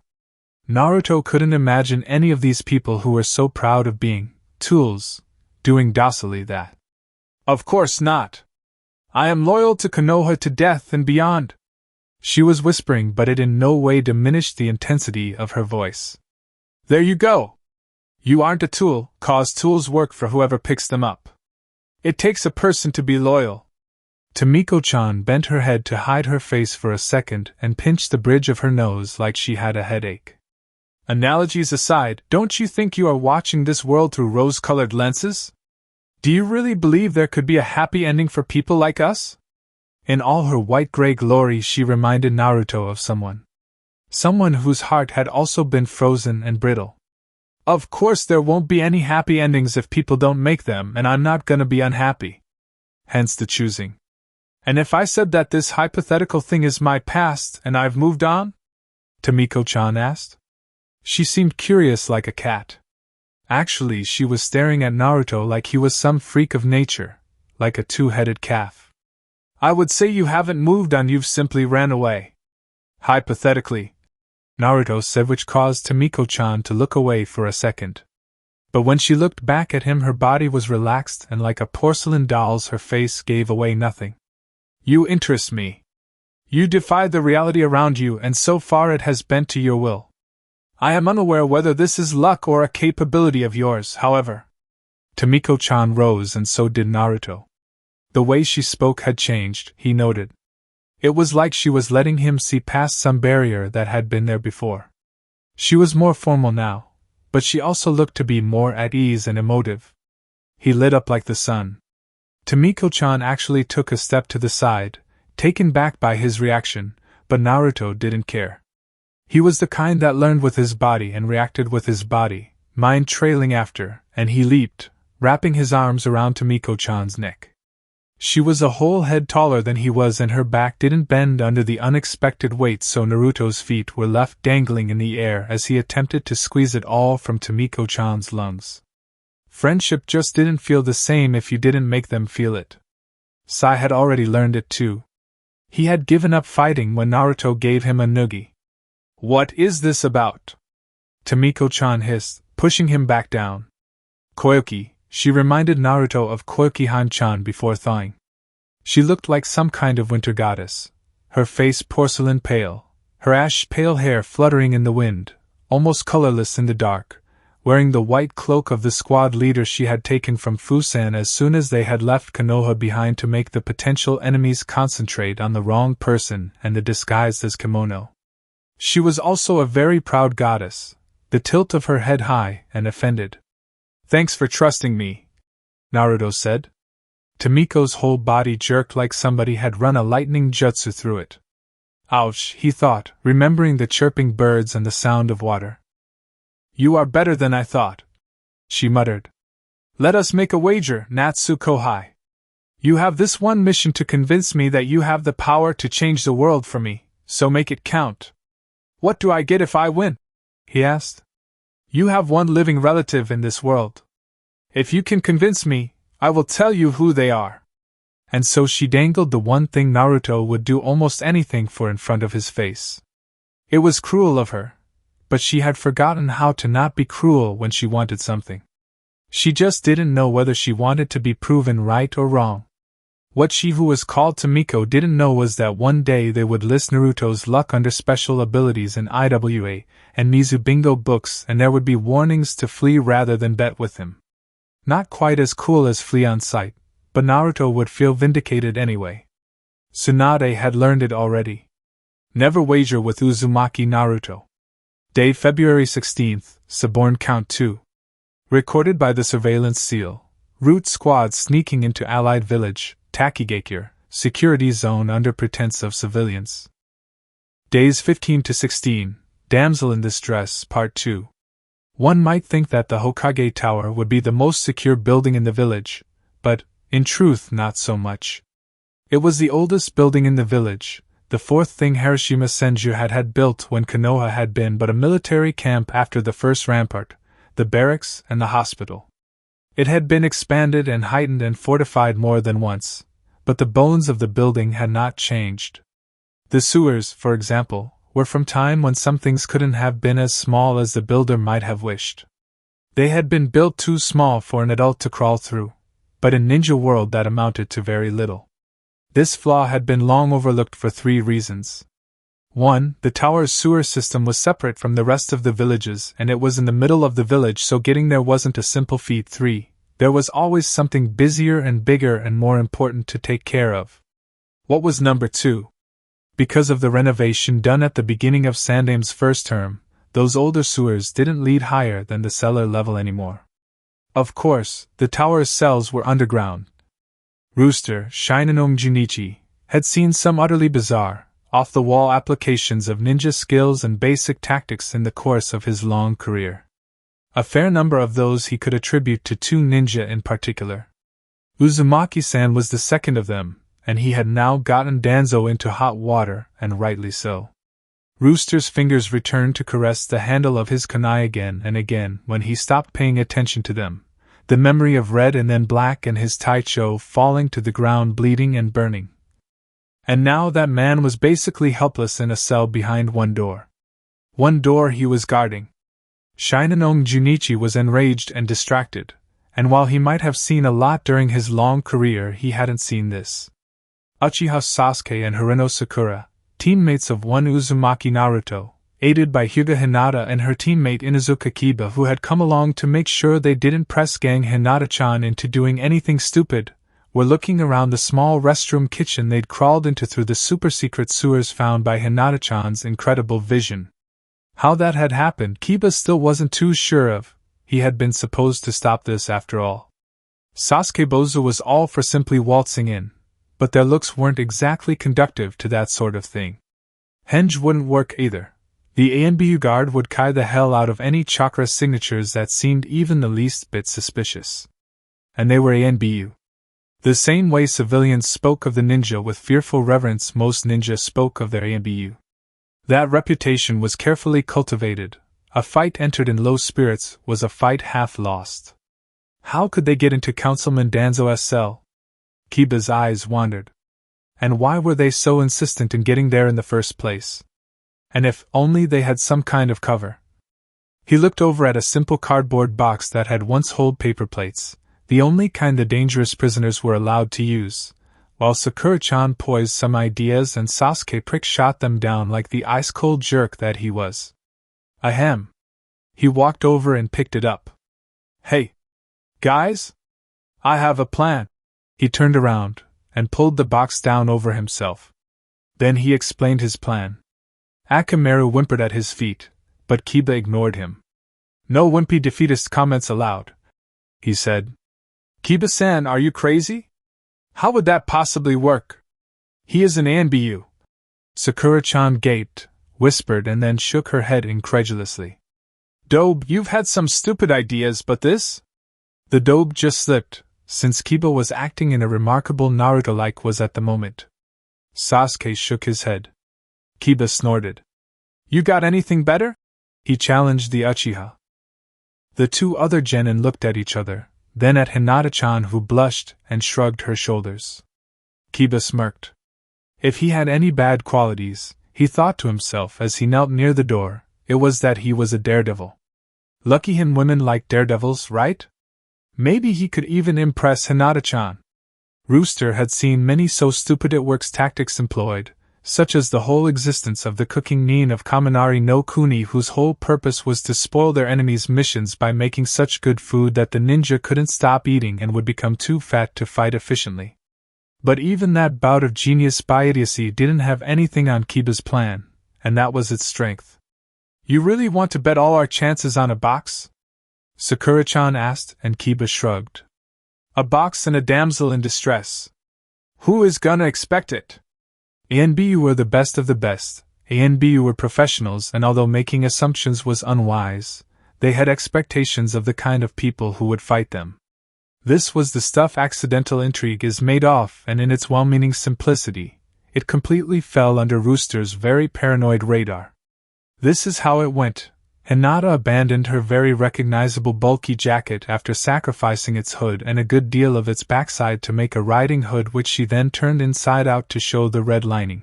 At times, lot of times, it was really handy to carry around so many sharp objects. She knelt in a corner, shielding her head and neck in an inefficient way that totally coincidentally helped to hide her face in the shadows of the hood. Sakura hid herself back in the sewer, hand holding the end of a thin ninja wire. Sasuke put on a cloth mask made of Hinata's jacket's remains and poised himself in a threatening manner. Kiba and Akamaru were hiding under the box.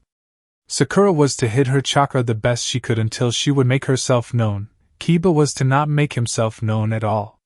In truth, they were counting on Sasuke and Hinata being blinding and deafening and distracting. Help! Hinata shouted. And the play was enacted. Rooster was surprised to hear a shout, muffled as it was through two doors, from where should have been no people, but he reacted in an instant just as he had been conditioned to do and shined into the restroom where a masked, young, slim, black-haired man who had no business being there had attacked a slim woman in Red Riding Hood who also shouldn't have been there. Currently he was raining hits upon her and shouting at her for being useless and weak, which she confirmed by simply cowering from him. It made no sense whatsoever, and if he wasn't always so careful about testing his food and drink, Rooster would have thought someone had drugged him. He attacked them both at full speed, aiming to incapacitate. But as he grabbed the attacker's hand and twisted it behind his back, there was the glint of ninja wire and the dim light of a single candle on a table. He dodged, grabbing the man as a human shield, but all the ninja wire did was release sackcloth full of coffee grounds from the ceiling on them. He paused for a heartbeat, which was enough for the coffee grounds to turn into a genjutsu of a world of raining coffee grounds and nothing more, not even ground below his feet or the captive in his arms. The overpowering scent of coffee and raining grounds forever and ever. But it was a raw genjutsu. He could still hear the three of them moving and rustling and breathing loudly. He knew where they were. He could feel the radiance of their chakra like warm sunlight on bare skin, boldly not hidden at all. You saved me from the terrible, villainous man who had attacked me without any provocation. My hero! A curiously muffled voice declared, and he took a step back to avoid the body that tried to collide with his, reflexively jumping over a wire meant to trip him as he sent her flying and tore the wire from its handler with a low-level wind jutsu. The childishness of it all kept baffling him. He technically should have called reinforcements since the intruders had gotten inside the Hokage Tower, but it wasn't as if they were any kind of threat. Kai! He dispelled the genjutsu intending to capture and interrogate the children, only to detect the movement shadow behind him half a second too late. A hard hit to the back of his head and a deep bite to the unprotected back of his left knee, and he stumbled down, only to be hit one more time as he tried to turn around. His world turned into deep, dimming gray. Kiba put one foot victoriously on the cardboard box and made a pose. I don't hear you mocking my box now, he said, and knelt to pat it amicably. Good box, he said, and patted Akamaru too when the Nin dog nudged his hand while glaring at the box. Sasuke Bozu grumbled as he rose from the ground, massaging his tender arm. And why did I have to be the one to play the villain? He asked and gave Kiba his best glare, which sadly held no candle to his big sister's glare when he had skipped his turn to clean the kennel. I didn't like my part either. Hinata-chan chastised him. Kiba smiled sheepishly at her. Sorry, but I didn't trust Sakura-chan to get it right, he explained. He was then struck by a flying kick as Sakura-chan leaped from the sewer with an impressive show of acrobatics that would have allowed her to defeat Ino-chan easily had she used that move in the exams. And Sasuke-san had left them all behind, marching down the corridor towards the cell where a traitor by the name of Danzo was kept. Sasuke reveled in the moment before pushing the key into the lock and turning it. At least he could do something right. Maybe he wasn't in Itachi's class yet, but he was capable of getting to his enemy and getting some answers. Insert key into lock, turn it. The door opened with a slight creak. Sai begun the next morning by saying, Uchiha Sasuke has such a fortunate life. This was met by the appropriate incredulous stare from Naruto. They had camped next to a small river, rice fields surrounding them from every direction. Sai had gotten the last turn at guarding, and he had sat stiffly on the slightly rotting log when Naruto had woken up, grinning sleepily. That had wiped the grin from his face though. Do you even know who Sasuke is, Sai? His big brother wiped out his entire clan before he even 10. Then he turned into antisocial, unappreciative bastard, and Orochimaru gave him the magical hickey to make him betray us all and… Still, Uchiha-san has you, Sai said. If his previous statement had appeared to be startling, it had been nothing compared to this one. Naruto wasn't quiet often, but now he was opening and closing his mouth again and again like a fish on dry land. You won't give up on him. The false dawn was shimmering in the horizon, but it was still dark and damp and cold after the night. Sai attributed the chill he felt to that. I'm not gonna give up on you either. But you better not do anything as stupid, Naruto said, forcing Sai to conclude that maybe the chill had been psychosomatic after all. The warmth seemed to originate somewhere in his stomach and spread out until it reached his fingers. Naruto was clearly more at ease now that the conversation had turned back to the normal tracks where he gave peppy talk to someone else. Naruto, Sai had noticed early during their acquaintance, had no clue how to take compliments. This might not have seemed like a big deal to other people, but Sai had once read that this might lead to a lacking sense of self-worth. As a good friend, he had decided to optimize his friend time with Naruto and composed a timetable in his head which was meant to gradually desensitize Naruto to compliments by increasing the amount he received daily. The first timetable was for 4 months, starting with at least 2 compliments per day and ending with 20 minor compliments, or 10 positive comments concerning performance on a mission. Oregon 1. I am emotionally attached to you. Right when Sai figured out how to say that without being seriously misunderstood. The last could double as a sign of trust, which Naruto was allotted at least 3 per day, since by admitting attachment Sai would be making himself vulnerable. This would also desensitize Sai to the fear of attachment and abandonment, since, according to the investigation he had done on Naruto, the other boy was most unlikely to ever betray him. Sai didn't know much about being a friend, but he had always believed that a campaign well planned was a campaign 1/4 The sun was barely up when they continued their trek, blissfully unaware that they had been passed and dismissed at distance by Tsunade's rescue team 3 times already. They were apprehended on their way to Takigakure, of course. Since they were walking in the bright daylight and on the road, the patron, all 3 Chunin, greeted them politely even as they made a threat assessment. Sai made sure to modify his body language according to what Hibari-sensei had told him of pretending to be a civilian, and made a resolution to be very shy and silent. His interpersonal skills still weren't that great. The Taki shinobi all wore Chunin vests and rather similar clothes altogether, and they looked so alike that they might have been brothers. Who knew, maybe they were. The leader of the patrol asked them their business firmly, but politely. Tomiko-san, the designated man of the group, launched into an explanation. And we took good Furiko-san with us to share the cost of the mission. Her accent was definitely provincial, and she stood like she had been astride too long, smiling with an open mouth. Naruto was fairly hanging from her arm like a little child, but there was nothing childish about his cleavage or the way he piped about wanting to geld his future husband. The Taki shinobi gave her a wary look, the kind that any male would have, and one even discreetly shifted his legs closer. Tomiko-san admonished Naruto, who looked sheepish. Sai was more of an observer of human race in its native habitat than a participant at this point, but he found Naruto to be very educational. Not only because of how he acted, but also because of the reactions he got from the people he interacted with. You will protect us on our way to the village? Naruto asked shyly, looking at the tall shinobi through his eyelashes. It was actually disturbing in its come-hither power. One of the shinobi, the one with one earring, nodded, but didn't otherwise comment. Acting so cool, Naruto said, sauntering up a lot less shyly to poke him in the chest. You're trying to seduce an engaged woman. Admit it. I am not, the man exploded. His face was red like sunburned. Pish. You can say pish to a shinobi in active duty, right? Naruto said to no one in particular, rolling his eyes. I have no such designs towards you, Yagami-san, the man said, crossing his arms and looking away. Naruto gave him a stern look for a second before a grin broke out. It resembled his happiest grin quite a bit, but since his mouth was smaller now it came out as a lot cuter. I know you don't, he responded. But I decided to tease you, Shinobi-san. You are cute when you are flustered. He tilted his head and the Taki-ni made a small, strangled sound, his eyes not knowing where to stay. Sai shook his head, unsure of what to do or why Naruto was behaving like he was.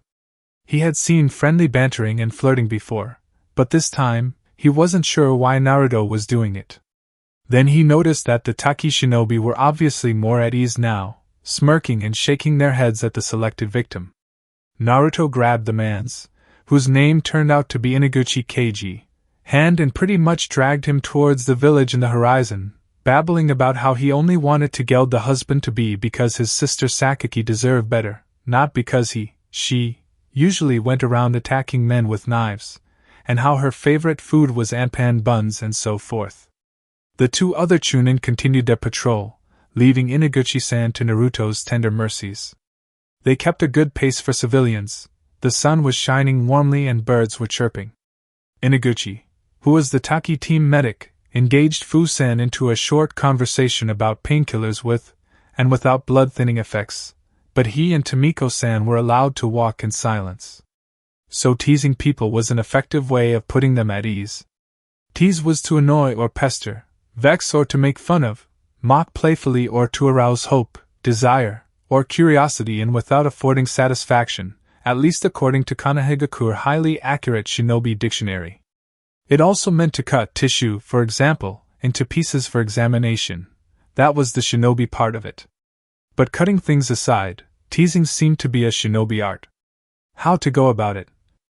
This was the root of the many social faux passes of Sai. Haruno Sakura would not be pleased. Around the midday, after a short break, Naruto stole Inaguchi's attention away again, this time dragging Tomiko-san into the conversation, and Sai made his move. Hidden inside his long sleeves was a small pocket tied to the inside of his left forearm. It only took him a covert heartbeat to feel for the clay jar and the metal jar, both smaller than his little finger. He dipped his little finger first inside the clay jar, covering it with protective tallow, and then into the other one full of skin-colored powder. He took Fu-san's hand with air of casualness, hiding his own inside the sleeve of the other's dark blue haori. Ask away? His fingers tapped the ANBU code against Fu-san's skin. It was testament to his senpai's professionalism that he didn't react outwards in any way, walking through the sunlight and chirping of cicadas like nothing was wrong. Sai knew fully well that little wasn't wrong with Fu-san now. Inquiry? You know what I mean. What did he have to give to Crane? Support. Encouragement. Understanding. Acceptance. Unconditionally. Tap tap tap his fingers tapped, among them his little finger that came in contact with Fu-san at the word encouragement. The man's skin felt clammy and his pulse had quickened. What is that worth? You are a weapon of Konoha and you owe it to keep yourself at peak condition. You don't get to refuse training, clean water, bandages or counseling. Dull blades are worth little. My past doesn't interfere with my duty. Dull blades are worth little. Shinobi that deceive themselves are worth nothing. Sai could feel the muscles in Fu-san's wrist strain, and he smiled at Naruto's back. Fu-san wanted to talk to Naruto, he had simply worded it such way that it wasn't interfering with his sense of duty. And if it wasn't enough, he let go of Fu-san's hand and after a little wait dipped his finger into the third jar made of polished wood. The poison on Fu-san's skin was quick to absorb, but slow to affect, unless the one poisoned used at least sea-level amount of chakra. The more chakra used the quicker the incapacitation and even eventual death. If Fu-san didn't fight once Naruto decided how to go about refusing Danzo's orders, Sai would offer the antidote. If he fought he would go down quickly. Naruto had gotten him into touch with his self-worth, emotions and respect for the official command structure of the village, kind of. Morals were slower to come by.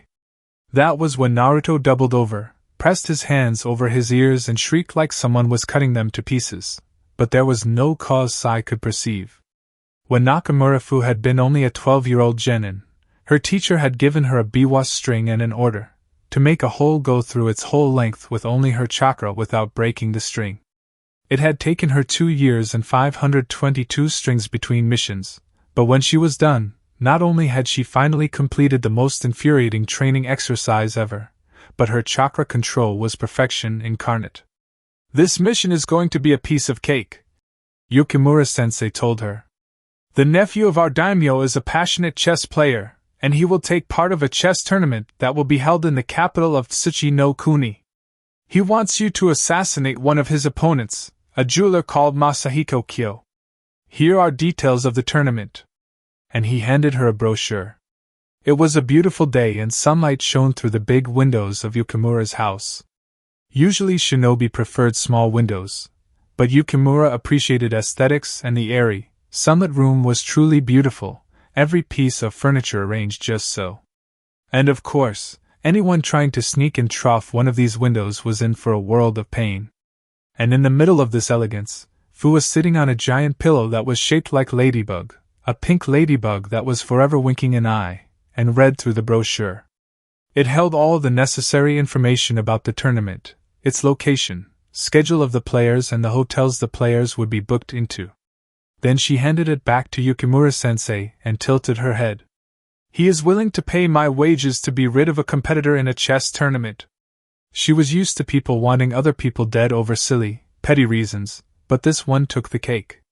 As I said, the honorable nephew is passionate about chess. Also, Masahiko-san is entomophobic and the client wishes to have him killed by poisonous insects. I have understood there is a bit of a grudge involved over a lost match. Yukimura-sensei made that little hand wave he always made when he wanted to convey bafflement of humanity as a whole. I don't have any special control over insects, regardless of my bijou. Any ninja would do. People always expected that hosting the Nanabai came with special connection to insects, like what the Aburame of Konoha had, or maybe some kind of summoning contract. Actually, it was possible that Nanabai could have given her that, but it wouldn't have spit on Fu if she was on fire. She was its jailer after all, and if she died before the village had a chance to extract it from her and transfer into a new host, it would be free. It gave her the bare minimum the seal forced it to. I know it. He doesn't, Yukimura-sensei said with that painfully wistful look in his eyes. And Fu couldn't take it anymore. Fu stood up and walked to the door with her hips swinging more than they had when she had walked in, turning to look over her shoulder. She winked at her sensei, allowing her lips go through the motions of a mischievous smile. I believe I will go bug a merchant. It was a terrible pun, but Yukimura-sensei's face was lit like a lantern and Fu exited his house with a bounce to her steps, moving her arms and upper torso more than she would have otherwise. She wasn't into the role enough that it would feel real yet, and these gaps in the middle always left her feeling like something was clawing inside her chest. Fu only noticed that her hands were pressed into tight fists when it began to hurt, and she unfurled them, wondering why she wanted to hit something so much. She sneaked into the house she shared with Nishimuro-sama, packed the essentials in silence, and left a letter on her caretaker's bedside table. Nishimuro-sama wouldn't be happy when she saw how her Fu-chan was behaving again, and she wanted to postpone the realization. Fu had barely left the village, running for a few minutes before she realized she was being followed. Whoever was after her was good, but she had the keen sense of smell her bijou reluctantly granted her, and she was a woman who had the control to make a hole go through a biwa string's whole length with only her chakra without breaking it. She could smell meat-eaters, and 2 of them. There was also the clinical hint of soap. And for all her targets tried to hide their chakra, she could feel it prickling against her skin in that telltale way of Kekkai Genkai. She changed her course minimally, walking towards a clearing nearby. She would meet her enemies there. It is a little-known fact about the Jinchuriki that the strength of their bijou doesn't matter as much as the strength of their seal. It hardly matters whether you have the Kyubi or the Hachibi when there is no way you can channel all their tails and still remain in control. In this, Gaara was really quite unlucky. Not only did he have the weakest bijou, but also the weakest seal, weakened more by the years he had let Shikaku run amok. Naruto was the exact opposite, in possession of the strongest bijou and the strongest seal. Usually a Jinchuriki could only handle maybe 2 tails worth of chakra without losing it. Naruto, while he hadn't learned it yet, could handle 3. But Gaara was a devastating opponent despite being so handicapped because the way you use what you have matters just as much as how much you have. He couldn't channel 1 full tail, but when the kitty gloves came off he had an instant S-class upgrade. In the same vein, Fu could only channel 2 tails, but what she did with that power was frankly amazing. Fu entered the sunlit clearing. It was a sign of the skill of her pursuers that the birds still stood undisturbed. She had slowed into walk. It was now or after the sun had set. And 2 men in red-black cloaks appeared out of nowhere, one massive and blue and ugly, the other dark and handsome in a way that made Fu curse her bad luck. She closed her eyes the moment she realized she was up against the second last Uchiha, and coated her entire body with a protective layer of chakra.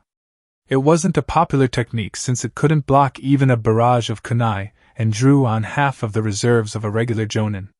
But then Fu had 200 times the chakra a regular jonin had. She performed Suiro no Jutsu around them all, encasing them within a sphere of water. With the preparations out of the way, she was getting started. Either you are really stupid, imprisoning yourself, or you are playing sneaky with your betters, Kisame taunted her. And just like Yukimura-sensei would have, wanted, Fu's mouth curved into a mischievous smile. Seniority can translate into senility when the years add up. She challenged the men and she screamed. There seemed to be no voice, no noise, but she heard an exclamation of pain as her scream hit flesh and cooked it, bouncing back from her own protected skin without doing harm, and the water prison surrounding them began to evaporate into thick, white mist. Fire jutsu hurled towards her, she blocked it with her scream, made the flames bounce back as a wall of death and twisted out of the way of a sword and a barrage of kunai and a water jutsu that she turned into more mist, and lightning jutsu was cast that she had to dodge, and she screamed. She screamed and the fire of her voice burned flesh. She twisted her body in the hot, wet air, calling for more water to keep the water sphere solid. They were dancing in boiling mist, waltzing in her deadly trap. Take this, Beetle Biddy! Kisame shouted at her, and cast some ice variation of the standard Mizu wear, making her mist to fall to the ground in ice droplets, and cooling the temperature. Only in the heat her voice had generated, the jutsu wasn't fast enough. She made her next scream even more focused, like a knife, and followed through with her wakizashi, her eyes still closed. She drew blood, Kisame drew more. Everything seemed to snap into terrible clarity, and she could hear her heartbeats hammering against her eardrums. Itachi was staying out of it, and it unnerved Fu, but at least she had more room to dodge and parry. She couldn't allow pain to distract her, for all it was sending needles up her leg and back and straight into her brain. Yukimura-sensei would be so disappointed if she did. She called more water and vaporized it with her battle scream, favoring her left leg as her right was bleeding quite badly. She performed a quick medical jutsu to stop the bleeding before it started to affect her endurance. This was difficult to do without stopping her attack, but not impossible. The tissue damage would have to wait. What is this? Kisame shouted in a pained voice. Fu opened her eyes. The mist was so thick there was no way she could see the Uchiha's eyes if he didn't thrust his face into hers, and if he could do that, the Sharingan was inconsequential in the situation. The mist was under the control of her voice, she could feel them moving and sent a lightning jutsu, just B-class in the midst of all the conducting water, trusting her chakra armor to protect her from a blast like that. Highly focused ultrasound waves. The fire of the air. Her opponents were better at genjutsu and kenjutsu, and she would have wagered they beat her at ninjutsu as well, but they had made a mistake by allowing her to make the first move. She screamed and the air was smelling like water and cooking human. Then a force of air hit against her, throwing her physically against the water of their prison and knocking the wind out of her. The mist couldn't evaporate in their prison, but she closed her eyes because she knew there was a clear path between her and her opponents. Kisame attacked her with silent, deadly intent, and she dodged, opening her mouth, reinforcing her technique with Nanabai's chakra. Before she could get a whisper out, a focused force of air hit her inside her open mouth, forcing the building sound back. Blood-red pain flashed through Fu's head and down her throat, scalding like boiling water. And she was falling through gray fog and into darkness, the pain dimming little by little. You had to wait that long, bastard? She heard an angry voice demanding. She screamed one more time with raw throat, directing it blindly to the direction of the voice, and she was rewarded with a muffled sound of pain and something popping like the skin of an overcooked sausage. I wanted to copy her technique and her countermeasure. Besides, at your level you should have been able to get a drop at her. After that, Fu knew only bless black. Day February 16th, Suborn Count 2. Recorded by the Surveillance Seal. Root squad sneaking into Allied village, Takigakure, security zone under pretense of civilians. Day 16. Cry havoc. And let slip the fox of war. The Biju aren't evil, or rather, a little while ago they weren't evil. not in their natural state. They weren't evil because they weren't sentient enough to be moral beings in the first place. There is an insect species called spider wasp that has a very gruesome way of propagation. They paralyze a spider with a venomous stinger. Once paralyzed, a single egg is laid in the abdomen of the spider. When the wasp larva hatches, it begins to feed on the still-living spider from the inside out. It is a terribly painful death, but the wasps aren't evil. That was the way they evolved, pure and simple. There is a cloud manifestation called cumulonimbus storm cloud manifestation. Long story made short, this can lead to a form of lightning called positive flash, 500,000 amperes worth of electricity that can heat the air 4 times hotter than the surface of the sun. This is terribly destructive, but the clouds aren't evil. This is just the way they develop. And the Biju, beings of pure chakra, developed to be destructive. But they had developed to have the capacity to evolve too, and that proved to be a problem when they were shoved inside human brains. They evolved into sentient beings, if not terribly intelligent right away. And those humans were taught in turn lessons of misplaced anger and undeserved fear, lessons of cruelty and indifference as a moral being, lessons of pain and awareness of death, lessons of unfairness and revenge and an eye for an eye and life as interest. It was the humans who taught the Biju to hate. The humans taught the lesson of evil, painstakingly and thoroughly. Kyubi lasted longer than most, but in the end, it was taught this just like all Biju. What Uchiha Madara had begun and the Yondaime Hokage unintentionally continued, the villagers of Konoha completed. Loneliness and pain, but in Naruto's case mostly emotional pain, and fear for life, since this seal would drag Kyubi to death along with its host, led to bitterness and frustration and eventually hate. But not madness, not like the other Biju, because there were lessons Naruto alone taught. Naruto always had 2 lessons to teach to all those who crossed his path: hope and comradeship. The screams had ceased and the forest smelled like smoke and water and dizzying, bittersweet iron. The family-murdering bastard Itachi was there, with the freaky shark man Kisame. The blue man was holding an unconscious, bleeding, green-haired girl in his arms. They had gotten Fu-chan.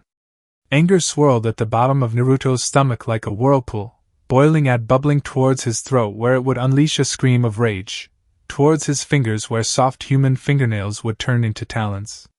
But curiously, the world slowed down everywhere around Naruto. Itachi turned towards him, but Naruto could see every single hair of his fluttering in the wind. He drew breath for the scream, but his lungs filled so slowly he was half afraid he would choke. And through this slowness he could hear Hibari-sensei's voice, almost feel her palms slamming into his diaphragm when he had charged at her again. "Don't rush in head first," she chided him. "Measure twice, cut once." Kisame had Fu-chan hostage and that was bad. But he was bleeding. Fu-chan hadn't gone down without a fight. His left side was dripping red to the dirt, drip drip drip, and his sword was so long he couldn't hold it against Fu-chan's throat, or other vital parts, unless he dropped her first, and he couldn't handle it well anyway if he held on to her. Itachi was also burned, but Naruto didn't think that would help a whole lot.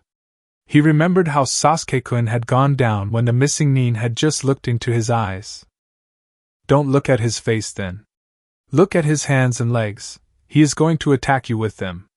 Somewhere in the background he could hear Kyubi's voice howling Aregabi Alodiki rage kill, but it was muffled somehow, like someone had dropped a thick blanket over the cage.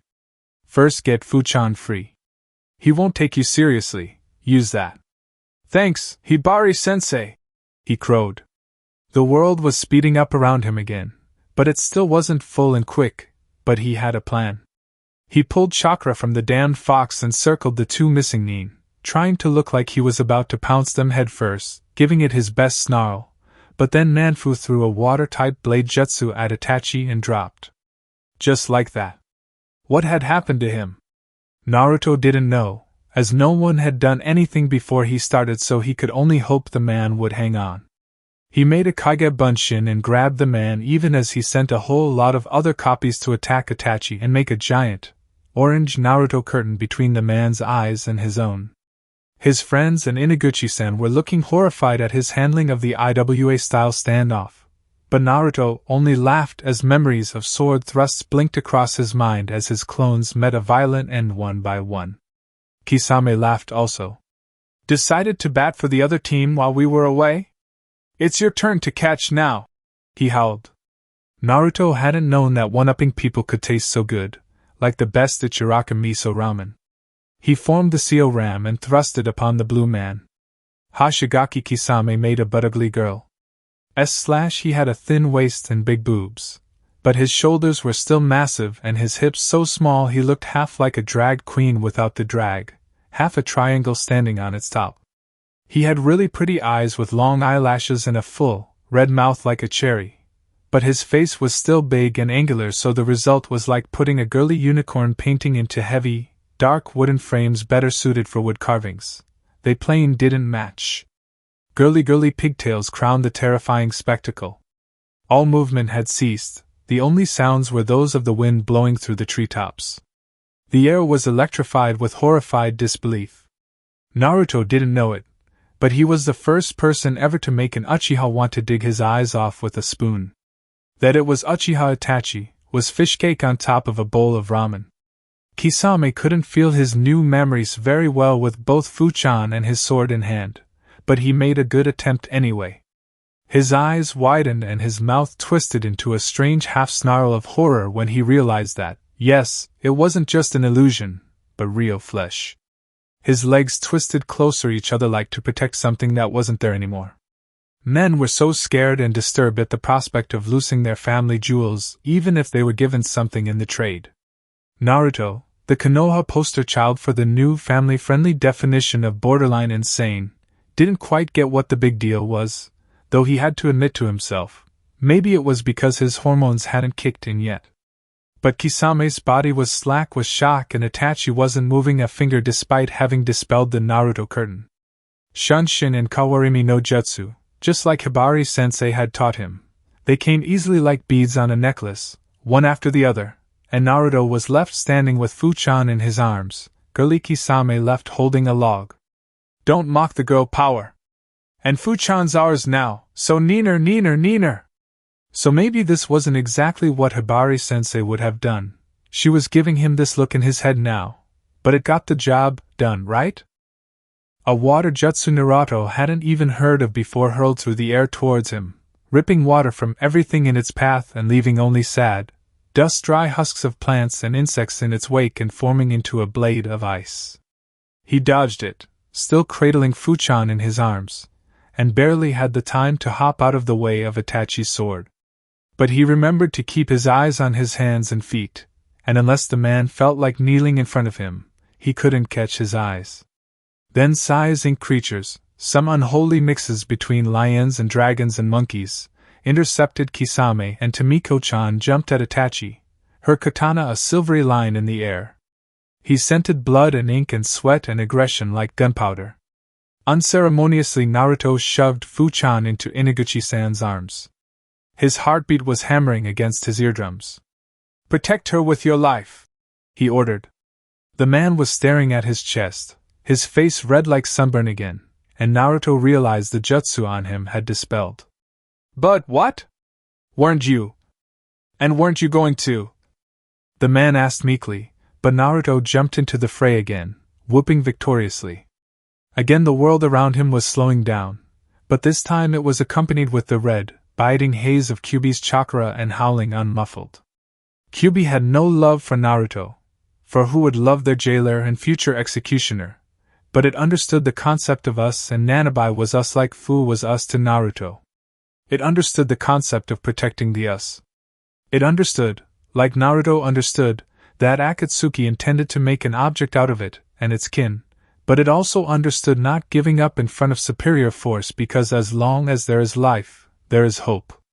This was what had kept it sane within Naruto, and this was what made something new bleed into Naruto. Less hate, more determination. And as the minds connected remained curiously clear and blended around the edges it learned again as they charged. Many would claim otherwise, but Naruto had learned kunai was more useful than a club and that day Kyuubi learned it also. "Mine!" A cloud of red chakra surrounded him, too much for his chakra system to contain. Oh yeah, possessiveness had been learned along the way too. Everything had gone to a hell in the infamous handbasket for no reason Fu could name. Naruto-san had collapsed for no discernible reason, holding his ears and moaning, in obvious pain, but the cause of that pain wasn't the least bit obvious.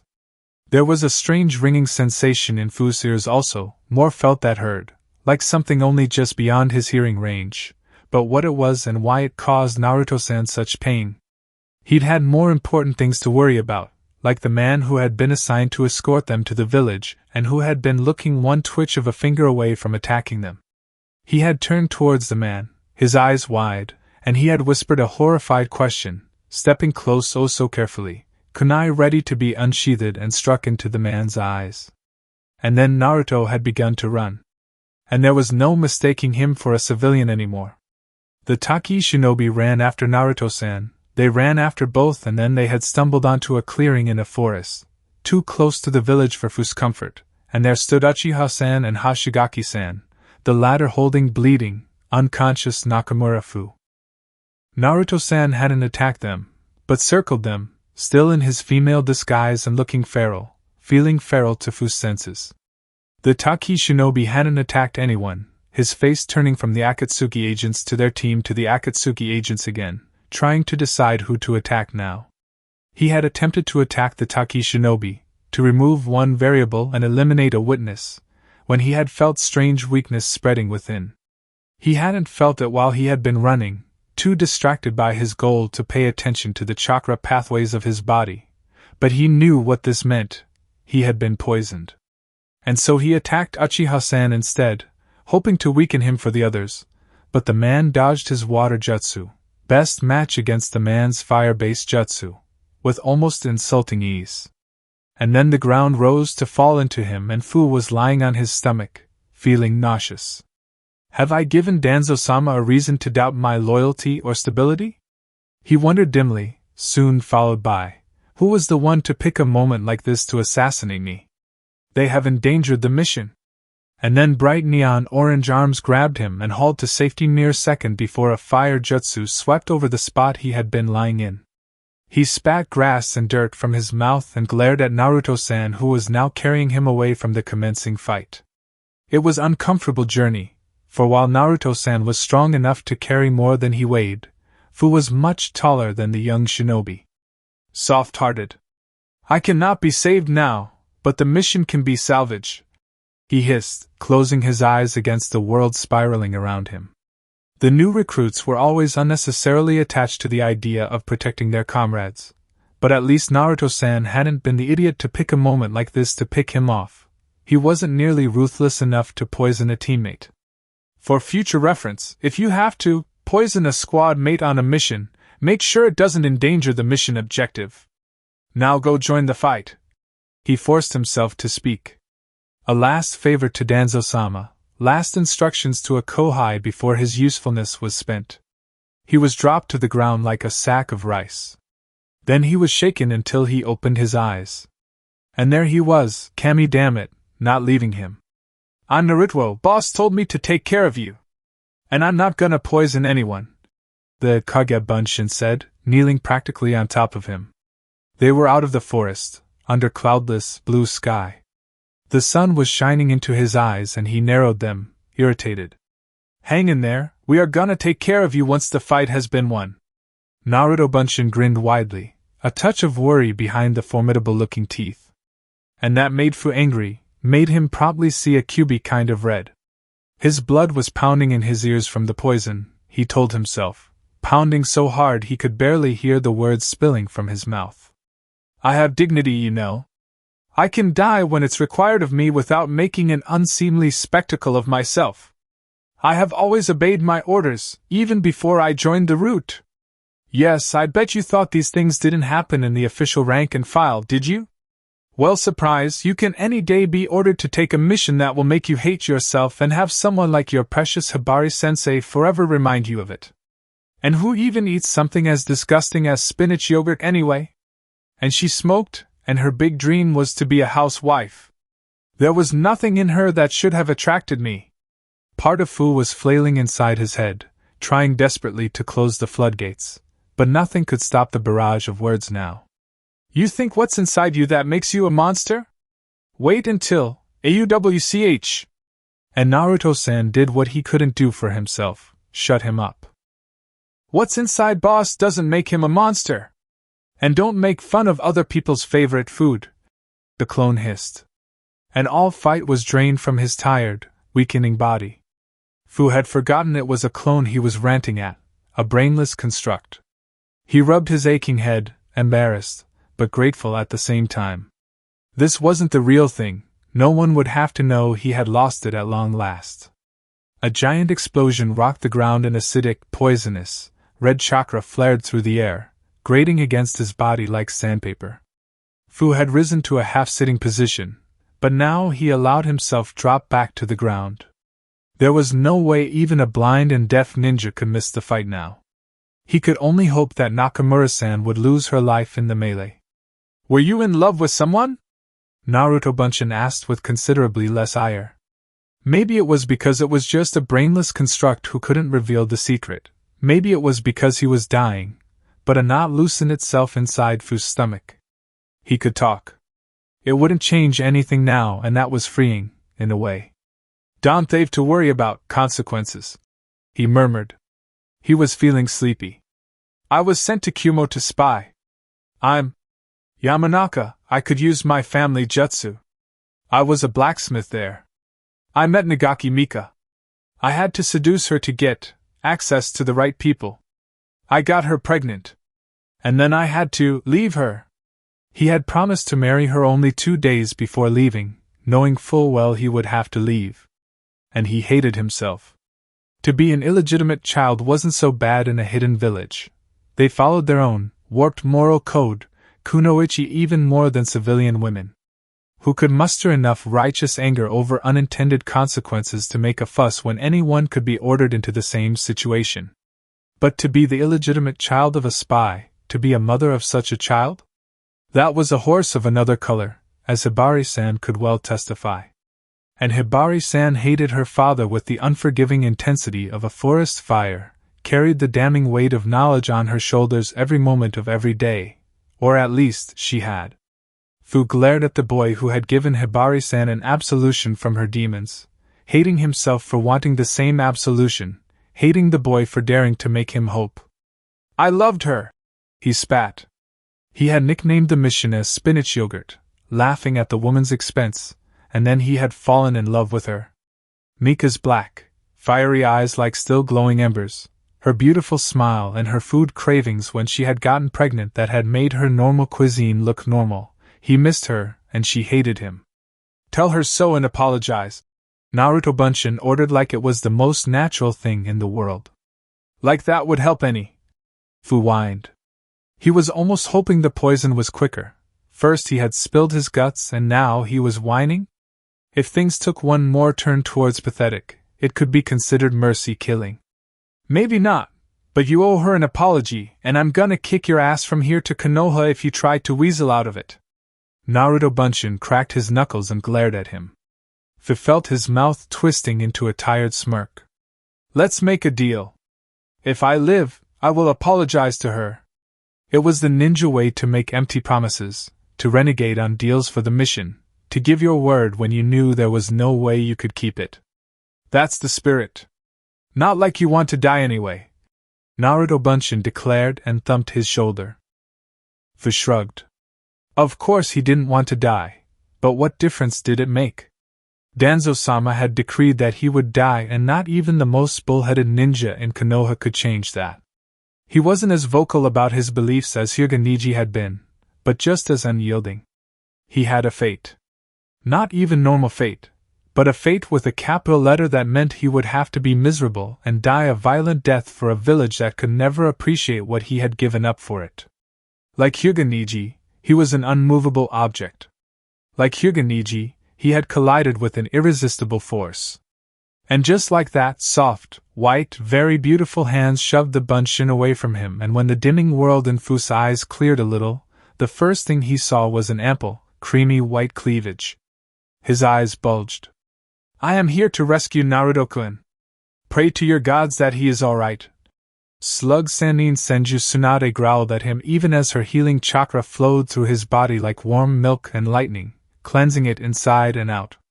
Fu could not but stare. We are here to rescue girl Fu, Naruto Bunshin explained helpfully. Fu tried to collect his thoughts, but for all the dull ache in his head was gone, he could only think in grunts like what and but and An irresistible force that was a lot more irresistible than his unmovable object was unmovable collided with his brain. Rescue Naruto-san? Naruto-san had joined the route, and a Sannin thought he raided a rescue. What was wrong in the world that it turned out like this? At least I didn't talk to the real Naruto, was what came out of his mouth. No one had to know how he had lost all his precious control. But Naruto Bunshin chuckled ominously. When I dispel the boss is gonna get all my memories, it explained, dispelling the deceiving feeling of anonymity, and Fu couldn't help but think maybe they could make a shinobi out of the boy after all. In no way did that make him feel any less mortified. I want mercy killing. He was delivered a solid thwack to the head, courtesy of an irate medic. But something in Senju-san's cold green eyes had warmed up and softened, like ice thawing into sea water. Fu didn't want to know why. She had to be reading his brainwaves somehow, not his face. He couldn't be that transparent, could he? No can do. You have got a promise to keep. And everyone knew, even en route, that Naruto-san considered promises sacred. How could you have turned out like this? Naruto-san hadn't been given any chances, support, trust. How could he give from his own emptiness? Like Hyuga Niji before him, Fu saw his fate crumbling around him. Unlike with Hyuga Niji, it didn't even take the genuine article. I was born awesome! Sai drew a dragon with quick, sure flicks of his brush and channeled his chakra through it. There was the brief sensation of leap and air and weightlessness when their chakra momentarily overlapped, but it was severed when the tail tip of the dragon left the paper, leaving it pristine. Sai dodged jutsu and a hail of kunai as the dragon descended upon the two missing nins and struck down. Hashigaki-san severed its head easily, splattering ink all around the ground without even pausing from his strike against Naruto's clones. He was overwhelmingly powerful, and so was his compatriot. They were leagues above Sai's team. But they had already been injured, and injured badly by the looks of it. Naruto dispensed his clones like cheap kunai, sending them against both enemies in a seemingly mindless way, but Sai noticed that the swarm of them forced Hashigaki-san into close combat, forced him to strike and dodge and block, forced his heart to beat harder, forced him to bleed more and more. Simultaneously, another batch of clones kept jumping at Uchiha-san from surprising angles, and their purpose didn't seem to be to hit him as much as force him to use jutsus rather than kenjutsu, force him to spend chakra. And Sai remembered a research paper he had read that had speculated about the drain of simply keeping Sharingan activated at its highest level would cause. He was certain Naruto was doing this on purpose. He wondered whose strength would wane first, Naruto's or their enemies'. Hashigaki-san sped to him in a blue flash, and Sai had barely enough time to dodge. He answered with kunai, and one of them stuck into the big blue man's left arm, but his sword brushed him lightly, only just whispered across his skin with the flat edge, but that whisper skinned his arm like sandpaper full of razor blades. He couldn't help an exclamation of pain even as he shined farther, and created. They were foxes. He couldn't quite track their trajectory as the constructs blurred into action, striking at random in a zigzagging path between the two Akatsuki nin that threw at least his opponent into enough confusion to help him survive, never certain where the blade-teethed whirlwind would strike next. Leather armor was left hanging in strips, metal dented and flesh bled. 7 new Naruto clones attacked, and Sai struck at their wake, adopting Naruto's strategy to try and keep Hashigaki-san moving as much as possible. You sure are an annoying little pest. Even if your technique is kind of girly. Hashigaki-san mocked, but made a little movement that betrayed his unease. It seemed that Naruto had indeed made an impression. I think you have learned better than to speak like that, Hashigaki-san. He quipped back to the again man, making a gesture towards his own chest. I have read a person who is afraid of some part of themselves often attempts to make up for a character trait by over-exaggerating its opposite. There is no shame in identifying with the female gender. Half of humanity is female, he pointed out, perfectly justified and reasonable by his reckoning, but Hoshigaki-san's face was distorted by a snarl of rage.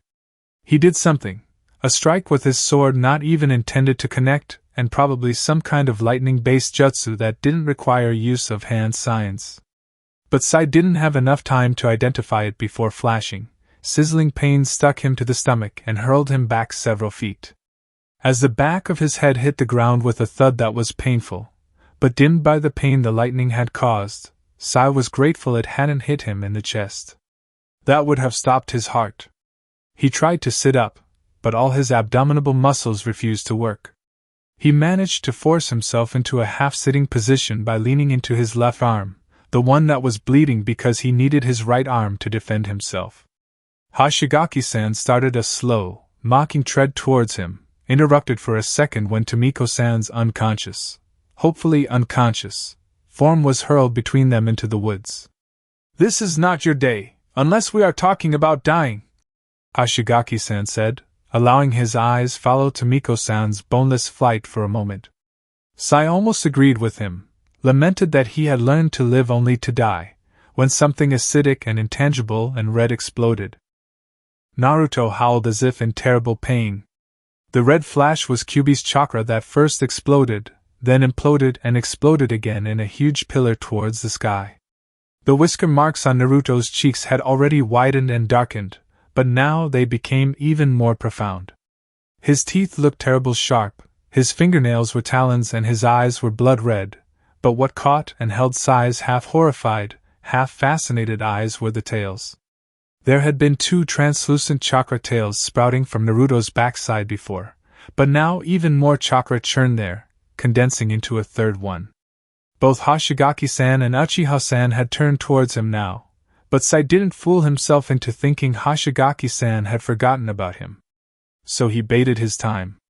When Hoshigaki-san attacked, he would attack also, and he was fairly sure that the man could dodge him or Naruto, but not both of them at the same time.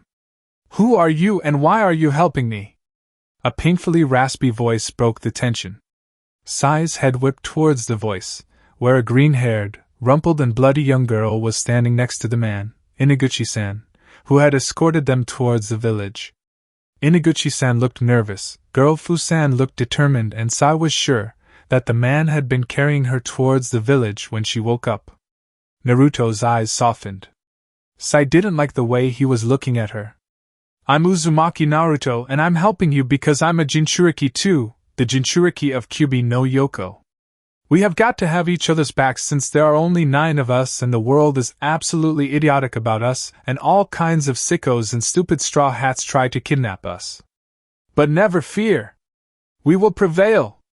And Naruto made a V sign for victory, giving a grin that looked rather intimidating with that sharp teeth.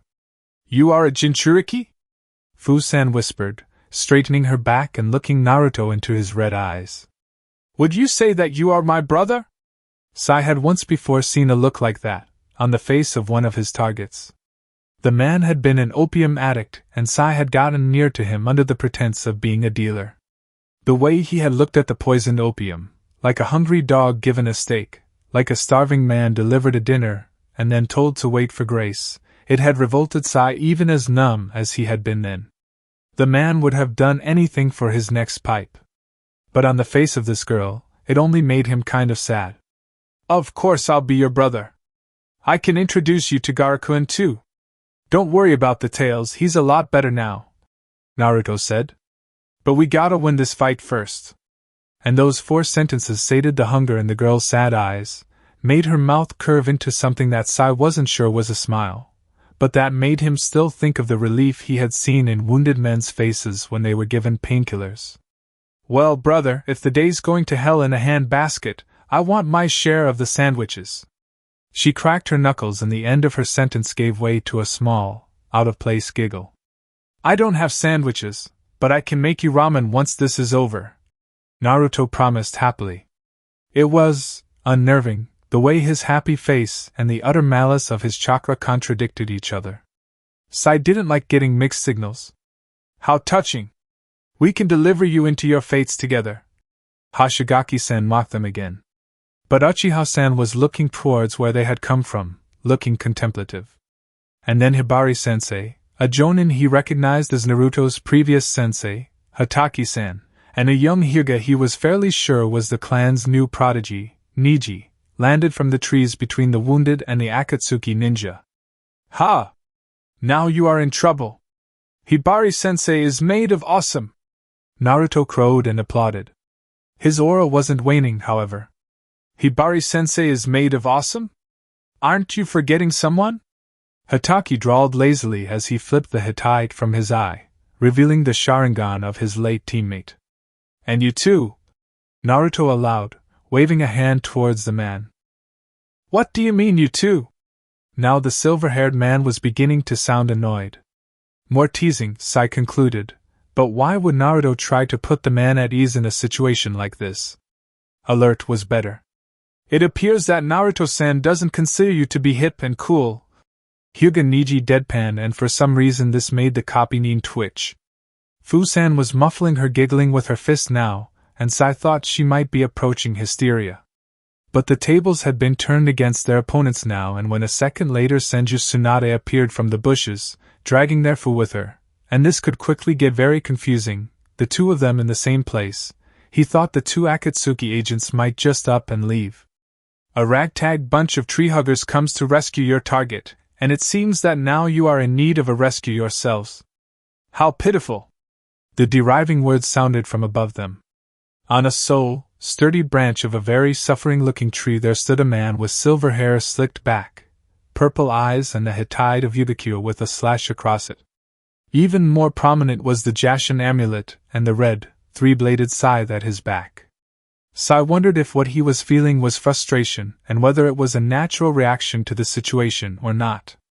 But things had seemed to be turning out in their favor, and now this man had appeared when Tomiko-san needed medical treatment, and the one who could give it best was going to be locked in a battle soon. Haiden of Akatsuki had absolutely no moral restraints regarding the people he killed.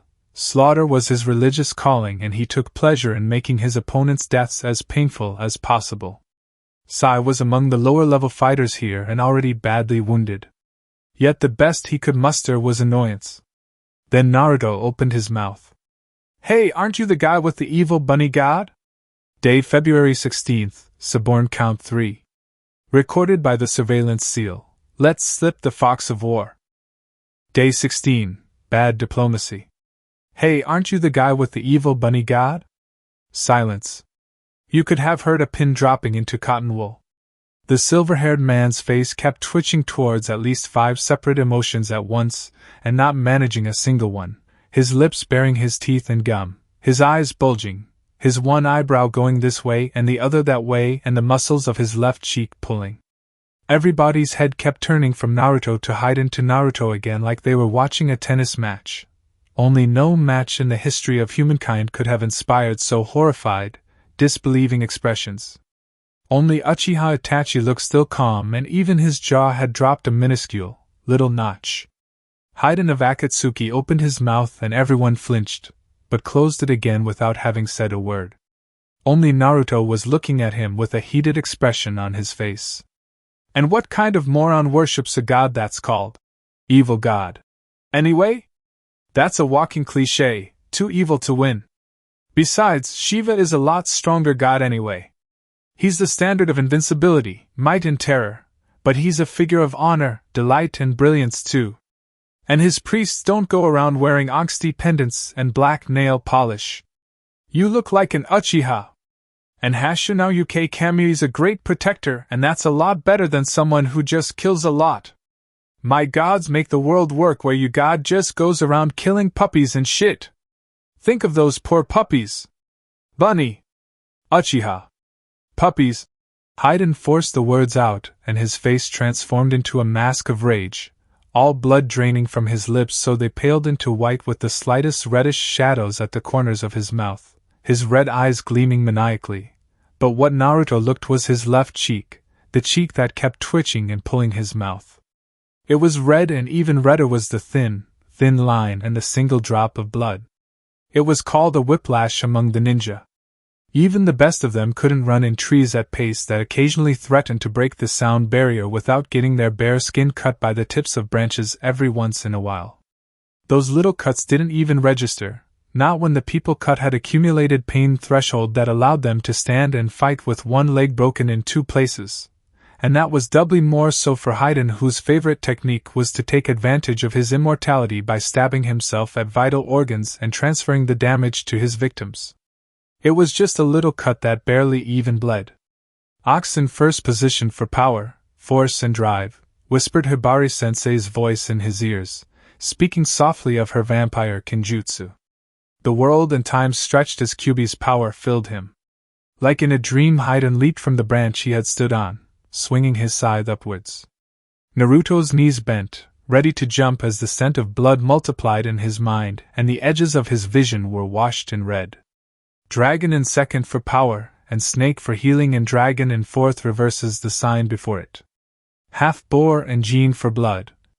His hands flashed through the seals and he jumped up. 3 blurs were leaping to his side and the one above him screamed, slashing down with his scythe. His hands made one last seal, snake in the end for strike outside, and he twisted in the midair. "Take that!" he screamed, and then his mouth was filled with blood and pain slashed through the left side of his torso, but rather than scream he could only sputter the blood off his mouth. The cut on Haydn's face sprayed blood like water from a geyser. Naruto had twisted half out of the way and Haydn's hands had jolted, and instead of severing Naruto's head from his shoulders, the great scythe had struck into his shoulder and back, the first and second blades sinking into his flesh. Haydn landed on his legs and Naruto only barely, grabbing a hold of the blunt edge of one of the scythe's blades to keep from falling on his back. Tsunade-bachan came from left, Hibari-sensei from right, and Kakashi from above. Quicker than I could see, Haydn drew back his weapon and jumped back. Naruto didn't let go of the scythe. The blade slid out of his flesh like it was butter, and he barely felt it knitting together again, hanging onto the back of the blade, his feet rising from the ground. Haydn didn't let this stop himself, slamming Naruto into Kakashi-sensei in the midair, forcing the silver-haired man to redirect his Raikiri very quickly, nearly blowing off his arm, dodging both Tsunade-bachan and Hibari-sensei. Kakashi-sensei, still reeling from the abortion of his jutsu, fell on his back to the ground, and Haydn, paying no more attention to Naruto tenaciously hanging from his blade than he would to a fly, turned it to hack the copy nin's chest open. Naruto howled. He couldn't think anymore. He couldn't hear Hibari-sensei. He only saw Kakashi-sensei, saw his and wounded, and saw death gliding closer on 3 blood-red blades. His body swung, independent from his conscious mind, and he didn't even feel the pain when the blades impaled his right leg, slamming him on top of Kakashi-sensei. Haydn's cheek was still bleeding heavily, if not spurting blood like a fire hose anymore, and his face and chest and arm were dripping red, the smell of it tantalizing. Someone screamed. He didn't understand the words, only the fear. He didn't have a name for the voice, only recognition. His precious person was afraid, and he wasn't taking that anymore. Haydn was fuming. Scratch that, he was so enraged he could barely see straight. He was dimly aware of Uchiha and Hoshigaki disappearing somewhere left, fighting a bunch of other Konoha dogs, but all his world had narrowed down into him and that Kyubi in Uzumaki. Gone were all thoughts of taking it alive, Pain's plans, everything but his desire to end the thing in the most painful way possible. He had more than enough of its blood, if only he could get away from it long enough to form the circle. If only he could get it to let go of his holy scythe. Heresy. Anathema. A horde of black, winged monkeys dived in from above, long-to-loned hands extended, ready to tear and rend and claw. One by one they sacrificed themselves to Haydn's scythe in a series of explosions that sent ink spraying everywhere, getting into Haydn's face, forcing him to close his eyes to protect them. All the while Naruto was swinging himself closer to him on the handle of the scythe like it was a monkey bar, approaching slowly but surely. In the end it was a lightning jutsu that detached the accursed scum of earth from his weapon, making his muscles spasm middle changing grips. Haydn grinned with anticipation of blood and screams and sweet and sour sacrifice like blood and orange nailed to a wall, retreating from the pulsing ball of searing chakra. I'm going to kick your ass! Naruto swore, his eyes wild and almost senseless, his grin feral and full of sharp, gleaming incisors. He ran forward, creating 7 Kagebunshin. He jumped in the air, clearing the distance between them and descended on Haydn. Bring it, little worm!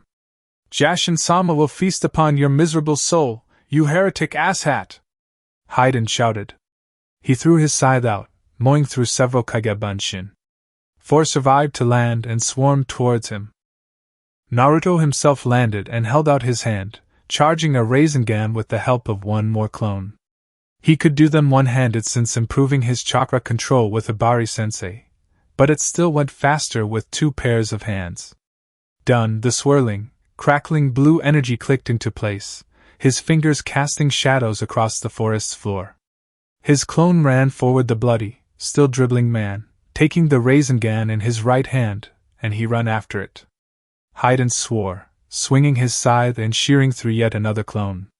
That annoying, defiling, soon-to-be hoarse with screaming voice shouted Rasengan. And Haydn looked up, as a particularly pissed-looking Naruto lunged forward, holding a whirling blue sphere in front of him. Oh shit! Haydn said, and then the sphere struck him right in the middle of his body. It hit. He roared in pain as it began to tear away at his body. It was agony such as he had rarely felt. It cleared his mind like a flash of light, making everything sharp and clear and orderly. It was so invigorating. Haydn struggled, kicking his legs and retreating a few more steps. Such pain! He shouted. Jashin-sama, look at this suffering!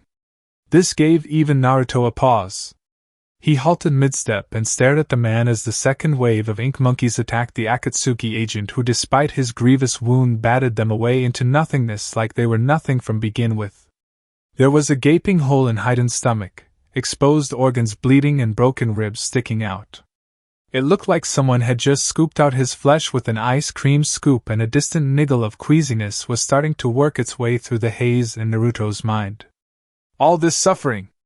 Haydn crowed like he had just won a prize. It is all for you, Jashin-sama! He sneered as he looked at Naruto's before stepping forward. He stopped and smiled. Naruto had seen bitter smiles and belittling smiles and despising smiles and gloating smiles, but never a smile quite like that before. Witness this miracle! Then Haydn licked blood off the upper blade of the scythe, and his body rippled, transforming as turned into something that looked a little like war painting and a lot like a skeleton. A circle appeared on the ground around him like reverse drying where something wet appeared instead of disappeared. Share my suffering, worm! He crowed, slamming the sharp pike at the top of his scythe into his open wound, pushing it through and twisting. Raw red and flesh-colored pain exploded in Naruto's stomach and his legs fell from under him, but he barely noticed his knees hitting the ground. His clothes soaked through with blood immediately. Pain pulsed through his body with every heartbeat, and blood rose into his mouth. He inhaled it, and it burned in his throat as he started to hack it off his windpipe. And Haydn stood above this spectacle, laughing maniacally. His voice echoed hollow in Naruto's head, and he gritted his teeth. He had to think of Fu-chan and Kakashi-sensei and everyone. This wasn't a good moment to faint. I'll never give up, Naruto said, forcing himself to stand. That's my ninja way. Even if you cut off my arms and legs, I'm not gonna let you hurt anyone. He stumbled forward, his left hand pressed against his stomach wound. It was already healing, but Haydn pointed his scythe towards his stomach again, licking his lips. And then they were surrounded by many men and a green-topped blur hit Haydn from behind. The force of it knocked Naruto on his knees again, but he saw how Haydn went flying out of the circle, and Fu-chan snarled above the man, and the air was filled with icy cold water. Ordering Hyuga Niji to care for the wounded Umbu woman and Sai, Tsunade charged towards her honorary godson, her heart stuck in her throat, only to be foiled by certain Uchiha Itachi.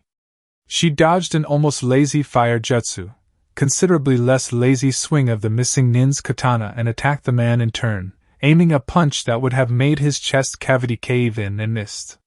They circled each other like big cats, Tsunade's rage sizzling between them like her lightning jutsu.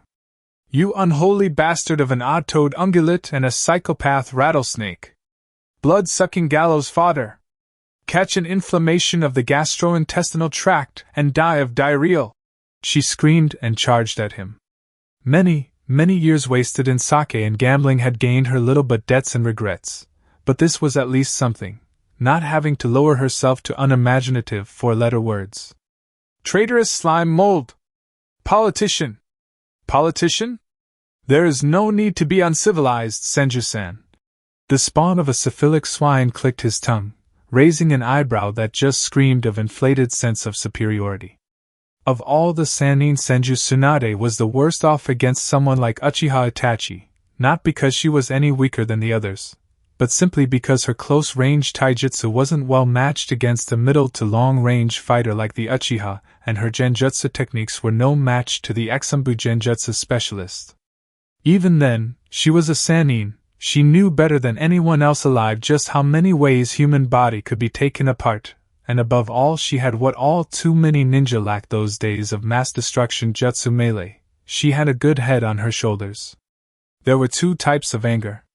The hot anger was the easy type, the one all people were born with. It was fire and red haze and the metallic taste of destruction on tongue. The cold anger was something that needed to be learned and not all ever managed. It was cold and scratchy comfort that Tsunade had clutched it against her chest for a long time. It was bitterness and calculation and patience. It could become a habit oh so easily once learned, and for the longest time Tsunade had found herself unable to let go, hurting herself and her friends once she had run out of enemies. Naruto-kun had been the one to thaw her, and for his sake she called upon that anger again, forced her temper to cool. Carefully keeping her eyes below the dark-haired man's chin, she approached him more carefully now, closing the distance in an almost nonchalant way. You have already lost, Uchiha, she taunted the man. How do they put it in Umbu again? Fulfill the mission at any cost? A genin foiled your mission, your target has been freed, and now this is just a waiting game. The Takigakure forces will be here any second. But this isn't your first spectacular failure, is it? She counted the inches, now allowing her target to close the gap. Haste rang alarm loud in her ears, but she forced herself to concentrate.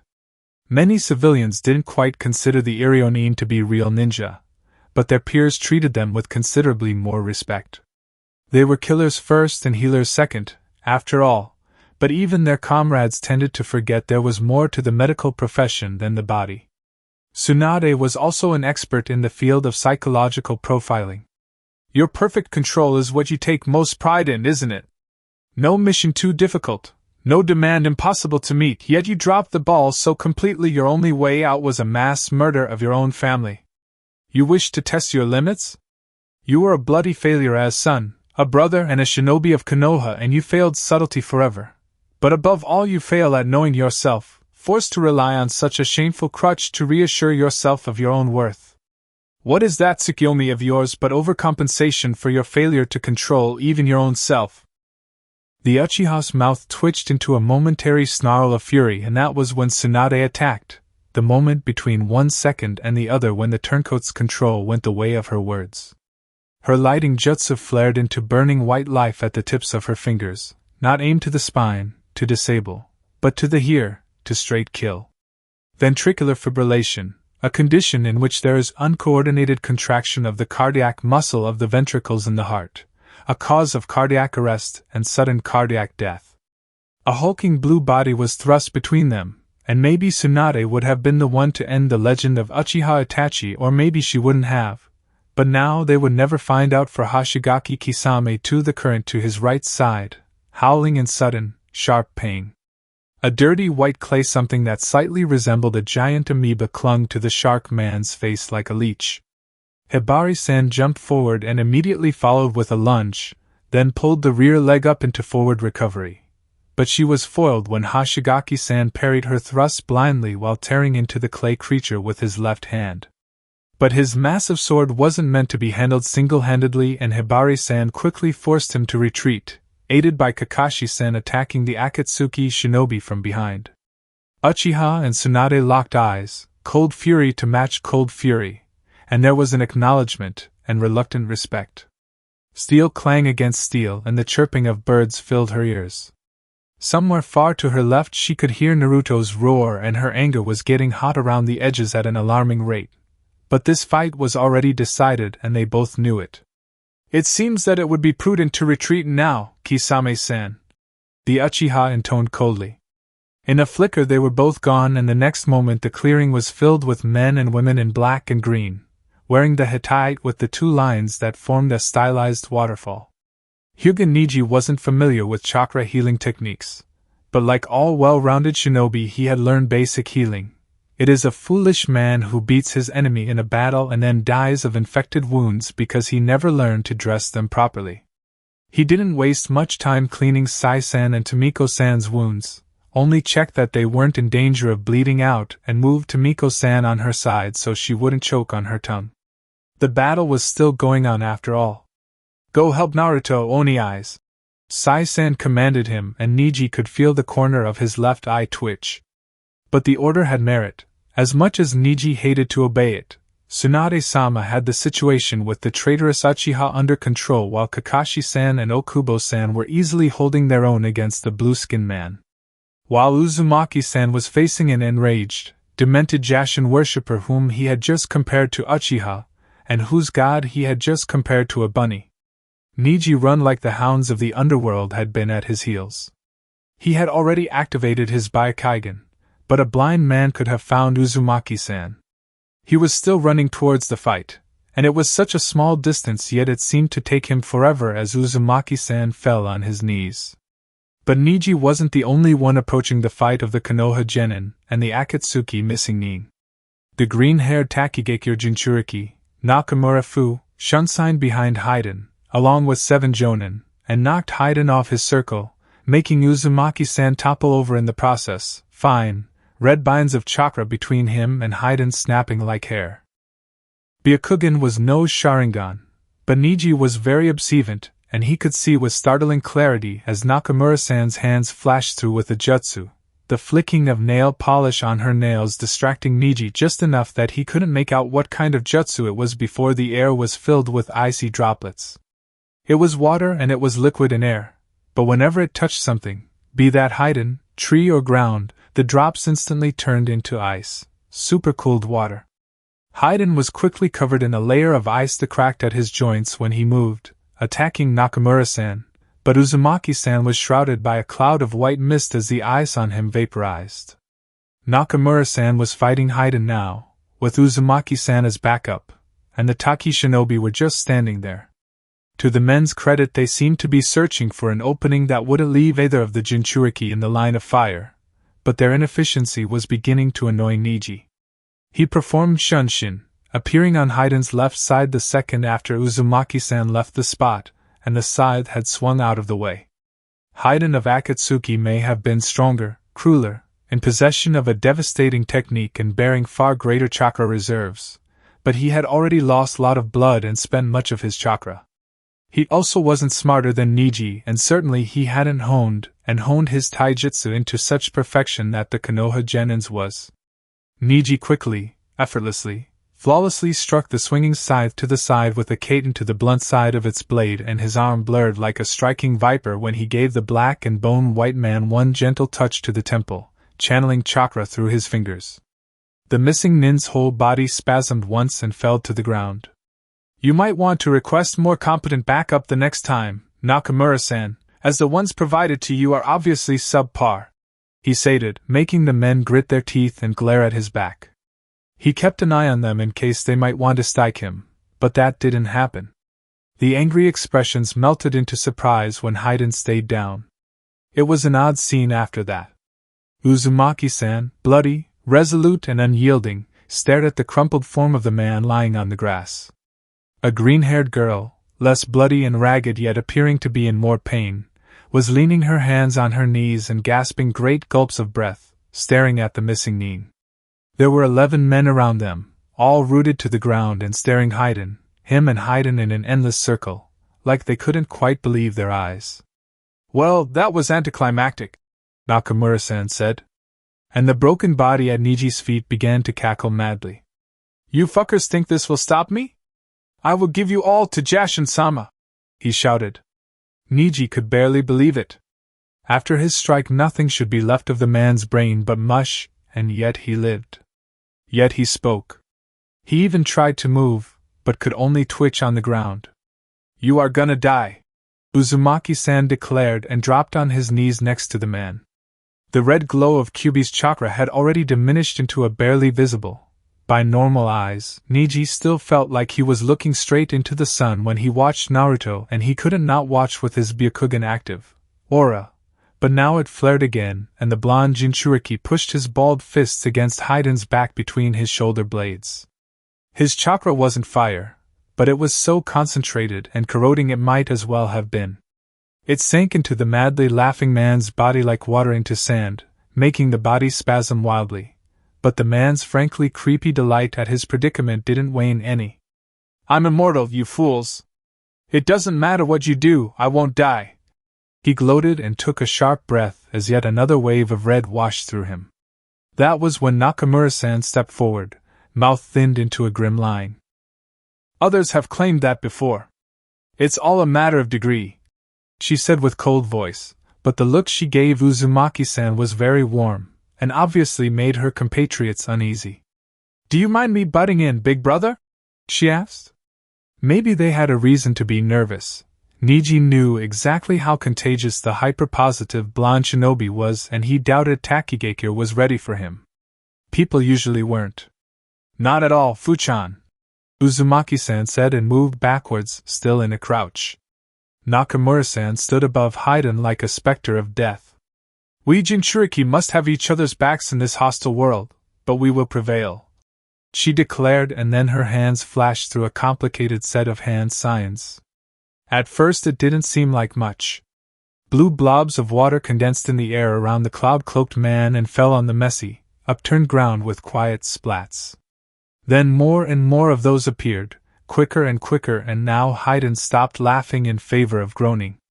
That was when Niji realized that those blobs of water were being condensed from the Akatsuki nin's body, remembered a jutsu he had seen Akumobikure Kunoichi use once when their clients' interests had come to conflict, and their teams had come to blows, one that had ripped all water from the plants in a garden, leaving brown, fragile leaves and bare stalks that had crunched into dust under their feet. Haiden's skin was darkening and wrinkling, resembling an overripe apple. 57% of an adult's body is water, Nakamura-san said. Niji was looking at the writhing man who, unbelievably, was moving more than he had just a few minutes ago. How could he regenerate like that? The average human brain was 77% water, and Nakamura-san was sucking it out of the man the best she could, in addition to the damage Niji had done before. He should have been a vegetable by now. But the man's chakra pathway was fluctuating wildly, it pulsed bright and dim, twisted like trying to escape from the confines of the body. And there was one place where Niji could see what resembled a crack on ice or glass, spreading slowly. Ironically, it was at the back of the man's neck above the third thoracic vertebra, Byakugan's blind spot. It wasn't a tenketsu point, but it was a weak point, and he struck it. And so it was over. The chakra pathways dimmed into nothingness, and Haiden of Akatsuki twitched one last time, then laid still. His heart wasn't beating anymore. "Who gets the credit for the kill?" one of the Taki shinobi asked with rather unsteady voice. "Who cares?" Uzumaki-san asked. "It was a joint effort." And he jumped up to catch Nakamura-san, who fell into his arms in dead faint, all of her power spent.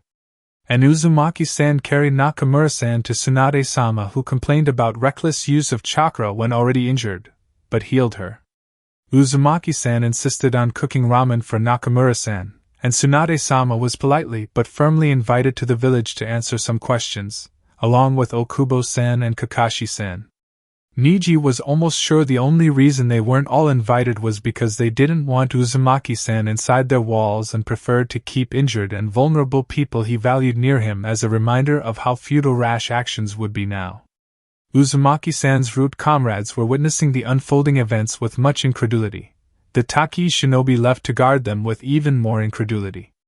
And somewhere behind them, Left alone under great magnolia trees, the body of a man who had claimed immortality laid. His heart beat and a dim spark of chakra was ignited deep within him. Jashin still had use for his most devoted worshipper. Day February 16th, Suborn Count 3.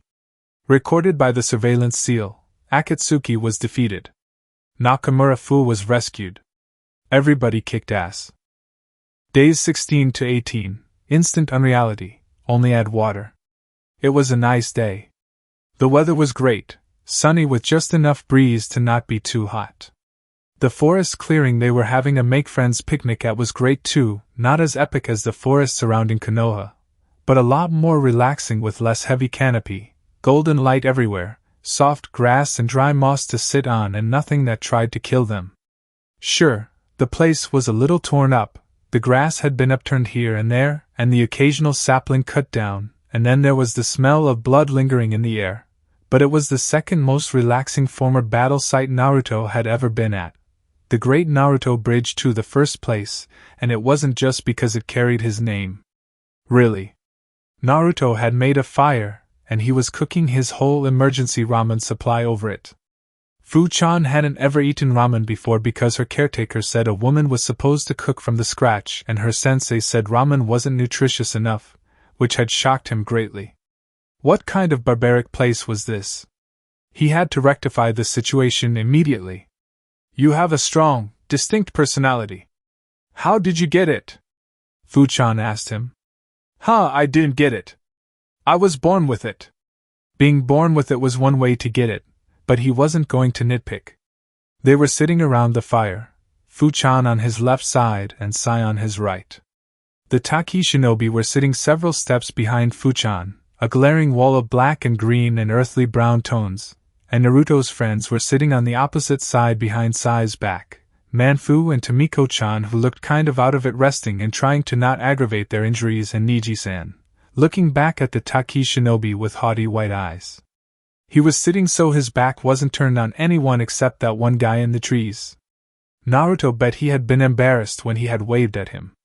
Bored-looking Kakashi-sensei, Naruto might have even believed it if the man hadn't hugged him so hard his ribs had shifted, and Hibari-sensei had left with Tsunade-ba-chan to the village, and they were left alone. In fact, there was one more player, hidden and busy in the woods, but Naruto didn't know everything. His Kyuubi senses might have been tingling had it been anyone else. Do you think it matters if a person isn't born with a personality? I have none, Fu-chan said sadly and looked down, scuffing the dirt with her sandal. Of course you have a personality. Everybody does. What's your favorite food? Naruto asked, fuming inside. Why had they all be so messed up one way or another? He didn't care much for himself, he was strong and he had friends now and Konoha had finally acknowledged him, except for a few old geezers, but it wasn't like he wanted to please old geezers in the first place, only the cool old people like the Sandaime, so that worked out well. But Fu-chan was a different matter. Does green tea ice cream count as food? She asked. Naruto whooped with joy and hit the air with his fist, making her sit straighter and start, and the other Taki shinobi reach for their weapons. What did they think he was gonna do anyway? That counts. If you had to be a tree, what kind of tree would you be? He continued. There had been small conversations around them before, short and kind of awkward, but now these had been silenced as well. He could feel everyone's eyes on them, but they mostly weren't bad kind of eyes. He could tell when someone was giving him the hairy eyeball, and this was more the way people looked at him when he told them of the great god Ramen. I find red maple beautiful? Fu-chan answered after a while. She swayed her head from side to side with movements like a snake's when she was thinking hard, he noticed. I'm a blueberry tree cause they are so bright and evergreen and they have both flowers and berries. What kind of person did you want to become when you were a kid? He asked. Her head swayed, and she was still looking down, but peeking at him from under her eyelashes. Ichiraku-sensei said that I was going to be a knockabout clown, but I wanted to become notorious. I didn't really know what notorious meant back then, though. He helped a little. When I was younger, it snowed in Taki. It doesn't usually snow this far south. She began with a small voice, like she wasn't speaking to him at all. Naruto remembered that winter, he had started a snowball fight with Sasuke team, and they had both been late to the academy. I was walking to the mission office and there were little children making a snowman on the street. First there came this older man who helped them make a bigger snowball.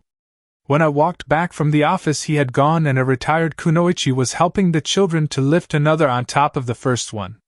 They knew that the children could make a bigger snowman with their help, so they lent a hand. I wanted to become an adult like that. That's a really nice dream. I bet you like those crummy D-rank where you were made to babysit, he guessed. I didn't do D-rank missions. I was trained to start at C-rank. I would have liked to watch over children, but I doubt they would have let me. What? That's wrong, you were entitled to those. Maybe you should demand them now. Have a sit-out strike on the mission office desk until they give you one. He would have exchanged his own D-ranks with Fu-chan any day. Went to show world wasn't fair at all. Now the Taki shinobi were looking at him like Ichiraku-sensei had when Naruto had superglued the academy's blunted kunai to the ceiling. One of them made a sound deep in his throat, a tall, lanky man with gray in his hair and a burnt scar on his forehead, but before he could really talk Fu-chan made a strangled noise. She bent over like a pocket knife and her shoulders were shaking. At first Naruto was afraid she was going to cry. He hadn't wanted to make her cry, and then she burst out laughing. It wasn't a restrained chuckle, either, or a girly giggle. Fu-chan snickered, then guffawed, and she kept laughing until tears were streaming down her cheeks, and she held her sides like they ached, and her face was bright red. I would love to see Oshiro-san's face, she managed between chuckles. It was a nice sort of laugh that made Naruto grin like a loony too. See, he wanted to say, it isn't so hard, but Sai tugged his sleeve. I think you should save your ramen now, he said. Naruto whipped his face around to look at the pot which was just about to boil over and yelped, taking it off the fire. See, you are tea ice cream person and red maple person and likes pretty things person and likes kids person and doesn't like Oshiro person. And I bet you are gonna like ramen too. He gave her a bigger portion than to himself. He felt very virtuous. Cease your attempt at convincing her to desert immediately, a man's voice commanded. It was the one with the burnt scar and he was pointing at him with his index finger, gnashing his teeth. Fu-chan's shoulders hunched just a little and Naruto felt his lips baring his teeth. Hey, where do you get off accusing other people of being traitors? Fu-chan's nice. She wouldn't. I bet you are this Oshiro jerk, he accused him, pointing right back. The man seemed taken aback by his words and so did the other Taki shinobi. Naruto didn't really get why. His friends just shook their heads and smiled. I believe he was accusing you of being treacherous, not Nakamura-san, Niji-san said in that dignified Hyuga kind of way, sitting ramrod straight and poker face firmly in place. Oh, that's okay then. A beat. Wait, that's not okay at all. The man known as Yamato had finished sealing the falling Akatsuki agent's crumpled body to a scroll, very carefully so he didn't mess the already much suffered body up anymore. You had to be careful with organic materials. As a member of the ANBU, he was highly proficient in multiple areas of shinobi combat, including tracking and trapping, and disposing of the bodies of dangerous enemies. He had waited in the sidelines during the fight, ready to join the melee if necessary, but preferring to prevent the Taki shinobi from finding out their full numbers if at all possible. He found this a bit distasteful, to tell the truth. Shortly after his birth, Yamato had been abducted by the infamous Orochimaru and become one of the 60 children who had been his Mokutan test subjects. They had been injected with the Shodaime Hokage's DNA in the hopes that they could replicate his ability to use wood-release techniques, as well as the mysterious ability to control tailed beasts. Yamato had been the only survivor, and to this day he found the words scientific experimentation gave him hives. But orders were orders and Konoha's best was Konoha's best. At least this man wasn't alive. Yamato was also fleeing from 3 Takigakure NBU, 2 men and a woman in long, swirling coats, across the forest floor and occasionally the canopy. He didn't dare to be overt in his use of Mokutan. He wasn't wearing his headband and he very much preferred not giving these people proof of his village of origin. But if a surprisingly steady branch just happened to catch the coat occasionally and disrupt a jutsu in process, well, this was only a smallish forest in this part of the elemental nations and these people were more used to the Taki plains. The bad part, of course, was that he would have to dispatch these people before he left the forest, preferably without killing them as the situation was volatile enough already. Danzo and his ambitions be damned, this was a mess and a half. A plan was beginning to form in his mind, and to win himself some more time he turned slightly towards northeast while making sure a vine of poison ivy found its way under collar of the tiny man whose poison shuriken had nicked him. He was resistant to the poison, but it was still going to make him sick, nausea already swirling in his throat, and if he couldn't do anything else he was going to give the accursed man a few broken bones and a Mokuton-enhanced rash. He created quickly an illusion of swirling leaves, making it seem like he had shined away, readying for a strike. That was when the burst of chakra from the scroll he was carrying exploded across his senses. It wasn't visible, not like Uzumaki-san's, but it still left him seeing white spots, and only years and years of experience, as one of the best, allowed him to avoid running headfirst into a tree. There was a reason true Fuinjutsu masters were so rare and so revered, so feared a whole village would be destroyed out of sheer fright. In order to seal objects, living beings, chakra, along with a wide variety of other things within another object, a person had to create a little pocket dimension in the space-time continuum. Great and terrible things could be done with seals. There were also so many things that could go wrong with that it would have been easier to list the things that couldn't. Simple storage scrolls came cheap and anyone could learn to draw the seals on those, if not understand them, but even those could turn into death traps if the seal was disturbed by a copious amount of foreign energy from inside.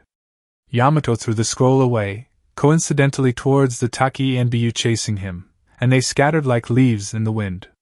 The scroll was shining white like the sun, radiating heat like the sun, and Yamato didn't look at it when he tried to get as far away as possible, painfully aware he couldn't get far enough quick enough.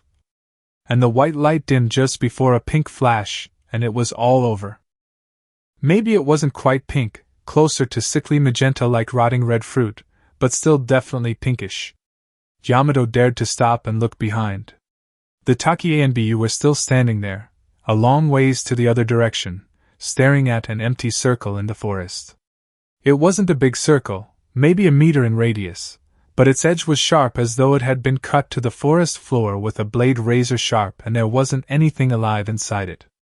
No even leftovers of life, corpses of saplings and bushes or brown, dead grass left, only clean, sterile earth that ached when he reached towards it with his Mokuton. And no scroll. Still, that was pretty harmless, considering. It could have blown up 5 square miles after all. He had heard that had happened once during the first Great Shinobi War. And it had been pink. There was no warning, of course, for Anbu weren't prone to such dramatics.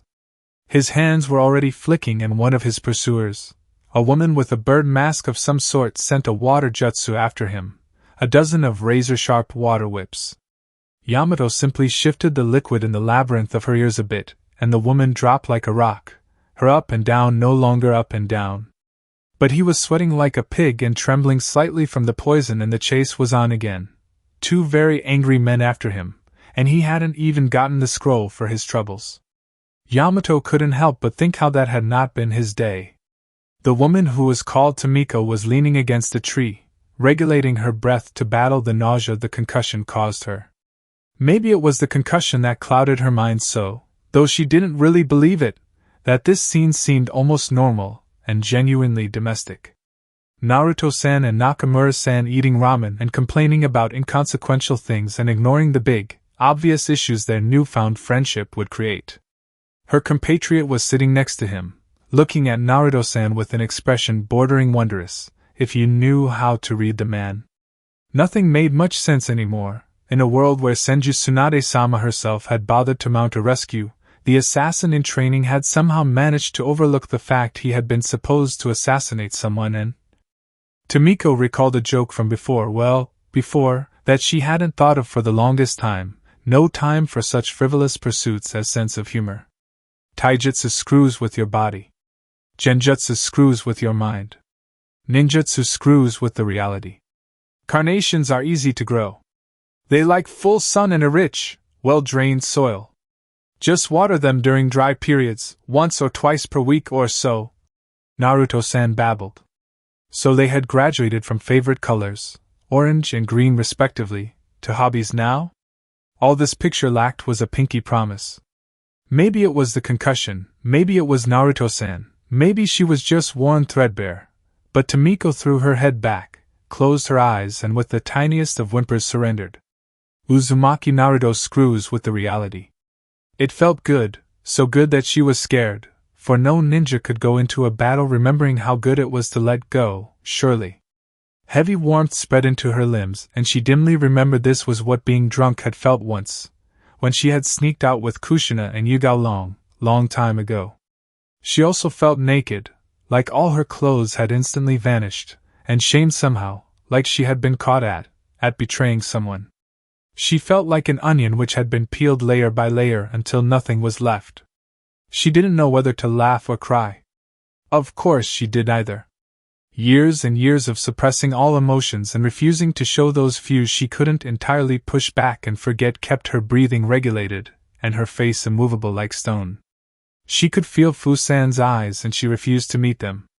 This was much too public. She had to get Naruto away from these people, alone. She had her end of their deal to keep. Tsunade-sama returned sooner than Tomiko had thought she might. One moment it was simply them and the Taki ninja in the clearing, the next Tsunade-sama, Hataki-san and Okubo-san were standing in the middle of it, strolling towards the fire like they had been standing there the whole time, their Taki escorts behind them.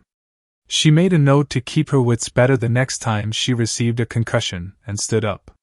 "We may leave now." The situation had been cleared up. "Nakamura-san, your Kage wishes for your presence," she said to the green-haired girl who gave Naruto-san a longing look and gripped his wrist. She had refused summons? Tomiko hadn't been awake for that, but if it was true then Naruto had to have made even greater impression than she had thought. "Is this farewell then, brother?" the Jinchuriki asked, her whole body screaming misery, and every Taki shinobi twitched. Some more overtly, some barely moved a muscle, but they were all nervous, several knuckles turning pale. Of course Naruto ignored this blithely, taking Nakamura-san's both hands in his own. "No, it's just a little goodbye. We need to visit Gaara together and all," he said, causing a new twitch. Tomiko hadn't ever considered this before, but maybe they were right to be nervous. The Jinchuriki had more in common with each other than the rest of their villages, more often than not were prejudiced against, and weapons having loyalties for one another could cause quite sticky situations. If Naruto was the type to take advantage, that was because Nakamura-san wasn't independent enough to take advantage of it herself. After several more hugs and promises to write, they left the battlefield behind. Tomiko could feel his back and neck itching with the eyes of the men and women watching them leave, and she was tense, ready to spring at half a moment's notice, but nothing happened. They were followed, of course, kept an eye on, but she hadn't expected otherwise. At first Naruto kept waving at their shadows, but soon he was grabbed forced by Tsunade-sama, who hit him over the head and demanded to know what he had thought he was doing, letting himself be taken like that, and checked more surreptitiously by Hataki-san, and he forgot all about the men, complaining about the raw treatment and defending his new friends. At this point Tsunade-sama gave her a look that promised an inquiry later, and chattering happily about everything and nothing. Bouncing. Naruto, bouncing in a way no ninja was ever meant to bounce, an eye so bright orange, was a striking sight in a not very graceful way, but the same way an explosive note was striking. He drew the eye because you were afraid to look away. Kami-sama knew what he would do, try to dress you in orange or climb into a tree and throw acorns at you. Hataki-san hadn't been very amused, or flip around your entire worldview. There was another reason Tomiko was watching him so closely, though. She wanted to have a few minutes alone with him. The chance came after they had left the forest and traveled across the rice plains again. Her experienced eye categorized the possible threats as they walked on the gray, dusty road, possible venomous snakes hiding among the plant matter cluttered across the road, enemy ninja lying in waiting among the endless, bright green rows of rice, sparing a lingering glance to 3 distant scarecrows to ensure they really were just that, as they arrived to crossroads they had run by in haste earlier that day. There were footprints of 2 on the road crossing theirs among many others, but what set these apart was the kind of sandal they had come from. There was a world of difference between the flappy straw sandals of rice farmers and the shinobi sandals designed for the ability to absorb impact, support the ankles through absurd acrobatics, and increase running efficiency. But there were differences between the sandals of different villages as well, and these tracks resembled more Konoha sandals than those of the Taki shinobi. This might be completely innocent, and even if it isn't, they most likely are nowhere near anymore, said Hataki-san. Just the fact there were any tracks at all for them to find argued for that. But we should check just to be safe. They separated into 2 groups and Tomiko made sure she was in Naruto's. She didn't manage to be quite as stealthy as she would have liked, if the look Tsunade-sama gave her and Hataki-san's wink were any indication, but they were left behind to keep watch over nothing, left alone. At least apparently, she was quite sure Hyuga-san had been ordered to watch them. The warm, scary feeling of being bared for the whole world to see had abated, leaving her grasp at leftover feelings like the words of a mostly forgotten childhood song. She was calm and collected when she called Kushina's son's name. Naruto-san, I concede our bet. The person I was talking of is Yuzuki Yugao, originally Uzumaki Yugao, a cousin of your late mother. Their fathers were half-brothers.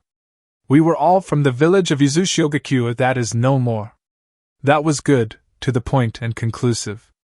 My name, it used to be Tenko. She hadn't thought of Tenko for a long, long time. Naruto's face lit up like the sun. She wondered what it must be like, to be so uncomplicatedly happy. Tenko-chan? That's beautiful. Why did you change it? Did you know my mom? Were you friends? What is Yugao-san like? What happened to Yuzushiogaku? Why Yugao-san changed her name? Naruto fired questions until Tomiko, for she had great difficulties shedding the name that had made her anew, made the ANBU hand sign for quiet, and it, much to her surprise, worked. She would have to remember this. I was a friend of your mother's, yes. Also a distant relative, but only through marriage. We share not a drop of blood between us, she pointed out, but Naruto's eyes widened in a happier, for it had been so happy from begin with, grin split his face as he jumped and clung to Tomiko's neck like a leech. She swayed under the impact, trying to come up with something to say and failed. I'm happy too sounded a bit trite in her ears, but enthusiasm wasn't for her. She could and often had faked it, but that would be even worse. Who cares about blood? Who did you marry, Tenko-chan? Are you still married? Naruto asked, turning his head like expecting a surprise husband to jump from behind the nearest shrub. My cousin married another cousin of your mother's, she answered in as dignified manner as she could with an orange shinobi clinging to her neck, feet dangling off the ground.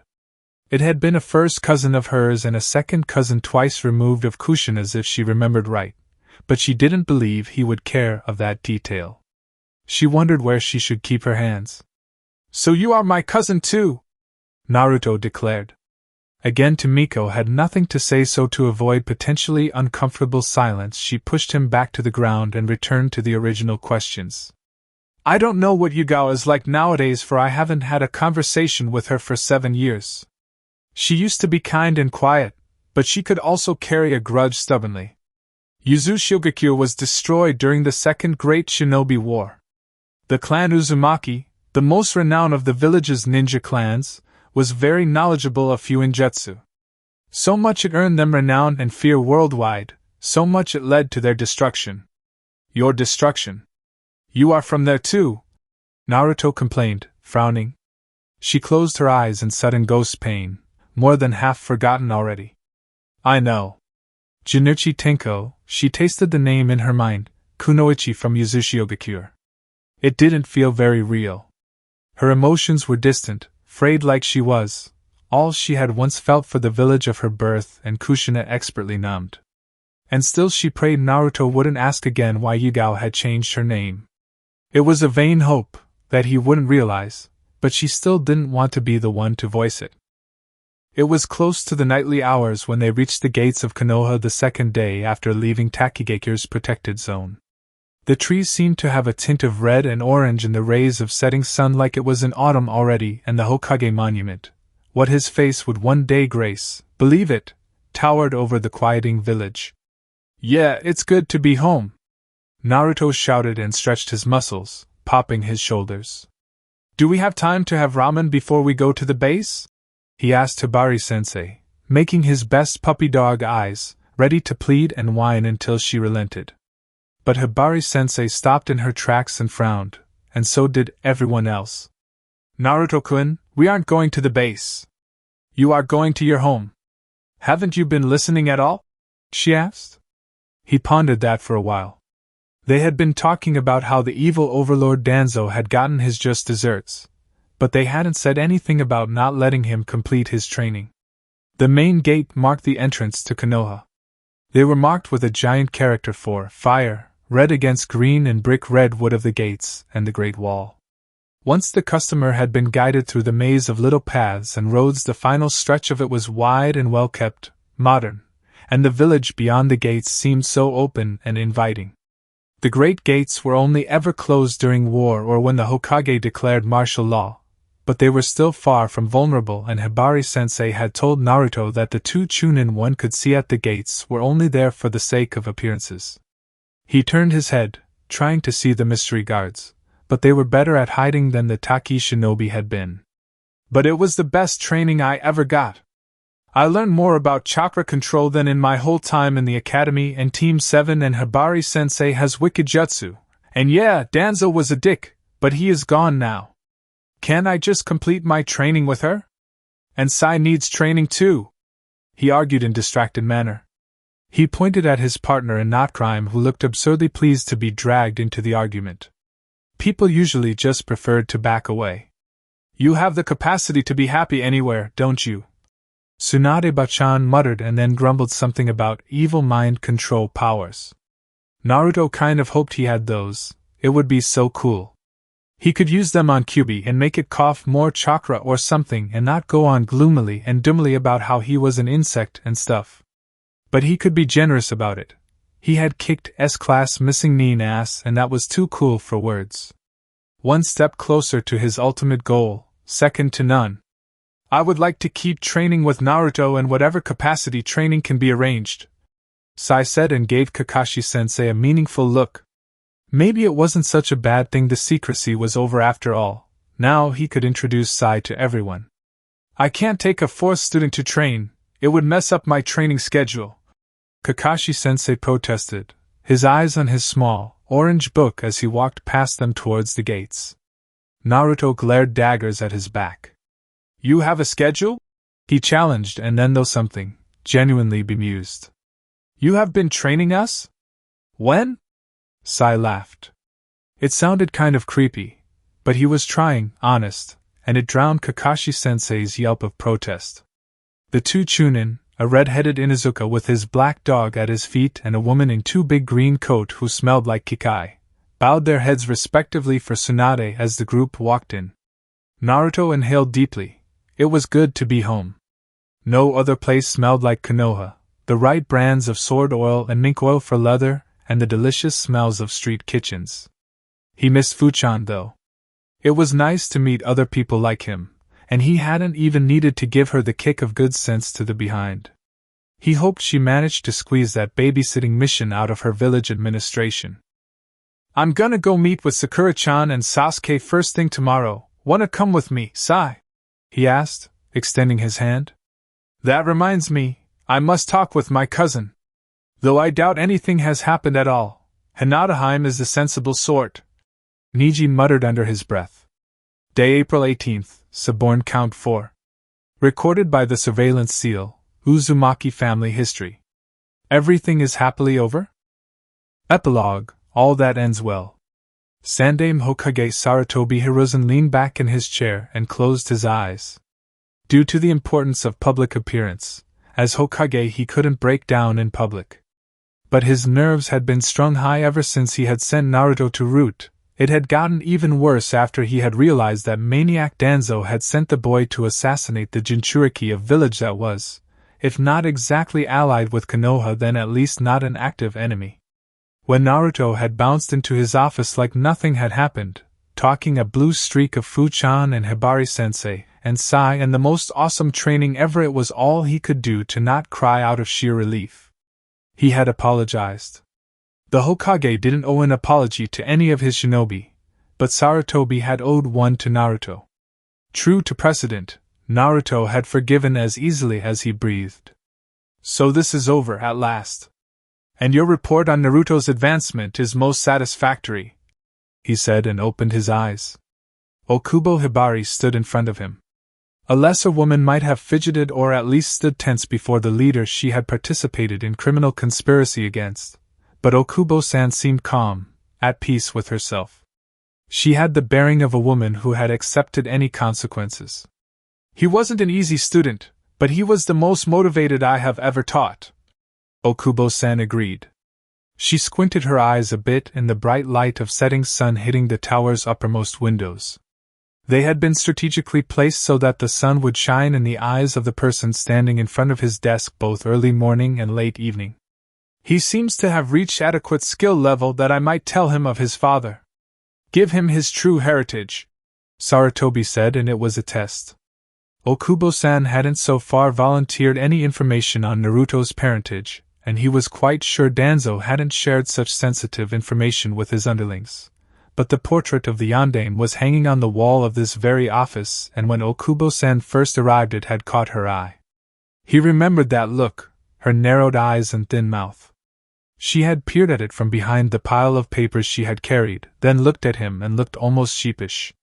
He wasn't sure how that should be read, but he was certain she had figured it out. The resemblance wasn't exactly subtle. I'm sure Naruto-kun would be thrilled to learn of his father. But have you thought he might wish to keep the name Uzumaki even after his parentage becomes public knowledge one day? Okubo-san challenged him. What makes you think so? He could see Naruto running around Konoha and shouting the truth from the rooftops, finally vindicated. He has been belittled as Uzumaki all his life, and he resolved to make that name known to all as the strongest shinobi of Konoha. He wants to be known by his own merits, make his own name. He would feel he was riding his father's coattails if he took the name Namikaze, Okubo-san said. A small movement in her hands caught Sarutobi's attention, the closing fingers not quite disguising the slightly open mouths. I see. Okubo-san might be called something of an expert on father issues, but Sarutobi was still doubtful. Also, he has found family from the Uzumaki side, and I think he would rather keep the name of the living than the dead. If you wish to please him, you could award them a clan status. I believe the laws state a family the Hokage regards suitable may be granted that status if it has at least 3 active ninja and at least one of them is a man, she suggested. Sarutobi turned his head ever so slightly, looked past the woman in green jacket. The ANBU coat had been taken from her, and his eyes glued to a Christmas card on the wall. It was a cheap thing, made of red cardboard, and he might not have saved it at all, let alone hang on his office's wall, had it not been from his son. They were so estranged these days, long hours kept and bitter words said that couldn't be taken back, and so the little thing was precious to him. In white and red ink, the card read Rikudo Senin's words, "Blessed is the season which engages the whole world in a conspiracy of love." Here, Sarutobi suspected, was such a conspiracy going on. A conspiracy to give Naruto a family. 3 active ninja? He asked, already considering the paperwork he wouldn't mind overmuch this time. Naruto-kun claims Tenko-san as family through marriage, and that is his prerogative. I also believe Uzumaki Yugao-sen will be converted to his point of view before long. Okubo-san's mouth turned into a subdued, yet exalted line. A conspiracy of love indeed. Sarutobi's face didn't reveal his feelings, but he was tempted to lay his head in his hands and groan. Junichi Tenko, another of his ANBU involved with Root. She had defected literally the last moment, after the fight against Akatsuki and the last-minute salvage of Konoha's relations with Takigakure were already over. He wasn't entirely sure her change of heart could be trusted. but on the other hand she was Naruto's kin. Distant kin surely. Sarutobi knew his family tree, and not even blood, but he knew Naruto well enough that he also knew it didn't matter the slightest to the young boy. He had family now, and he would never forgive Sarutobi if that family was handed over to Ibiki-san. The fact remained that if anyone was capable of converting enemies of state so casually, it was Naruto. Had Danzo still been in a state where he might have benefited of it, Sarutobi would have been tempted to lock him in a closet with Naruto, just for science's sake, to resolve that age-old problem. What happens when an unstoppable force meets an unmovable object? I will consider the matter. Now, regarding your participation in Root. He gave Okubo-san time to get nervous, but she didn't bat an eye. Sarutobi was an old wolf, old fox being an unpopular phrase in Konoha these days for obvious reasons, and he had other ways to observe living beings than simply his eyes. Her heart didn't speed up. The barely perceptible flow of discreet lightning jutsu didn't show any changes in her skin conductivity. Was this faith in Naruto's protection, or didn't she care any more? Taking your voluntary cooperation in revealing Danzo's schemes in consideration, I have decided to be very lenient with you. You will not be court-martialed. But you have proven yourself unreliable as an ANBU, and so you will never hold that position again in Konoha. Please send Junichi Tenko-san in as you leave, he ordered. Now Okubo-san was clearly shaken, but she took a discreet calming breath, saluted him and walked briskly to the door. Tell me one more thing, he asked, and Okubo-san obediently turned from the door to face him again. Why weren't you afraid of death? Naruto-kun wouldn't love and admire you so much if he for a second believed you might kill a previously brainwashed person, Okubo-san said simply. That comment cut like the sharpest wind jutsu. With so thin a blade the pain took seconds to register. Sarutobi was well aware he wasn't worthy of such trust. He gestured for the woman to go without a further word, and once the door was shut with a silent click, he allowed himself to lean back in his chair and sigh. He had to think of the positives, he told himself. The operation itself had been success. They had taken Danzo and his old teammates by surprise, and while this hurt, it was necessary hurt, like removing bandage glued to the skin by dried blood. Koharu and Hamura were under house arrest, and Danzo. Sarutobi still wasn't completely certain what had happened to him was an accident, but he was going to let the matter slide without formal investigation. Naruto was back in good health, and Tsunade wasn't going to geld him. All was well that ended well, even if the journey there was a bit morally ambiguous. So, Clan Uzumaki? He wouldn't even create a new clan, simply revive an old and prestigious one. Naruto had clearly proved himself worthy of that legacy, even if he didn't know enough of the family craft to seal a paper bag shut. Proud wasn't enough to describe Sarutobi's feelings when he read the report on Naruto Okubo-san had calmly provided on top of a very classified pile. And to think he had, with some help provided by Hyuga-san and Nakamura-san, killed Haiden of Akatsuki. The same boy who had passed the preliminaries of Chunin exams by farting and the academy graduation exam without knowing how to make a bunshin. This proved he had been right all along. All Naruto needed was for someone to give him a chance. He would let Naruto decide what name he wished to go by, but he had a feeling Okubo-san had anticipated the boy's preference correctly. He waited for Junichi-san to arrive, but when his door opened, the one standing in the doorway was Yamato-san in full ANBU regalia. His hair was in wild disarray, there was a deep scratch in his mask, and his jacket had reddish spots to it, like someone had tried to wash away blood stains without soap. What happened to you, Lynx? He asked. Yamato-san's shoulders slumped. I blame Jashin, he said. Pink! He cried, shaking his head. Sarutobi was beginning to wonder if anyone had anything to report he wanted to hear this evening. Hyuga Niji returned from the mission straight to his clan's compound. It was a beautiful, tranquil place, the main building surrounded by a big Jukiyama-style garden with several carp ponds and little streams, great stone lanterns placed near them. Green shrubs blocked the view from the surrounding smaller buildings and the main house, allowing an illusion of privacy. But in the Hyuga compound it was just that, an illusion. Niji had always felt very claustrophobic there, and he was grateful for his sensei's somewhat insane training regime that allowed him to spend most of his time outside. He was, technically speaking, supposed to check in with his uncle first once he returned from a mission, but Hayashi-sama had been quite a lot more relaxed lately, and Niji decided to push the envelope a bit. He was fairly sure Hinata hadn't done anything stupid, but he activated his Byakugan and allowed his gaze to sweep through the main house. Many in Konoha were in awe of this skill, envious, but while it was useful in battle, mostly Niji found it, well, embarrassing. He saw his uncle sitting in a bathtub, having his shoulders massaged by, a female companion. He saw a very dignified jonin, a strict instructor of the children of the clan, posing in front of a mirror, making one grandiose pose after another, and he really could have done without ever learning to cook sliced onions with kunai. He hoped direly it hadn't ever been used for anything but cooking. But he also saw Hinata in the tea garden behind the house and headed there. The tea garden was small, but showed good taste. Niji walked the stepping stones leading to the tea house. There was a small stone lantern in front of it, as well as a stone basin where guests would purify themselves before a ceremony. Hinata was sitting on its rim. With a book in hand, she didn't appear to be reading at all. Niji's eyebrow was raised by the red hood she was wearing and that she was without her favorite jacket. "I trust you have been well, Hinata," he said formally, not yet comfortable with being familiar with his cousin after years of belittling and bullying her, despite knowing she might have preferred more affability. Hinata looked at him and blushed immediately beet red.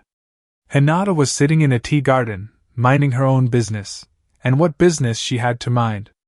Privacy was a very hypothetical concept in the Hyuga household, and so she had a book as an excuse, but she couldn't really muster the calm of mind necessary to concentrate on it.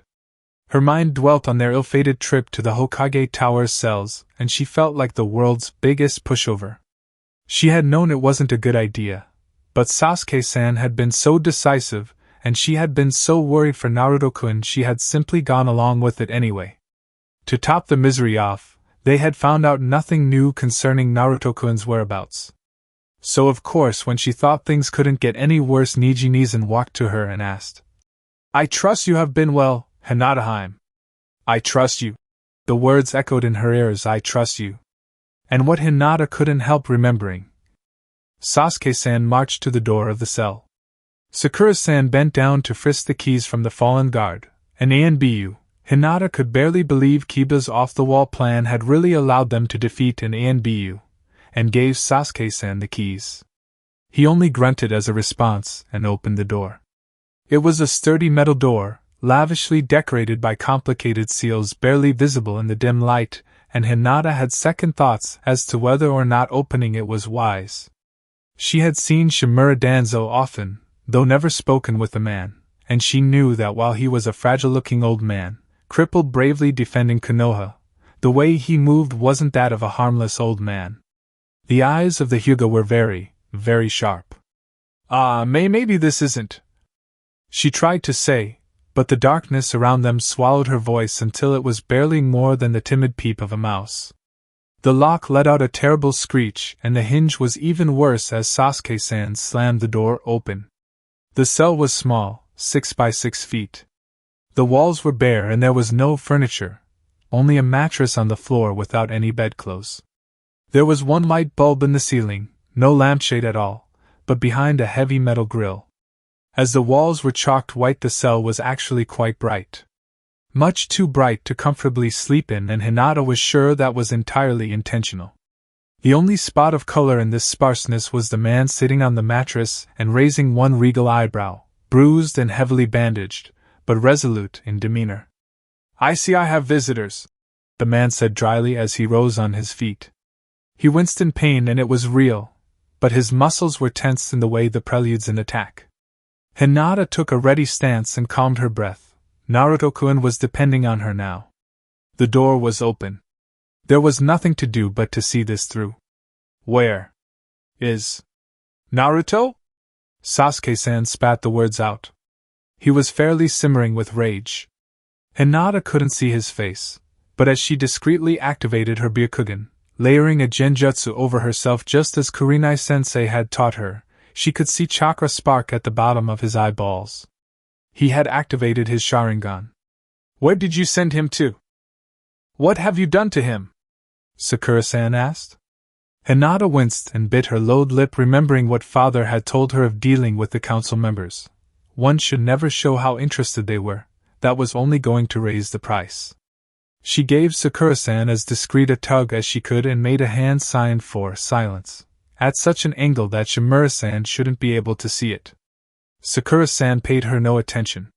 How rebellious of you, barging into the cell of our esteemed Hokage's prisoner, Shimura-san said. Butter wouldn't have melted in his mouth. Hinata wouldn't have been surprised if pearl fell from his lips. So you wish to know where I sent our village's dirty little secret, dear children? I sent him to do the work he was born to do. Naruto isn't anyone's dirty little secret. He's a Konoha nin. Kibakuin shouted and Akamaru barked at his feet. They both bared their teeth, lips curling to reveal their gums. Like their dogs, the Inuzuka were loyal and fierce, yet gentle to their own. Kiba-kun had found out she loved Naruto-kun, and he had promised to keep it a secret. He was the best friend Hinata had ever had. Ah, but the secrets I could share with you, children of Konoha. For example, young Sasuke. Shimura-san begun, and Hinata's heart jumped to her throat, beating like the wings of a little bird trying to escape.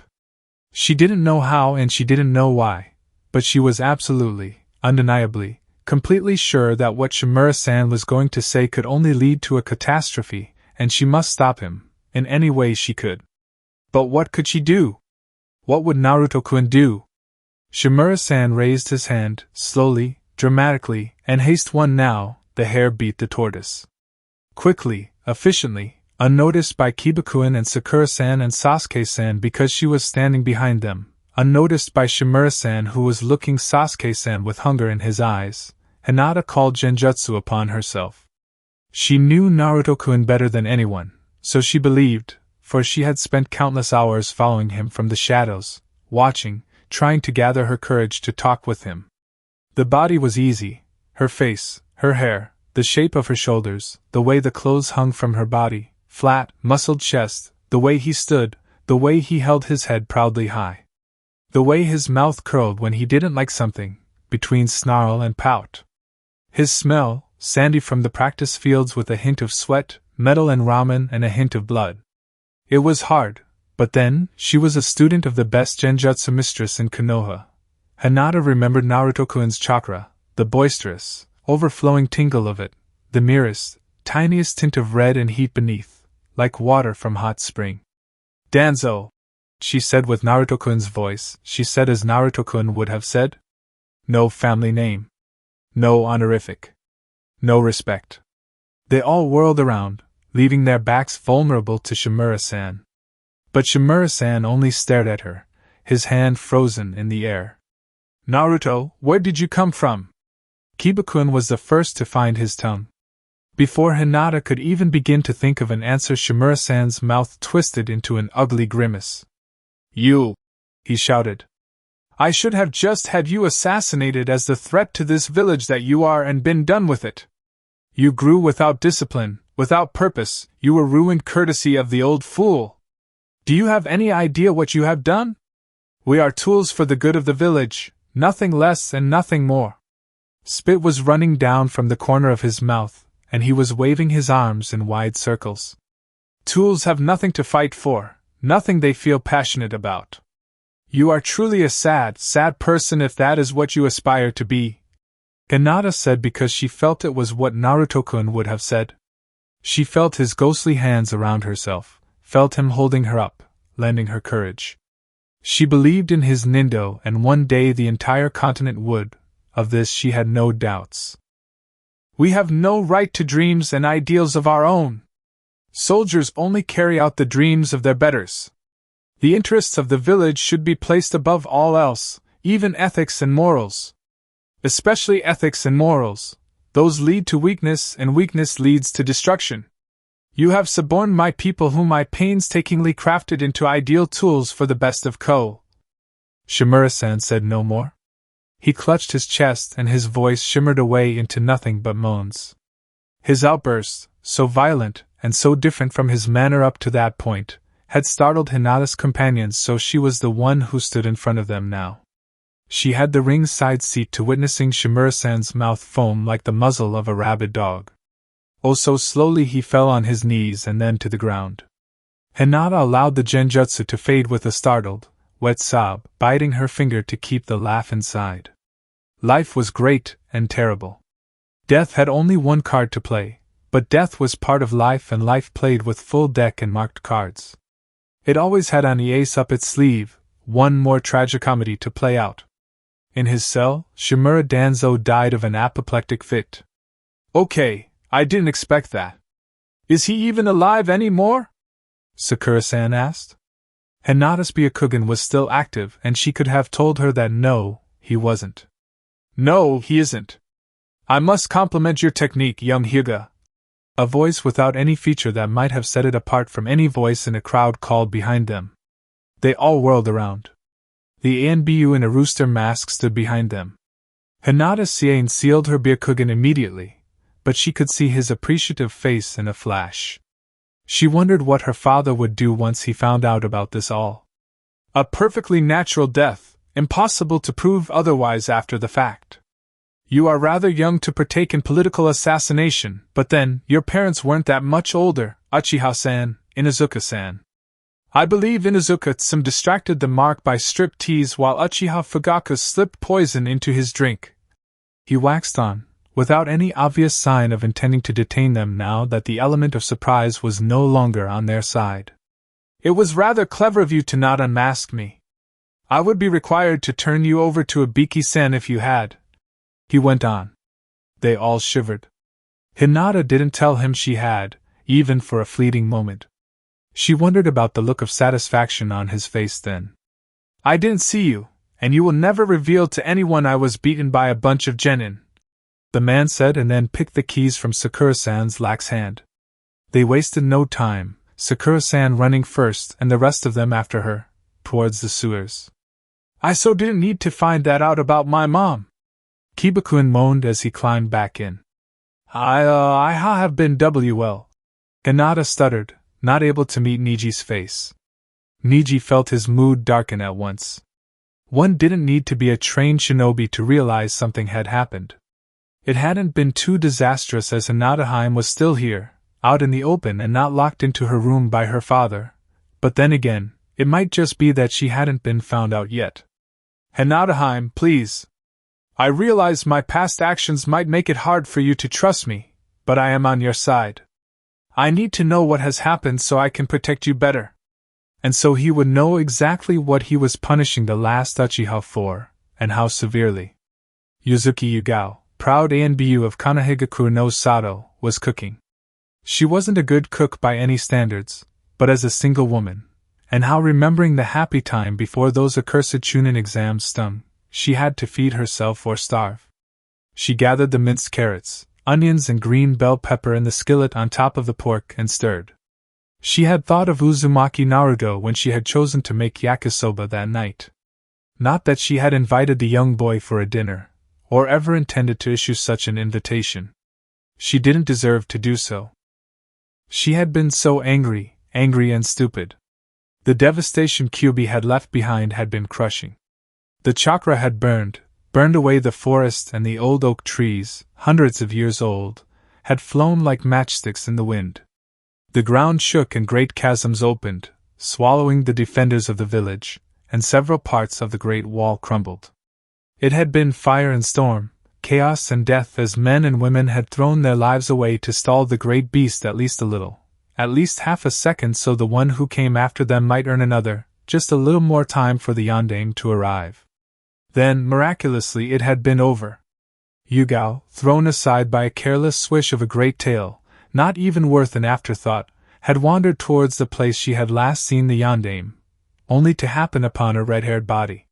She wasn't alone there, of course. At that time the place was swarming with people running away and shouting and crying. And there lay Uzumaki Kushina, her hair red and the grass red under her, and the reddest of all her stomach, cruelly torn open. The cry of a child reached her ears. There had been rumors of Kushinane back in Yuzushiokage, how she was the one. Yugao hadn't known what to think and she hadn't wanted to ask, hadn't known how to ask. Now she knew and the worst had happened. Kushinane was dead, their beloved yandame was dead. Hell, it would have been easier to count those who weren't in her shell-shocked eyes. And there had been a baby. Yugao hadn't ever thought Naruto-san was the Kyuubi or any such rubbish. She was from Yuzushiogakure, she knew better. But she hadn't wanted to have anything to do with the boy either, had gone as far as to change her name. From Spiral, or Whirlpool, the kanji in her name had changed into the 4th month of the lunar calendar. It had gone well with the kanji for her first name, Moonflower. She had given up the name of her forefathers and pride hadn't allowed her to recant that decision even after that truly terrible nightmare where all her ancestors had reviled her for disowning them. Now she knew her folly. It hadn't been one great epiphany, but silently rising tide of shame ever since the Chunin exams where Uzumaki Naruto had been thrust to her face. She had neglected a child of her adored Neichan for nothing but a petty need to have someone to blame. She hadn't really carried a grudge all these years, but she had been so busy fulfilling her duty as an ANBU and so wrapped in her romance she hadn't given Naruto-san much thought. And now that she had, it was too late. She hadn't stood by Naruto-san's side when he had been in need and thus she didn't deserve the privilege now that he had plenty. And then there had been a massive operation against the root. Danzo-san had been the first to fall from grace, and there were rumors of the Hokage having his entire council thoroughly vetted. Those in the know had whispered Uzumaki, Uzumaki, Uzumaki, how he had somehow been in the eye of the storm. When was there a village-wide conspiracy he wasn't part of, somehow? They whispered how he had gone missing and Senju Tsunade-sama had burst into the Hokage's office and threatened to geld him.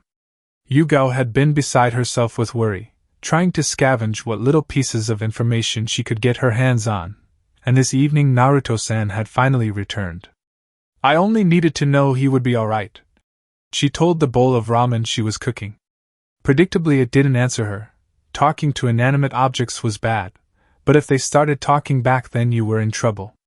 She added noodles to the skillet, poured water over them and covered the skillet, turning down the heat to low and steamed for a few minutes. That was when someone knocked on her door. She wasn't expecting anyone. This was Konoha, but a careless ANBU was soon a dead ANBU and so Yugao didn't go straight to the door, but rather to a small cupboard to the left of it. There was a small periscope that allowed her to see who was at the door without standing in front of the peephole and leaving her eye vulnerable to a stab. There, in front of her house in the long shadows, stood a genin in a bright orange jumpsuit with a dark-haired boy who at first glance looked eerily similar to Uchiha Sasuke right beside him. Uzumaki Naruto. Yugao was certain that like the sun would rise again the next morning, and the moon she had named herself after would wane and the fill out again that Naruto-san knew. Somehow he found out, and now he was here to demand an explanation. It was like a sentence, and Yugao was a lawful woman who believed in serving what she had reaped. She stepped back into the hallway, inhaled once, plastered a pleasant look on her face, and opened the door. What a nice surprise, Uzumaki-san. Would you care to come in? She asked. She hadn't intended to say that, but then she hadn't had the faintest clue what she could say to the child she had disowned. Of course, that's why I came here. This is Sai, he's my friend, Naruto-san said and stepped in, dragging the boy named Sai with him. Sai-san gave her a wary look and she turned her hands palms outward, a subtly submissive gesture. She didn't harbor any evil intentions towards Naruto. Yugao-san, I heard from Tenko-chan you are actually Uzumaki. Naruto-san started before she could even close the door behind them. Yugao froze with her hand on the doorknob, wondering what to say, what she could say. There were so many apologies, but what she blurted out was, Januchi Tenko? But she is dead! No, she was just grabbed by that bastard Danzo.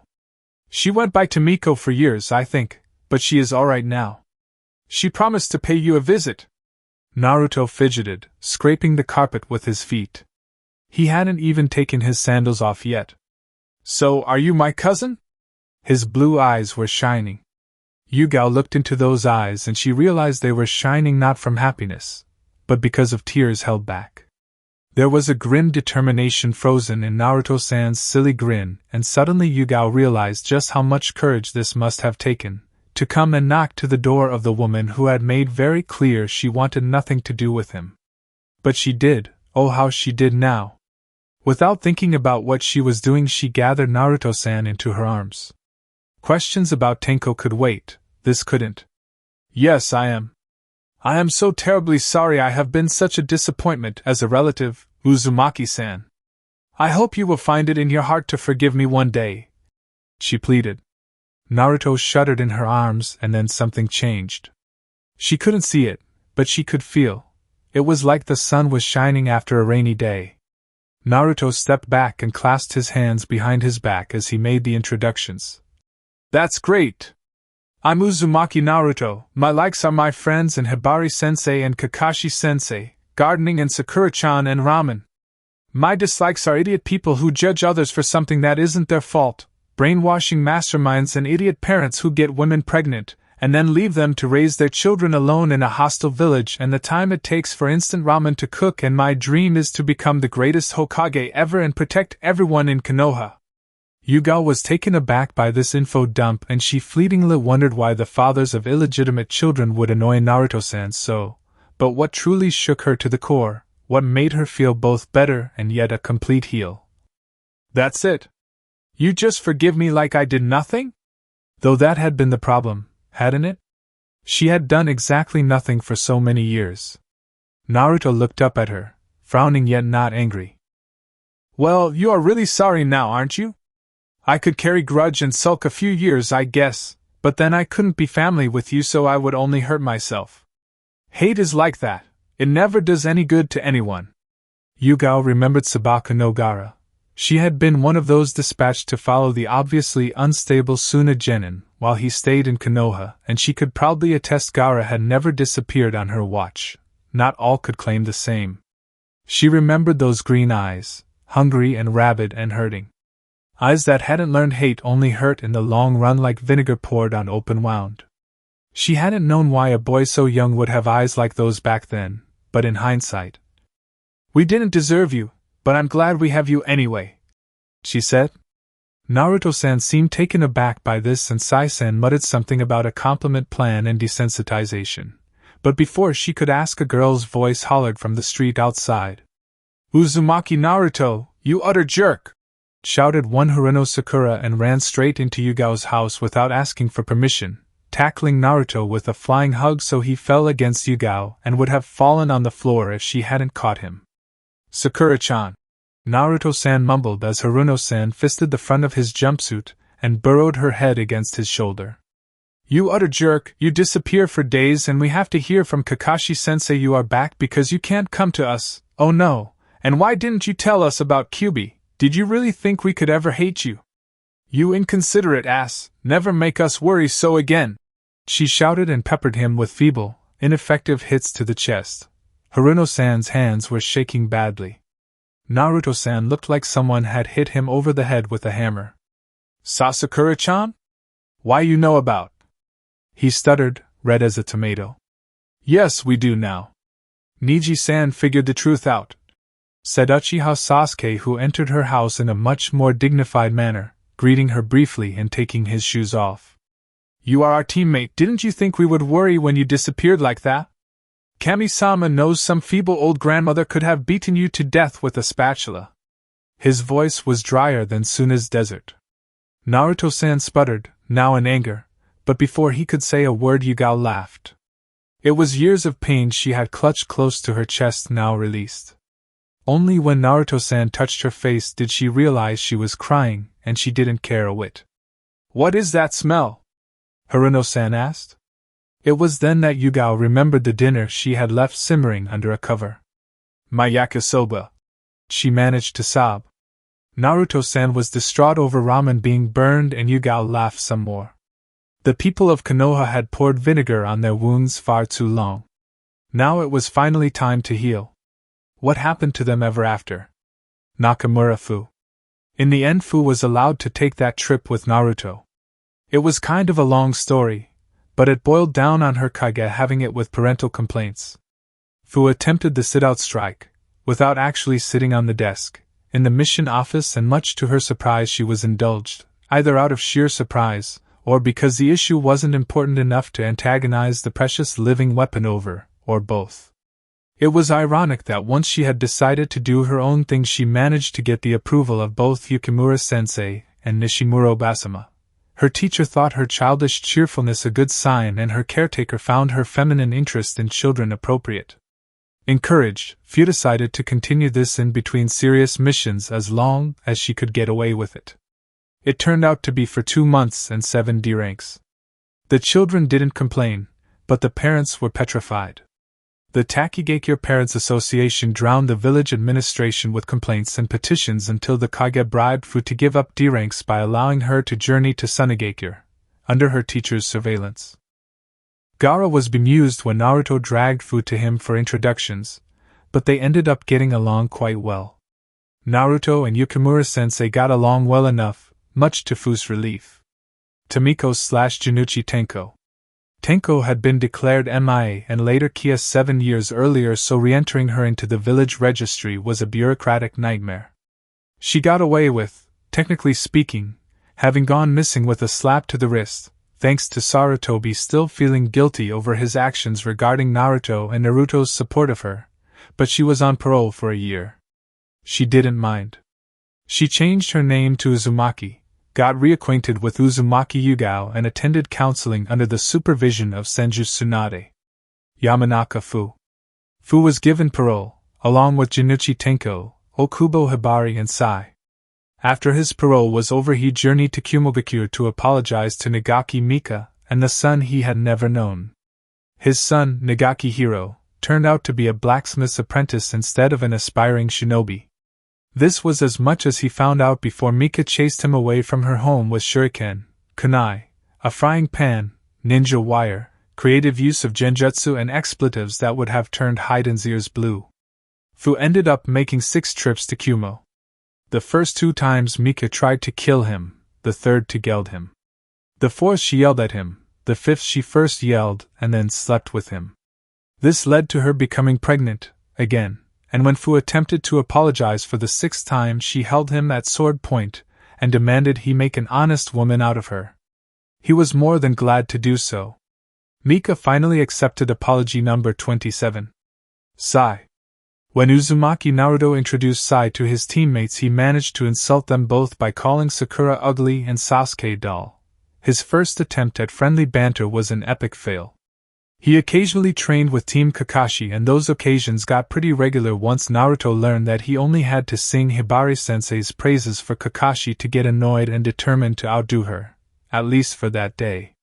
Sai attempted to befriend Naruto Shikamaru in an attempt to gain intel on how to prevent Naruto from turning into a Shikamaru, much to the young Chunin's annoyance, and Yamanaka Ino was convinced that Sai was flirting with her, but Sai's opinion on this has not been asked. Okubo Hibari. Okubo Hibari hadn't at any point disappeared from the official ANBU, so her reintegration to the village wasn't a problem, but she was made to resign from her position as a punishment for taking part in a criminal conspiracy.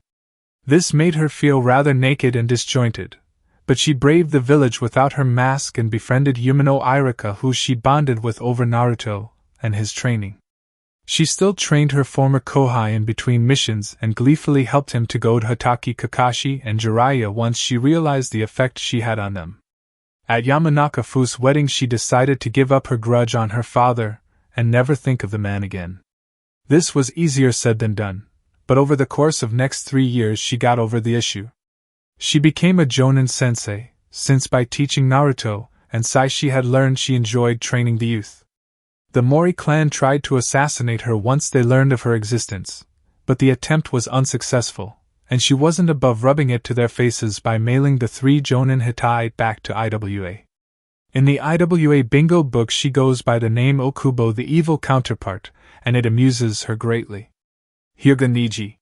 He tried to kill Uchiha Sasuke the day after he returned to the village, 3.5 minutes after Hinata folded, and told him what had transpired between the time Niji had left the village and the time he had returned. Uzumaki Naruto. Naruto became the first and only person ever who could honestly claim to have benefited from his time in the route.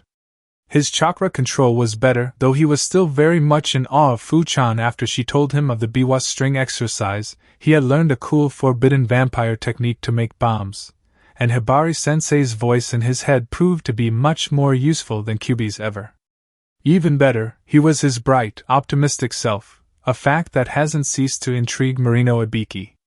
Tsunade had to forbid him from attempting to interview Naruto under pain of invasive rectal examinations. He was honestly surprised by how much he had been missed, and by how many people. He wasted no time asking Sakura-chan for a date, and was turned down as always. But even that couldn't darken his mood as he learned of the mass migration to the Hokage's office on his behalf. He will deny to the day he dies that he cried then. Naruto was also very, very pleased to learn he could have a clan of his own. He wasted no time giving Tenko the right to Uzumaki name, and badgering Yugao into changing hers back. What he thought when Sarutobi told him of his father, well, that is a tale for another time. And that concludes this story. Thank you for spending your time here at Ichiraku Ramen and listening all the way to the end. Your support helps keep these stories alive and allows the shinobi world to continue through new adventures and alternate timelines. If you enjoyed Uprooted, don't forget to like the video, subscribe to the channel, and turn on notifications so you don't miss future stories. Once again, full credit goes to Orrunan, the original writer of this story. If you would like to read the original version, you can find the link to the story in the description below. Let me know in the comments what story you would like to hear next. Until the next time, stay safe, and I'll see you again at Ichiraku Ramen.